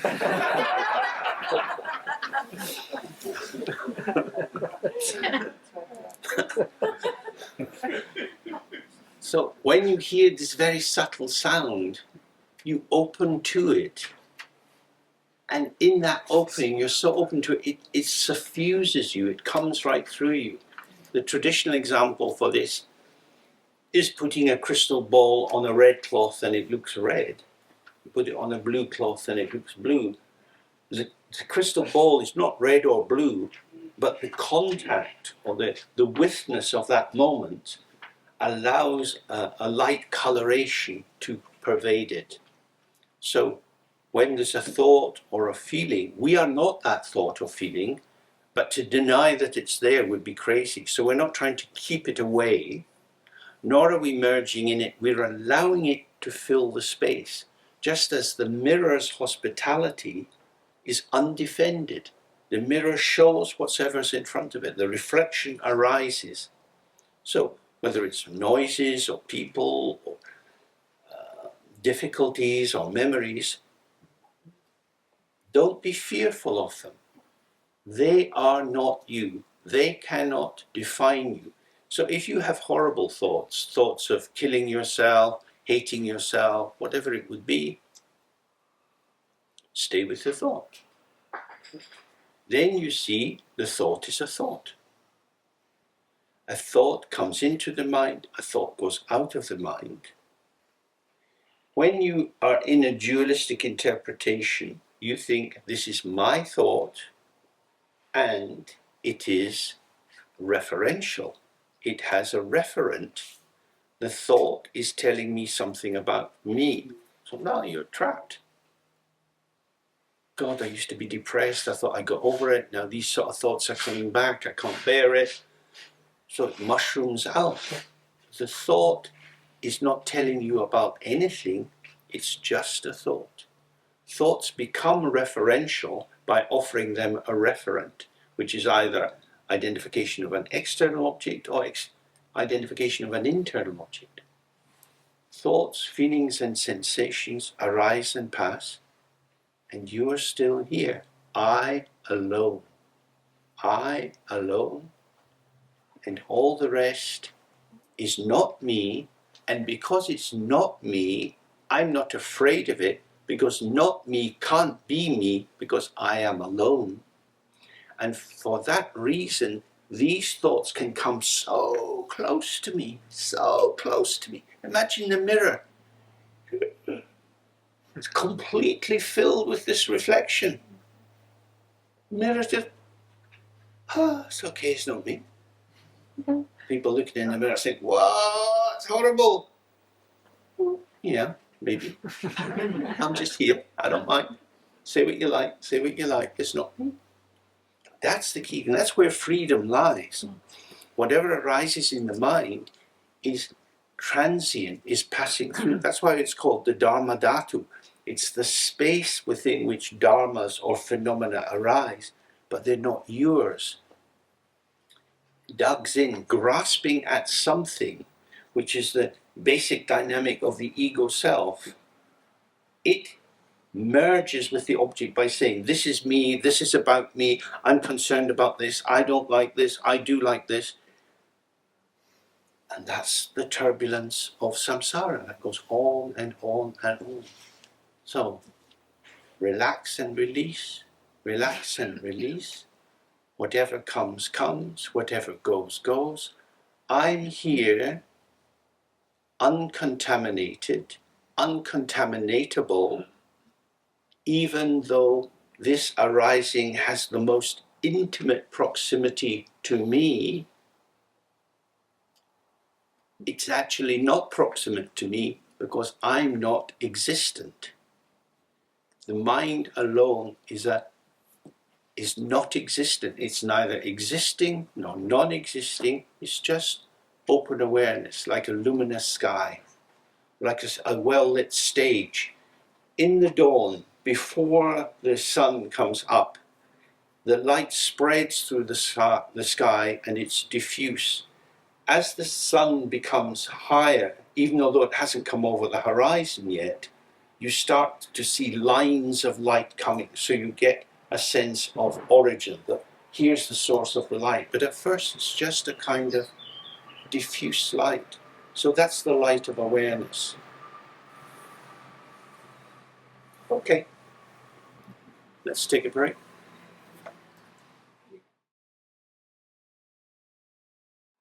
Okay, so just do a couple more lines and then we do something different.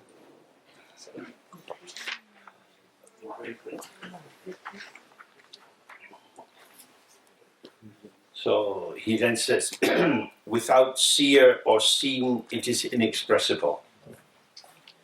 You know, when we talk about things we have seen or heard or encountered, something other than ourselves or something happening to us but not exactly us. So that's the meaning of the seer, that there is an experiencer of something and the seen is what is experienced. But since the mind itself is not an object, and the mind itself doesn't take an object, it's not looking for an object, it's free of that domain, which is of course the domain of language. It can't be expressed because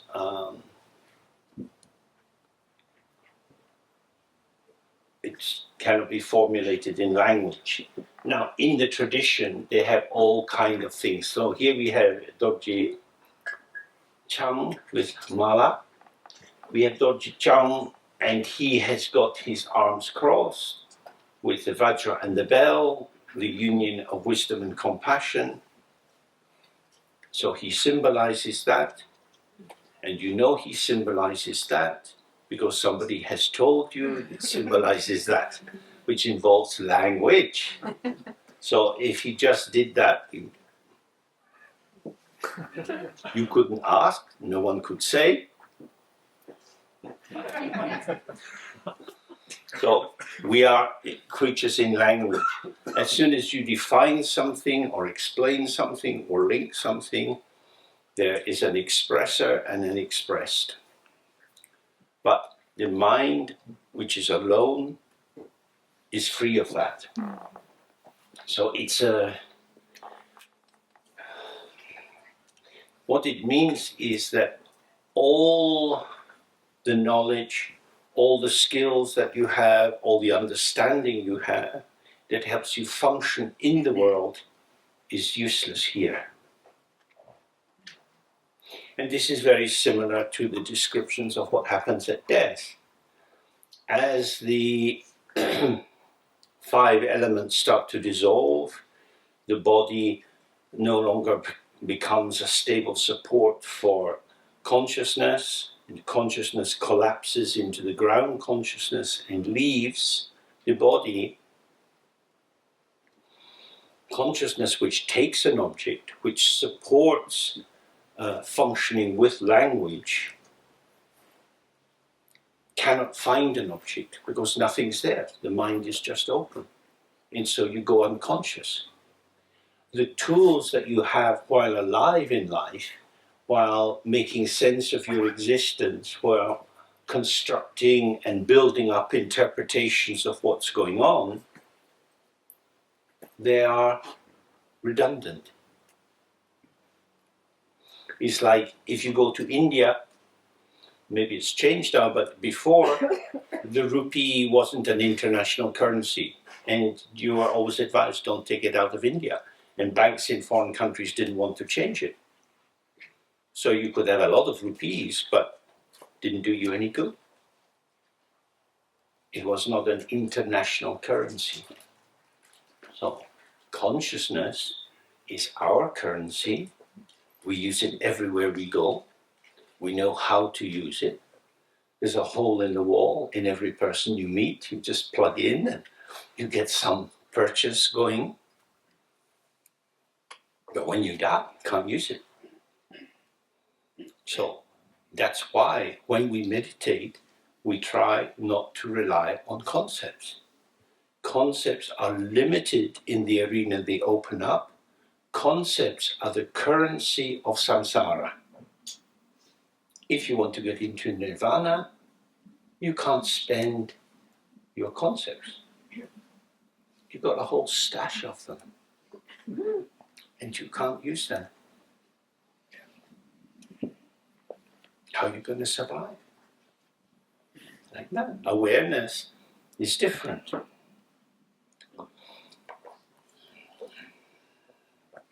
Then he says, since it is inexpressible, who can understand it? And this, he's a little bit poking fun here.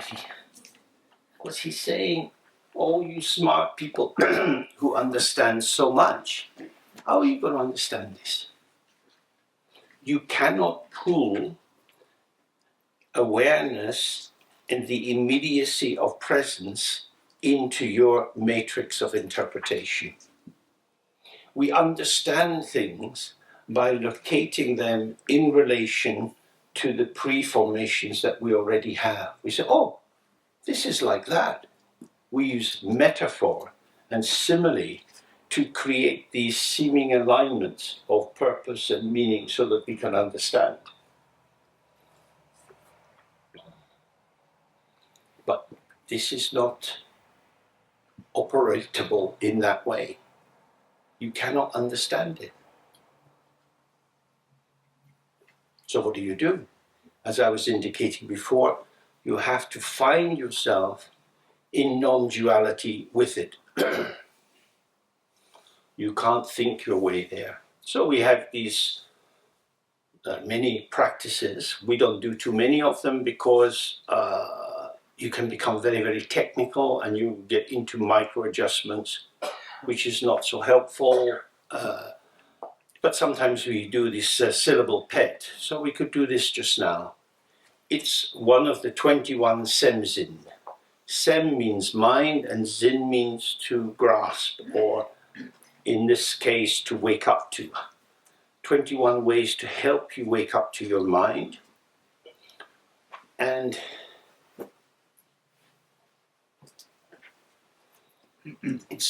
it's not the practice itself which is the focus. It's what happens after the practice that's the key thing for each of the 21 semzin. You do the practice, it creates a particular energetic pattern, and when it stops, then you have the experience. When we were children, we used to stand up and turn around and around and around and around, and it would be a couple of people who would grab you if you're going to fall over, and you stand, and then they would suddenly hold you, and you start spinning. It was very exciting. So the actual spinning of the body wasn't the main thing, it was the dizziness. Wow! Cheap drugs for 5-year-olds. So it's like that. We sit in it, well, we do it once we sit in the practice for a while, and when you find your mind getting a little bit dense or stuck, we release this sound of pet. It's coming straight up through us. We're not shouting it from the throat. You want to have the sense that the energy is just emerging right through you. You want to blast it out so that you blow away all thoughts, all frames of reference, past, present, future. And then the key thing is you stay with the openness. So we'll practice it together. But if you want to really do it, you have to do it on your own, because as soon as you get a bit of openness, some other bucket goes pet, and then you're just reacting all over the place. So, but the key thing is to find the right way to do it and have the confidence and ease of doing it. And then when you go out in the fields or the forest, just have that nothing at all. They call the experience hedewa, which means like blasted open or nothing. It's compared to being suddenly shocked, like you fall down the stairs, there's a disorientation, and then you come back to yourself. So Here we want to be present in the disorientation so that you interrupt the pattern of one thought to another, to another, to another that builds up the construction. Sound of pet. Sit. Nothing at all. How do you know there's nothing at all? You're there, but you don't know what it is. You're alive here, not knowing what it is. That is to say, the basis of your existence is not knowing. Not knowing is secondary. In fact, it's a covering or a layering over of the primal fact of here I am. So with a pet, you experience here I am. So we'll try it before we sit, just to make the sound. You want to relax your belly.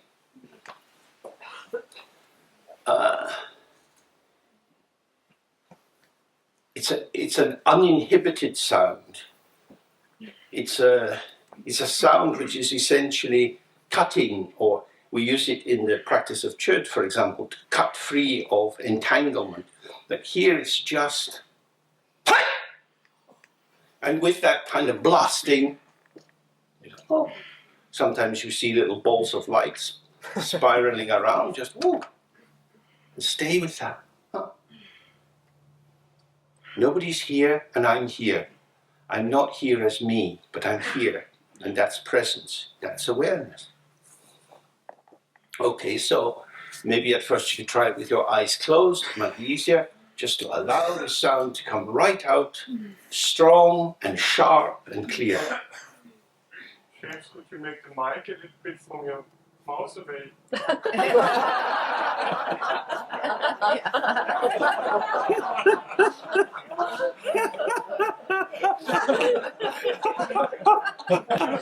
Reality.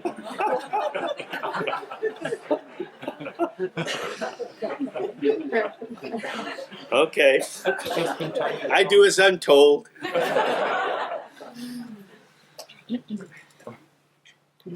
So, whenever you're ready, just try.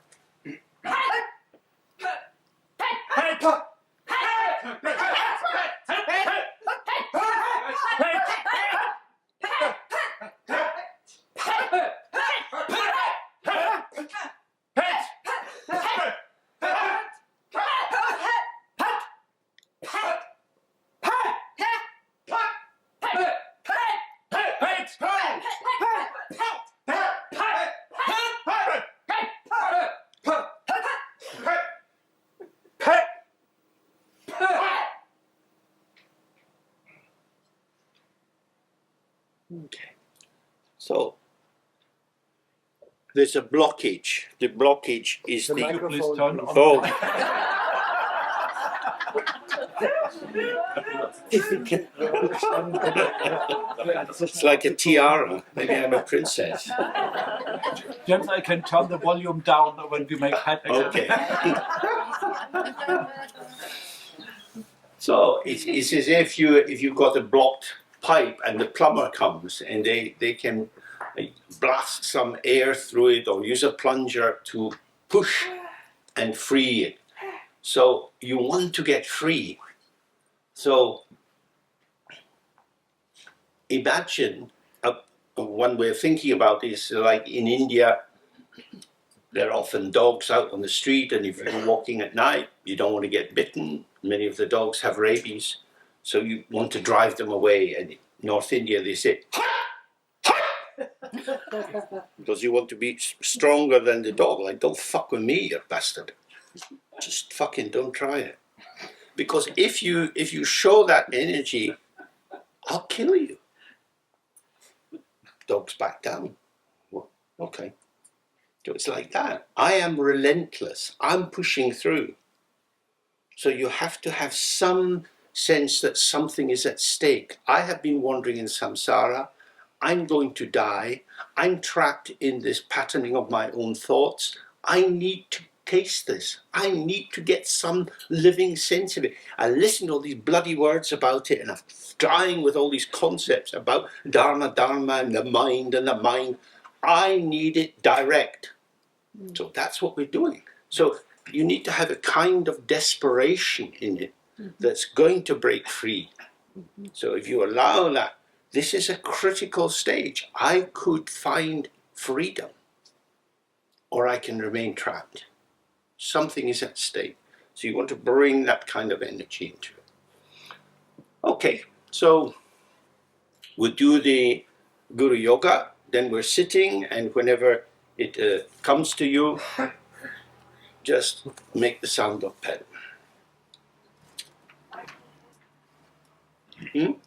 Are you doing it again? Microphone, please. Right, you're turning it down. After the R, we turn it down, okay? Okay, so we'll have it up for the R and down for the pet. Next time we distribute oral packs. I suggest you make it louder for the pet.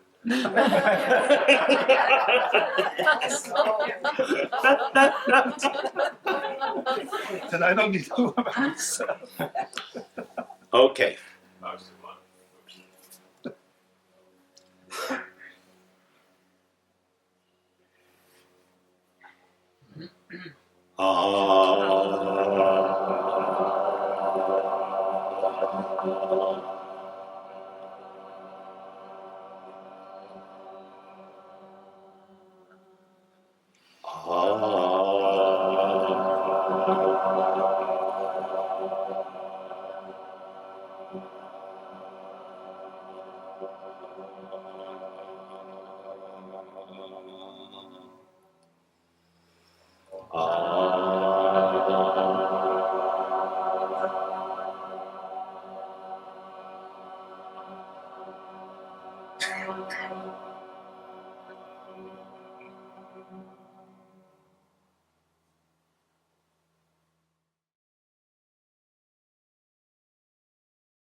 Okay.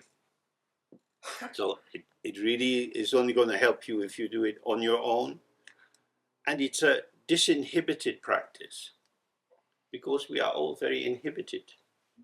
We live in these petty bourgeois cultures where people are very anxious about how they look and so on. The cult of the deodorant is pervasive. People don't want to smell bad, but the body naturally smells bad. You make it artificially smell good. Cover up is the order of the day. Political cover up, economic cover up, psychological cover up, pretense. These yogis who were practicing this in India, living out in the forest, very often naked, living on whatever they could find, wild fruit and so on, long hair, straggled, wild-eyed. They don't care. They don't care. Because, as he's saying, everyone is Buddha. If everyone is Buddha, then when he says, although the childlike are unaware of thusness, I am aware that they have never strayed from the state of thusness. So the people who might think you're crazy or bad or wasting your life or confused, they are the expression of the Dharmakaya. They are not real. Their opinions are not the truth. It's just sound and emptiness. Don't care. You're not doing something bad. What you want to do is not to be trapped by the internalized frames of reference which you've taken on in your childhood and which are all around in the culture. But if you do it near other people, it becomes a provocation to them. There's no point in that. But the key thing for you is to see, I am trapped. I want to get free of entrapment. These people are trapped. It's not my job, uninvited, to go and try and wake them up. But I don't want to stay enmeshed into their frames of reference. So I'm going to do this very strongly and clearly. And I want to see and be with how the mind is. So we have the possibility when we do the Guru Yoga of the White R and we do the last R, if you release into that, there's nothing. And then experiences arise. Or if you do it in the tantric way and you dissolve into a ball of light and into nothing, there is nothing. PET is just another way of doing the same thing. It all leads to the same point. When there is no when there is no thinker and there is no object of thinking or feeler and object of feeling and sensate and sensors, the one who has sensation and object of sensation, when these are not present, I am. That's what it said. I am. I am the openness within which these configurations, these patterns are moving. But due to delusion, I believe I am this, I am that, I see you, I hear you. And that that tilt of overfixation on the content of the mind, what is arising for me, blinds me to the space of the mind. So our need is to open to the space of the mind. As Garab Dorji says, with these three famous statements, the first is to recognize your own face. Your own face is the one who is present. Your face is just here. So to be introduced to your own face, it's not that someone else introduces you to your own face. Sometimes a teacher might do pet or some symbol or something, but generally speaking, that doesn't do very much. You're introduced to your own face by not looking out for an object. You find your face, you are your face by being with it. As it were, your face is there and you come up from the inside as your face. You're in your body here. You can feel that. So open to the open mind. That's Garab Dorji's first point. This is the basis of all the practice. This is the emptiness of the mind itself. Secondly, don't stand in relation to it. Don't question it. Don't evaluate it. Don't wonder if it could be improved. Don't enter into judgment about it. Allow it to come as it comes. So that's the second aspect, which is the complexion, the radiance of the mind as it comes, however it comes. Knowing that the complexion is inseparable from the face, it is not something other, it's okay. It has a good ground, and it is good because it has a good ground. It is empty because its ground is emptiness. Then thirdly, Garab Dorji says, that's enough. Keep going like that. Don't look for anything else. If you feel there is a lack, stay with the lack and it will dissolve. If you feel there is a lack and you start to believe there is a lack, you'll get up and go and look for the outcome that will be better. Someone somewhere knows a better method. Garab Dorji says, don't do that. And if you look in this book, Simply Being, or the Yogi's Handbag book in German, there are three chapters on meditation problems, and they all say the same thing. Don't seek antidotes. Don't look for anything else. Stay open with the mind.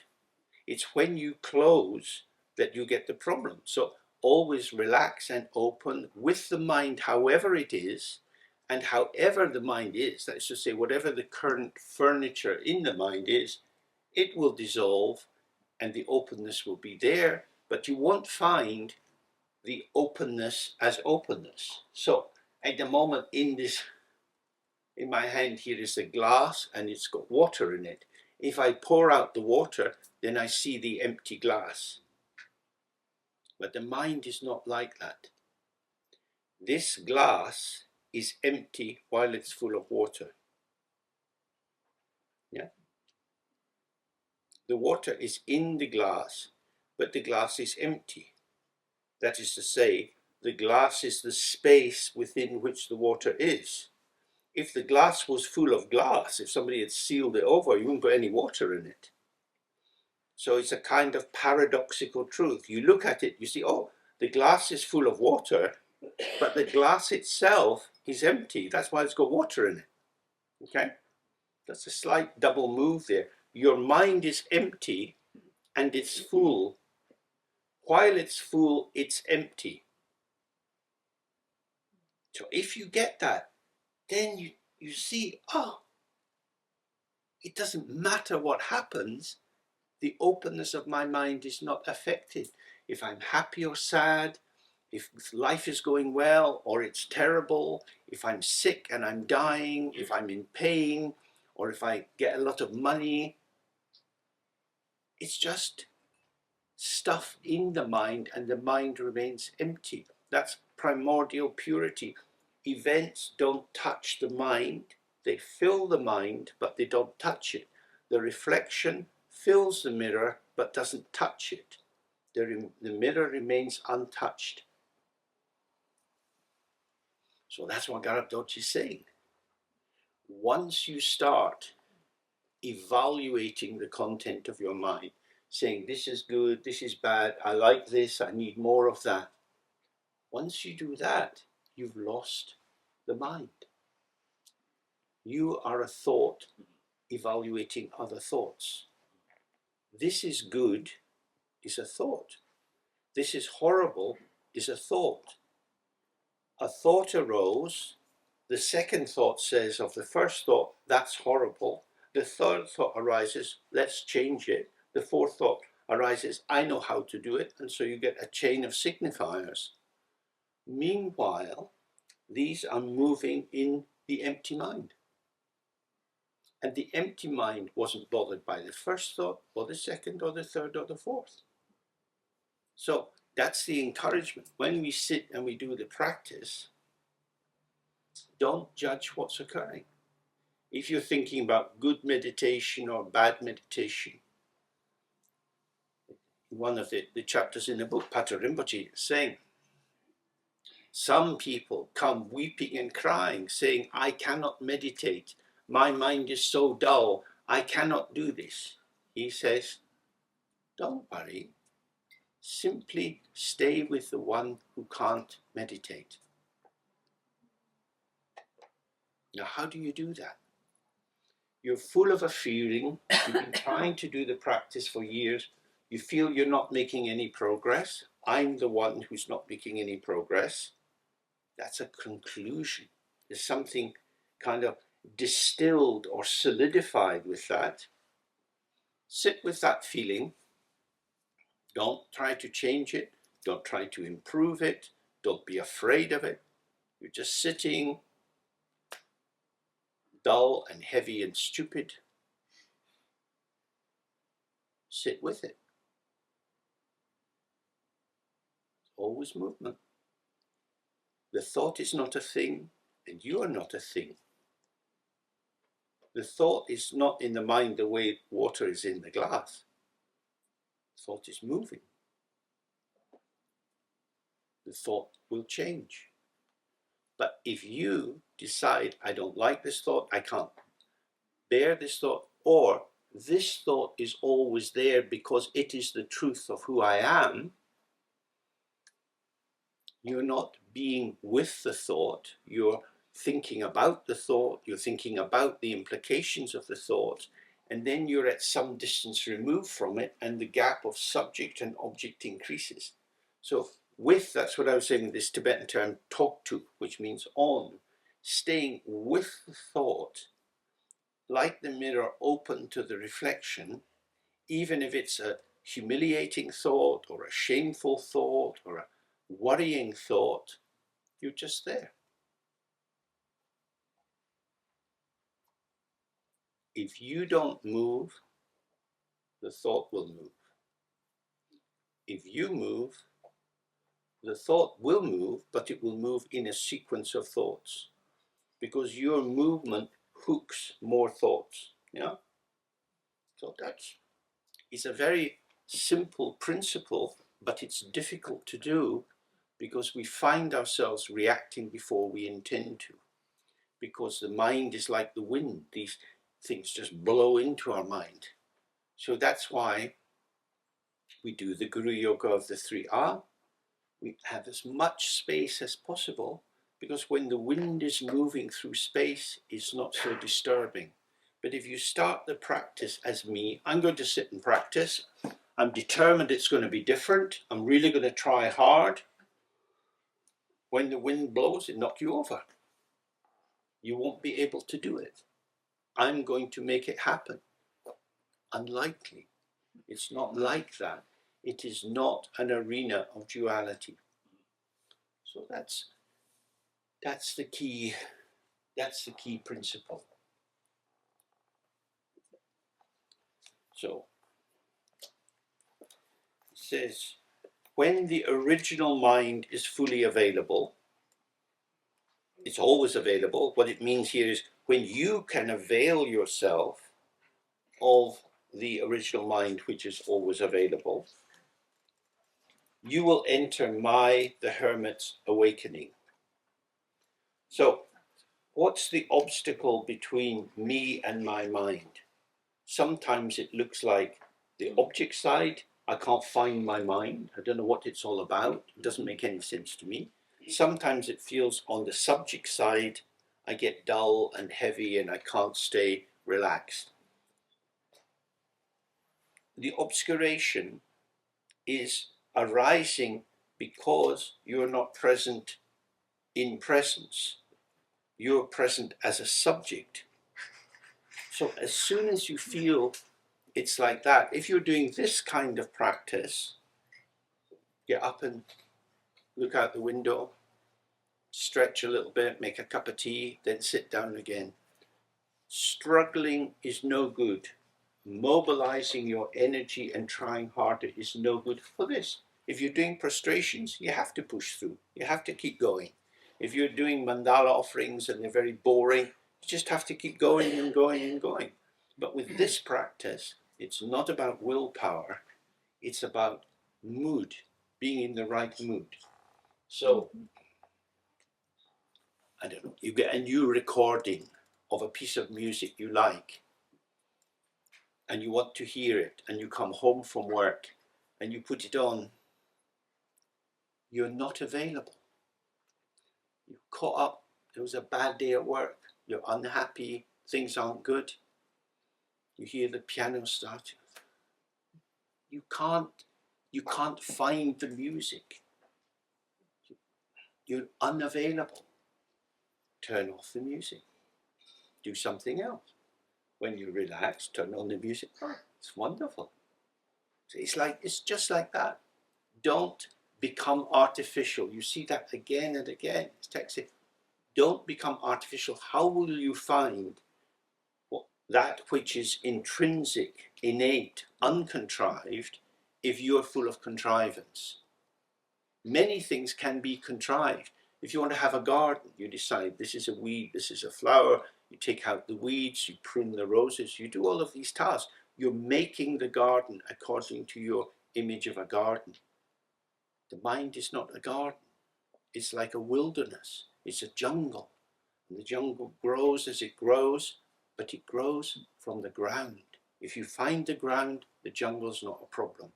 If you don't find the ground, you're hacking your way through all this stuff. It's very exhausting. Relax into the ground.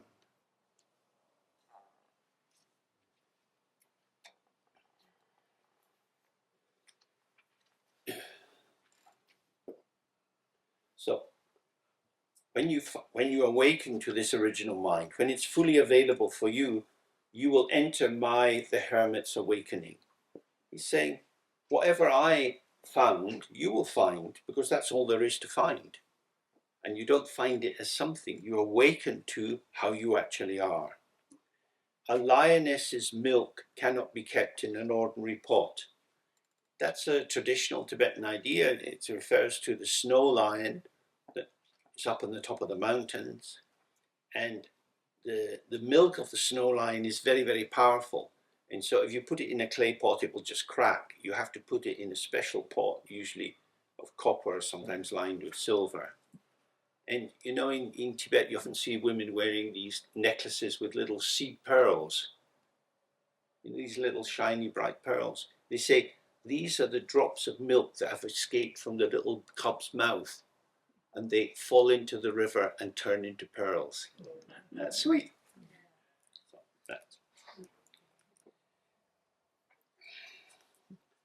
Just as in the forest, the roar of a lion makes all the small deer terrified, yet the young lion cubs run towards it. This teaching, this great bliss unborn from the very beginning, makes the stupefied and the mistaken terrified, yet the fortunate are happy and their body hair vibrates. That's very beautiful. So if you are open to this, if this is your cup of tea, it's amazing, it's wonderful. But if you approach it from the point of view of the ego, and you're trying to maintain your ego, if you feel that you're a spiritual person, and this would be an interesting part of your spiritual awakening journey, and something that you could put on your blog, it's probably going to give you a headache.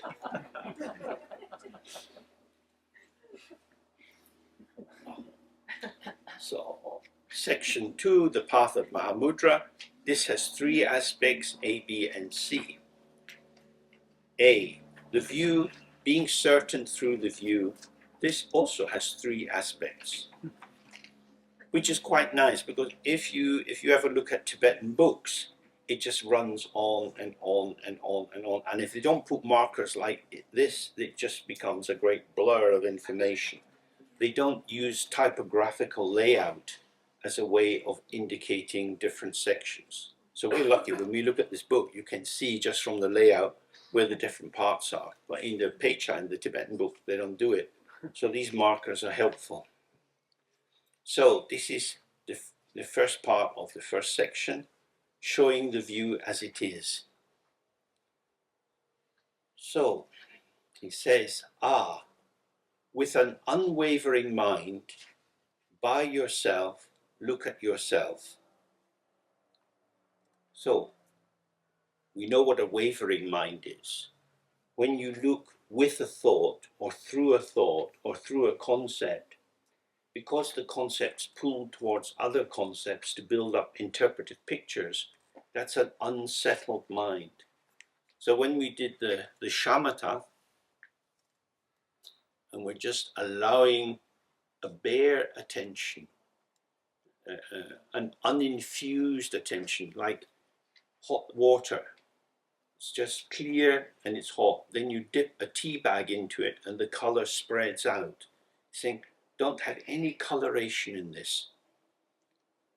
The unwavering mind is pure, limpid, clear, and doesn't move.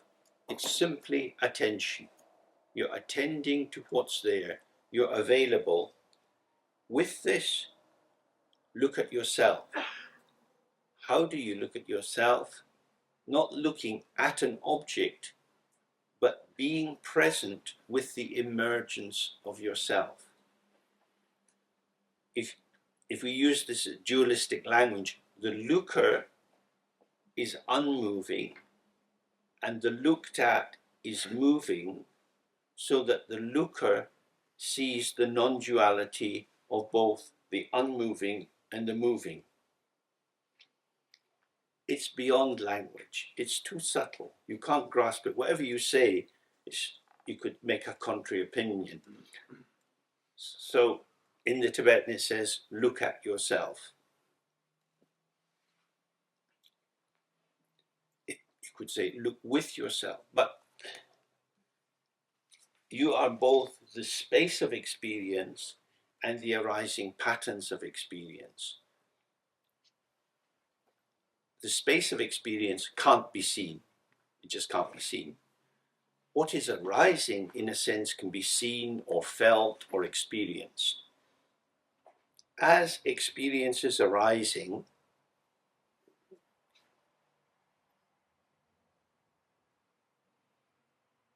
this is the mind itself,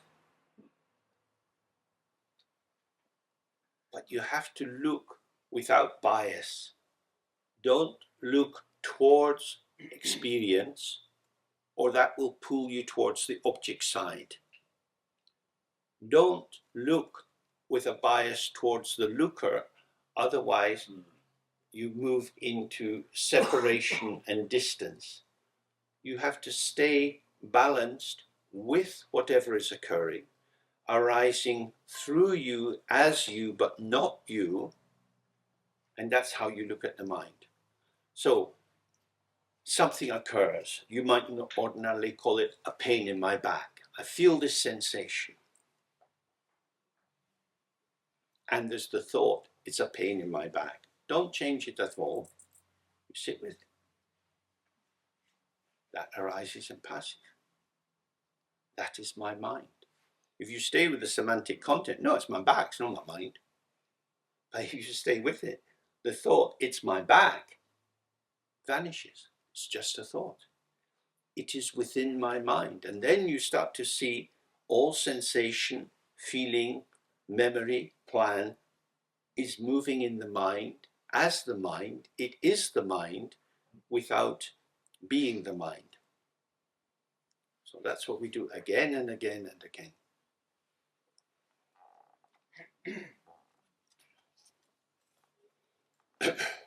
When you awaken to your own thusness, even the wavering mind arises as Mahamudra. So, traditional example, the mind is vast and deep like the ocean. Waves arise on the surface of the ocean. When you awaken to your mind, even the wavering mind, the waves on the top of the ocean, are Mahamudra, they are the ocean. There is no difference between the depth and space of the mind and what's occurring in the mind. So sometimes when we feel our mind is disturbed, we feel we need to purify it, we should do more doji senpa, or we should make more offerings and get the blessing of the teachers because our mind is so disturbed. What is this disturbance? If you think my mind is disturbed, then you have a problem. Or just look, all you have to do is just slightly tilt your grammar. Disturbance keeps arising in my mind. Okay, so there's two things. There's my mind and there's disturbance. So go back to the 5 questions.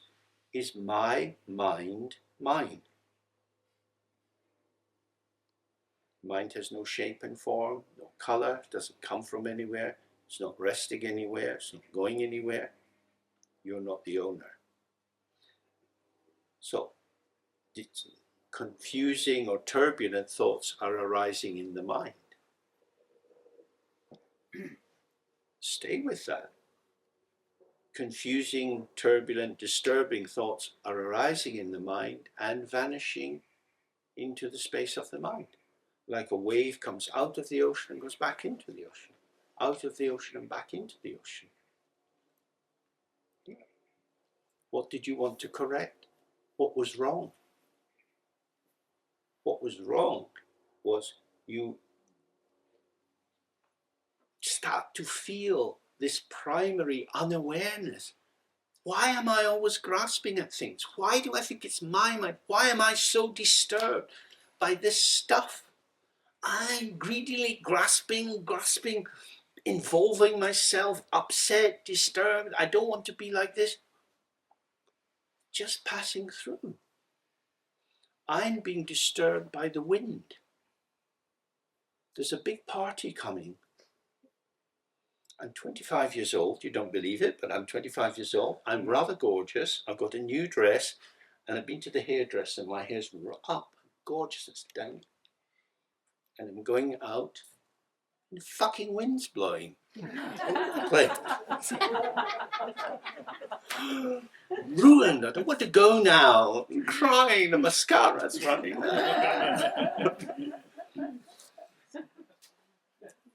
Don't be fragile. Don't be a princess. The wind is blowing. Hey, you're turbulent. Your hair's all over the place. That's it. You're 25 and you're gorgeous. Doesn't matter.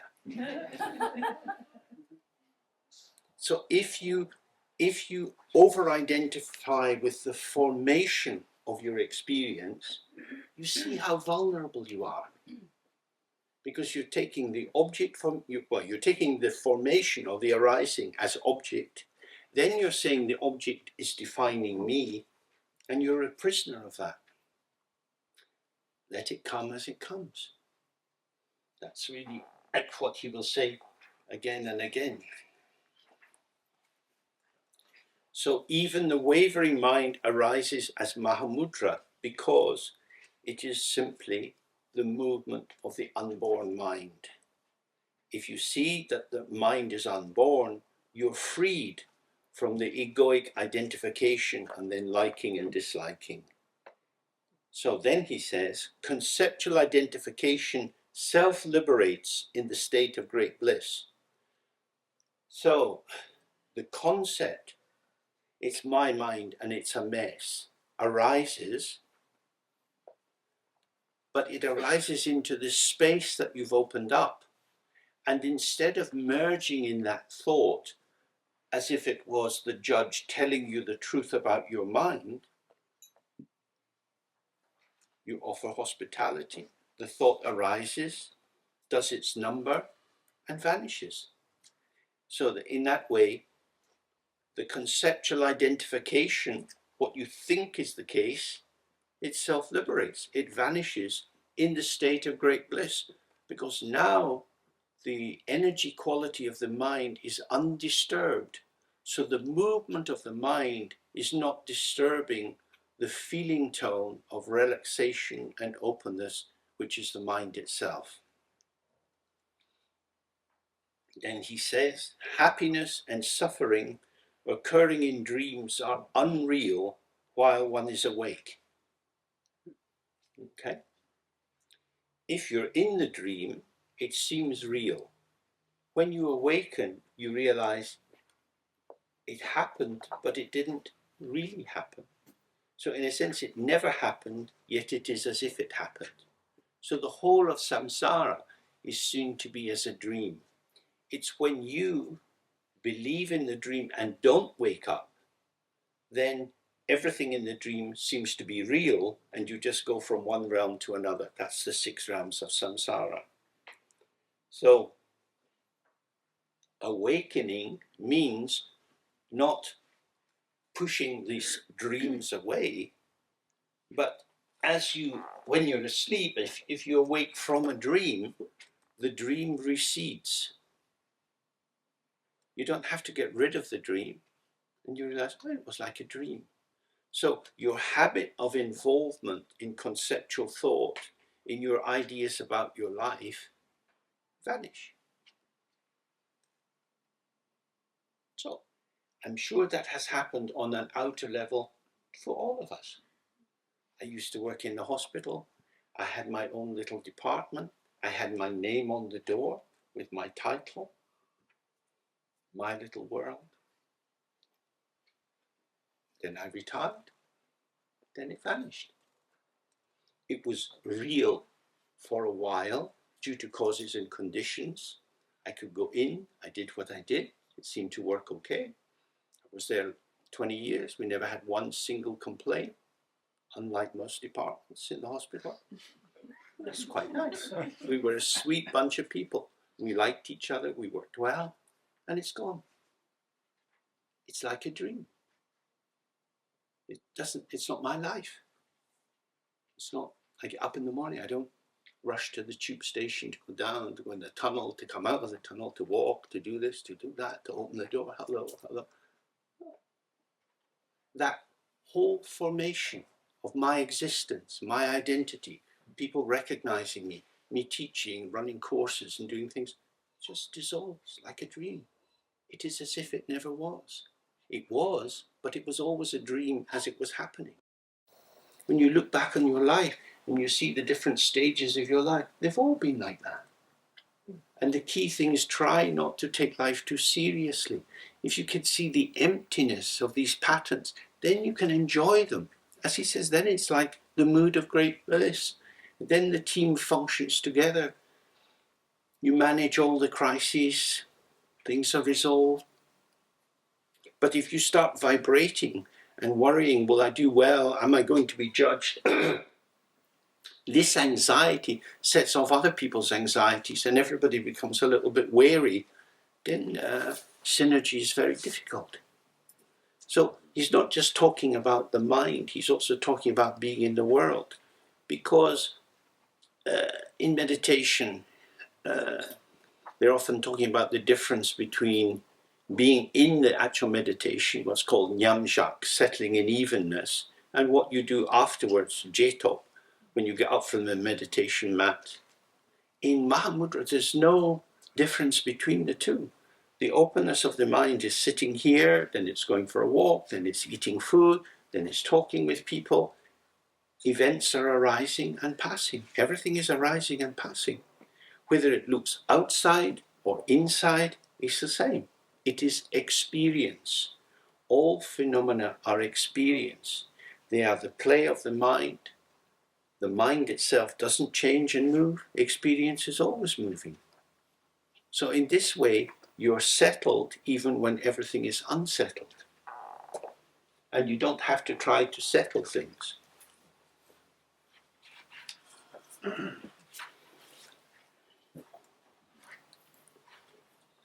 So he says, because everything is actually unreal and dreamlike, abandoning all hopeful and fearful attitudes, who is there to entertain thoughts of preventing and accomplishing? If you're ambitious, if you imagine that Buddhahood is somewhere else, that Buddhahood is joyous and glorious over the hill, then you will have ambition, and that will drive thoughts of preventing and accomplishing, because there will things you want to make happen and things you don't want to make happen. So in general Buddhism,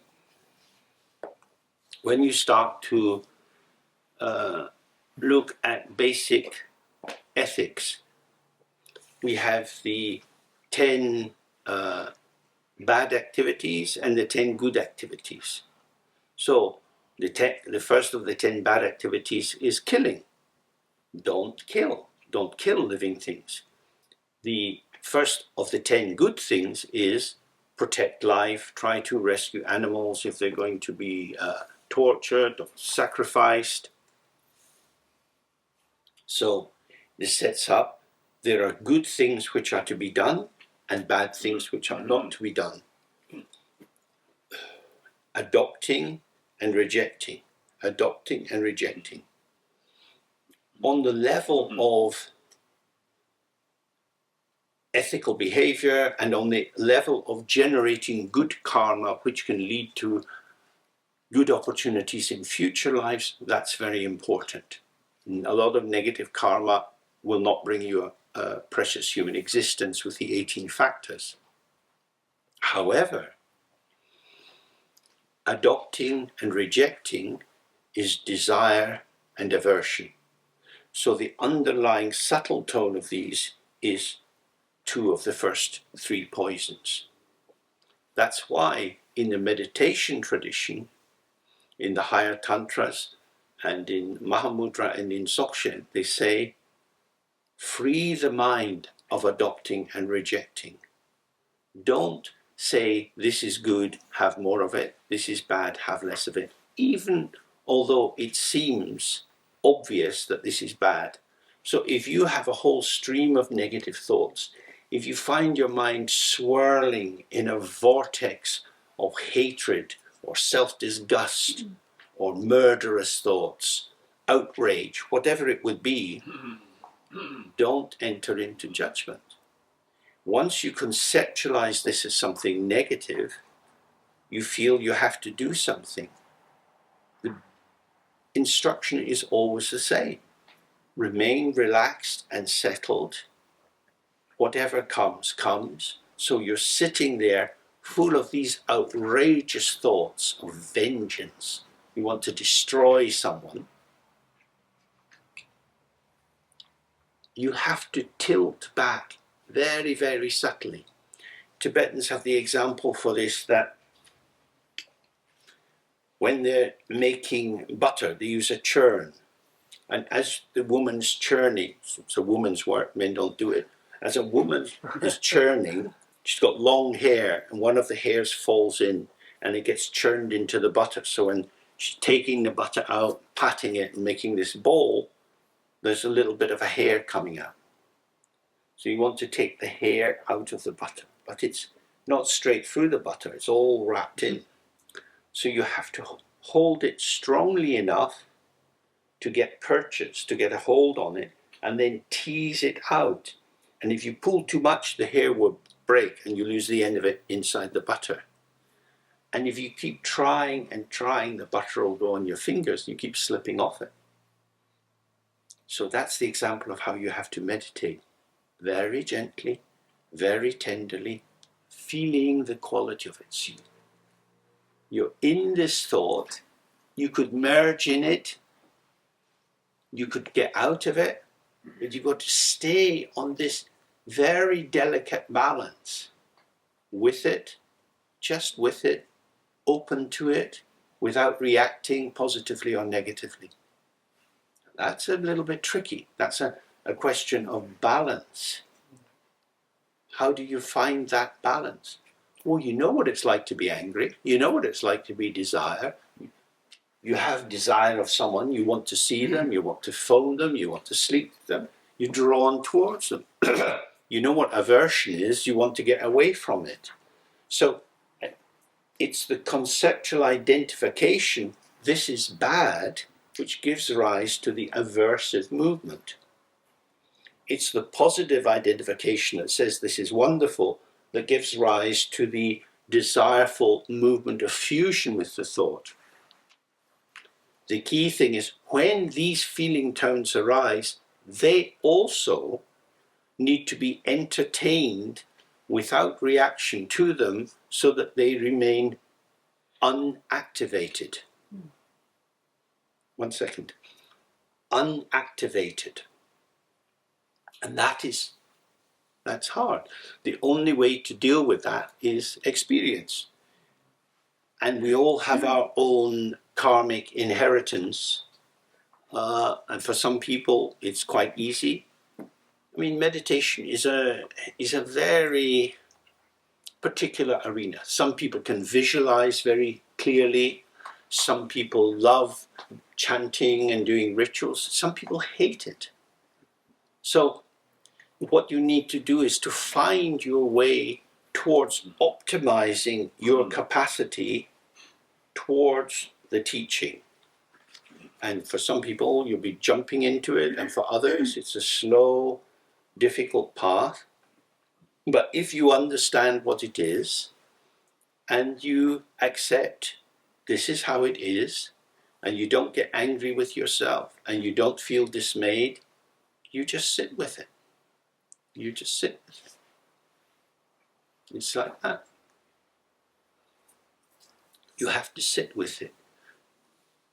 I'll take your question in a minute, but just before then, I think it's always good to hear this story of Asanga Maitreya, because it's very, very beautiful, and it speaks exactly to this. Asanga, living in India, and he developed deep devotion to the future Buddha, Maitreya, and he wanted to see him. He wanted to have a direct vision and encounter with Buddha Maitreya. So he got his teaching and transmission, and he went to his cave, and he sat there for many years, practicing every day, every day, every day. But after some years, he thought, I'm not making any progress at all. this is a waste of time. So I'm going home. So he set off out from the cave. And as he went along, he saw this man with a block of iron.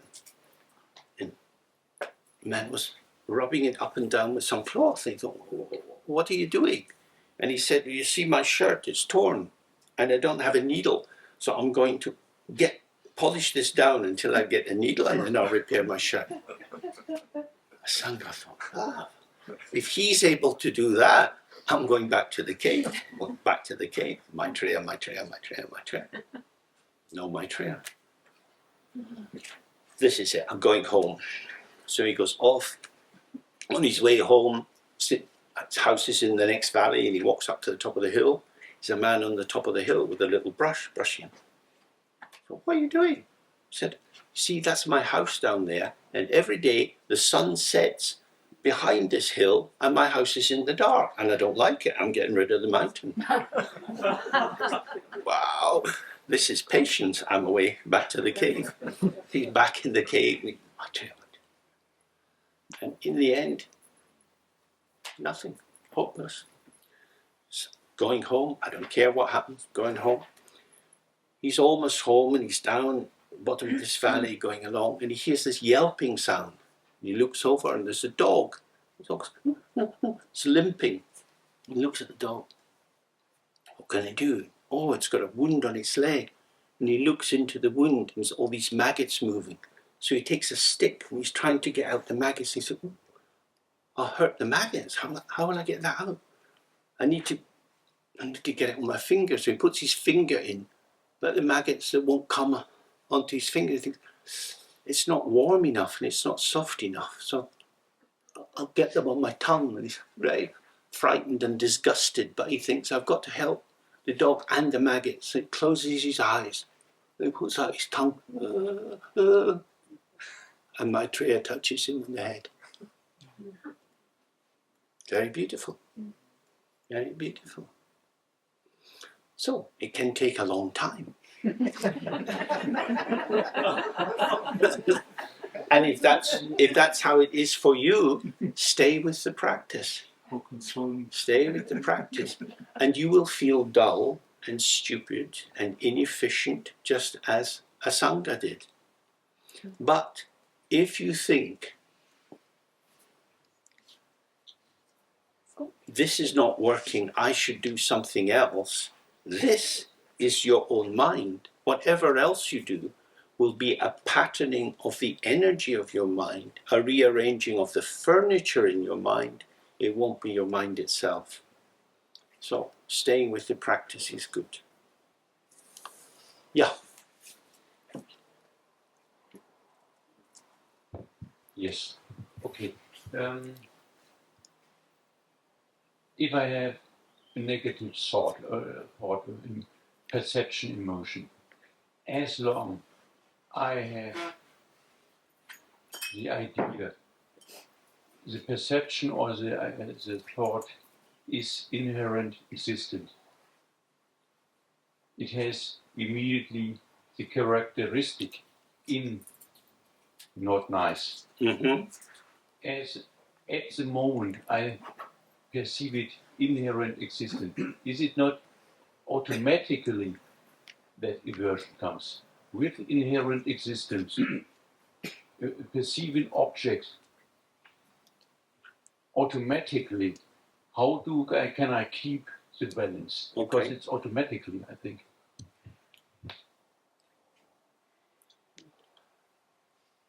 The outer way to prepare the territory for doing that is to see that the sense of inherent existence is an imputation. This is an activity of your mind interpreting.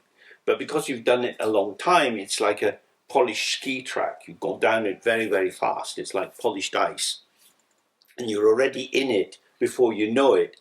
And so it appears to you you're not doing it. It just is. So it helps in that situation to read, like Nagarjuna, read some of the Prasangika literature that's criticizing inherent existence, looking at impermanence, looking at dependent co-origination, and so on, so that you've got you're putting little wedges in that are opening up the kind of streamlined effect of that. And on an outer level, watching the changes. We're past the summer solstice, so the days are getting a bit shorter, and you can see that. So you track, now the moon's starting to grow again for our perception. So you're seeing change, impermanence. What looks to be the case appears to be the case according to conditions. It is like this, the moon is like this today. It won't be like that in a few days' time. It'll look different. But today it looks like this. And the more you see how the relative can appear complete in itself to us, then you see the kind of soft edge of delusion. Does that make sense? So you have to keep doing that on a deeper level.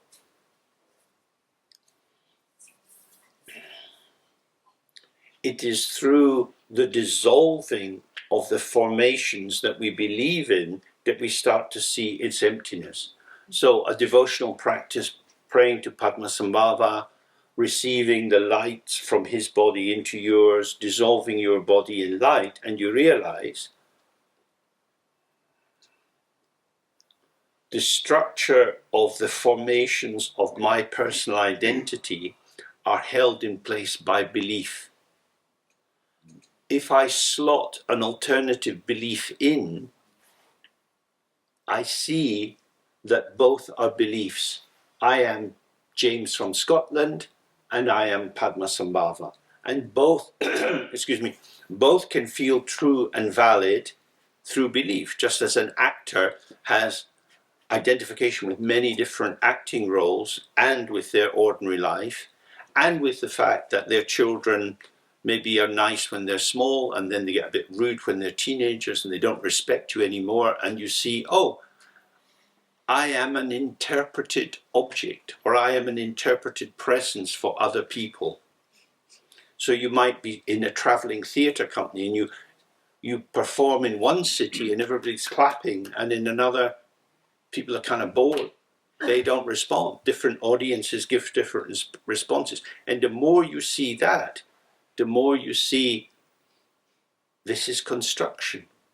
And the more you have that space, you're subtly loosening the merged feeling that makes it seem real. But at this moment, I use an antidote. I remember, oh, it's an illusion. It seems to be inherent existent. No, it is not. But it's using an antidote. Yes. Okay, but you said not using any antidote, Yeah. being present. And being present without an antidote means to have attention, and attention gives energy. Yeah, And that's true. And then Yeah, sure. So I'm just saying you could loosen up the territory a bit. If you're a gardener, you put in the fork in the springtime to open up the earth before you plant anything. You know, you want to plant Mahamudra, but the earth's a bit hard. So they do a bit of that stuff first. But the Mahamudra itself would be, if something has inherent existence, it won't vanish. So you sit, this complex which seems to have inherent existence is there. The mind itself, awareness doesn't move, the mirror doesn't move, but the reflections move. So there you're at the critical point. Is this the mirror or is this reflection? When it seems imbued with inherent existence, it's like the mirror. I am what I am, just like Sarah says, I am. But I appear to be. So that's why, you know, we do the shamatha, the shine, sitting, and then we sit and we don't move. It's like being a child. If you have an accident and you get a scab and you want to scratch it, and your mother says, don't touch it. Yeah. So you're sitting there and you want to do something because you have to, because it's so real. Relax in the out breath, stay open, and it will change because it is an impermanent appearance. If you merge with it, it will appear to be real. And just as you said, that chain, you put the life energy, the libido into the cathexis, and then it's real for you. So it's not exactly patience. It's more like we talked about with the Buddha sitting under the Bodhi tree. He says, I'm not going to move. It's just like that. And the bit that moves is the Mara. The demon moves, and if you dance with the demon's got you. Yeah. Okay, let's do last Guru Yoga for the day.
Okay.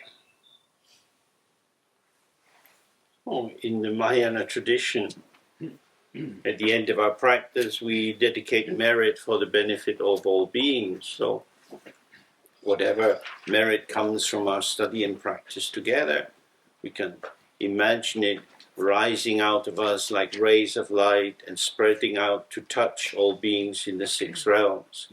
May they awaken to the truth of Mahamudra.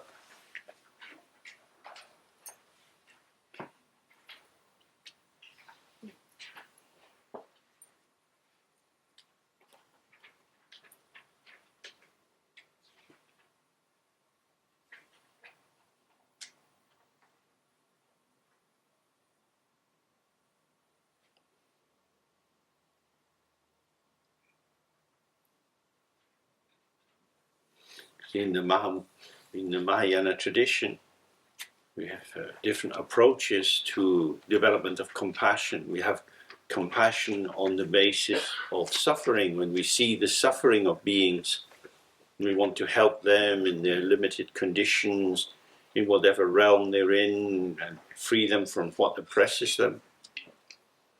But we also have, and so that's compassion generated with sentient beings as its object.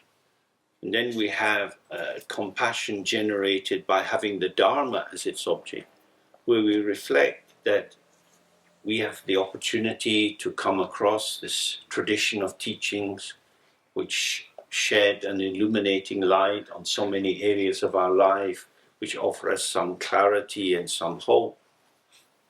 But very few people have this. In the world, most people are concerned just with maintaining life, with success, with money, with sex, with drunkenness. They pin their hopes onto ephemeral or transient forms that will be there for a while and then vanish. So with this, we feel sadness for these beings. We see them, as Saraha says, these are like foolish people. They're not foolish that in an insulting way, but they are fooled and fool themselves by their belief that the only thing to do in life is to consume objects and enjoy objects. We have the opportunities to see that the enduring basis of happiness and satisfaction and contentment is the mind itself. So for all those who have no access to Dharma, we offer our merit for them, we make a commitment to work for them, to develop our Dharma understanding so we can share it with them. And then the third aspect of compassion is non-dual compassion, compassion based on understanding that the mind itself has never been born, and that within this unborn mind all forms arise and pass, also as unborn formations, the inseparability of appearance and emptiness. And so, in absolute truth, there is no suffering. And it's by holding these three aspects of compassion together that we can remain relaxed and open in the face of great suffering, and yet find ways to respond into the minutiae of whoever is in danger. So, how lucky for us to taste the sweet nectar of Dharma. It's very, very amazing. Okay, so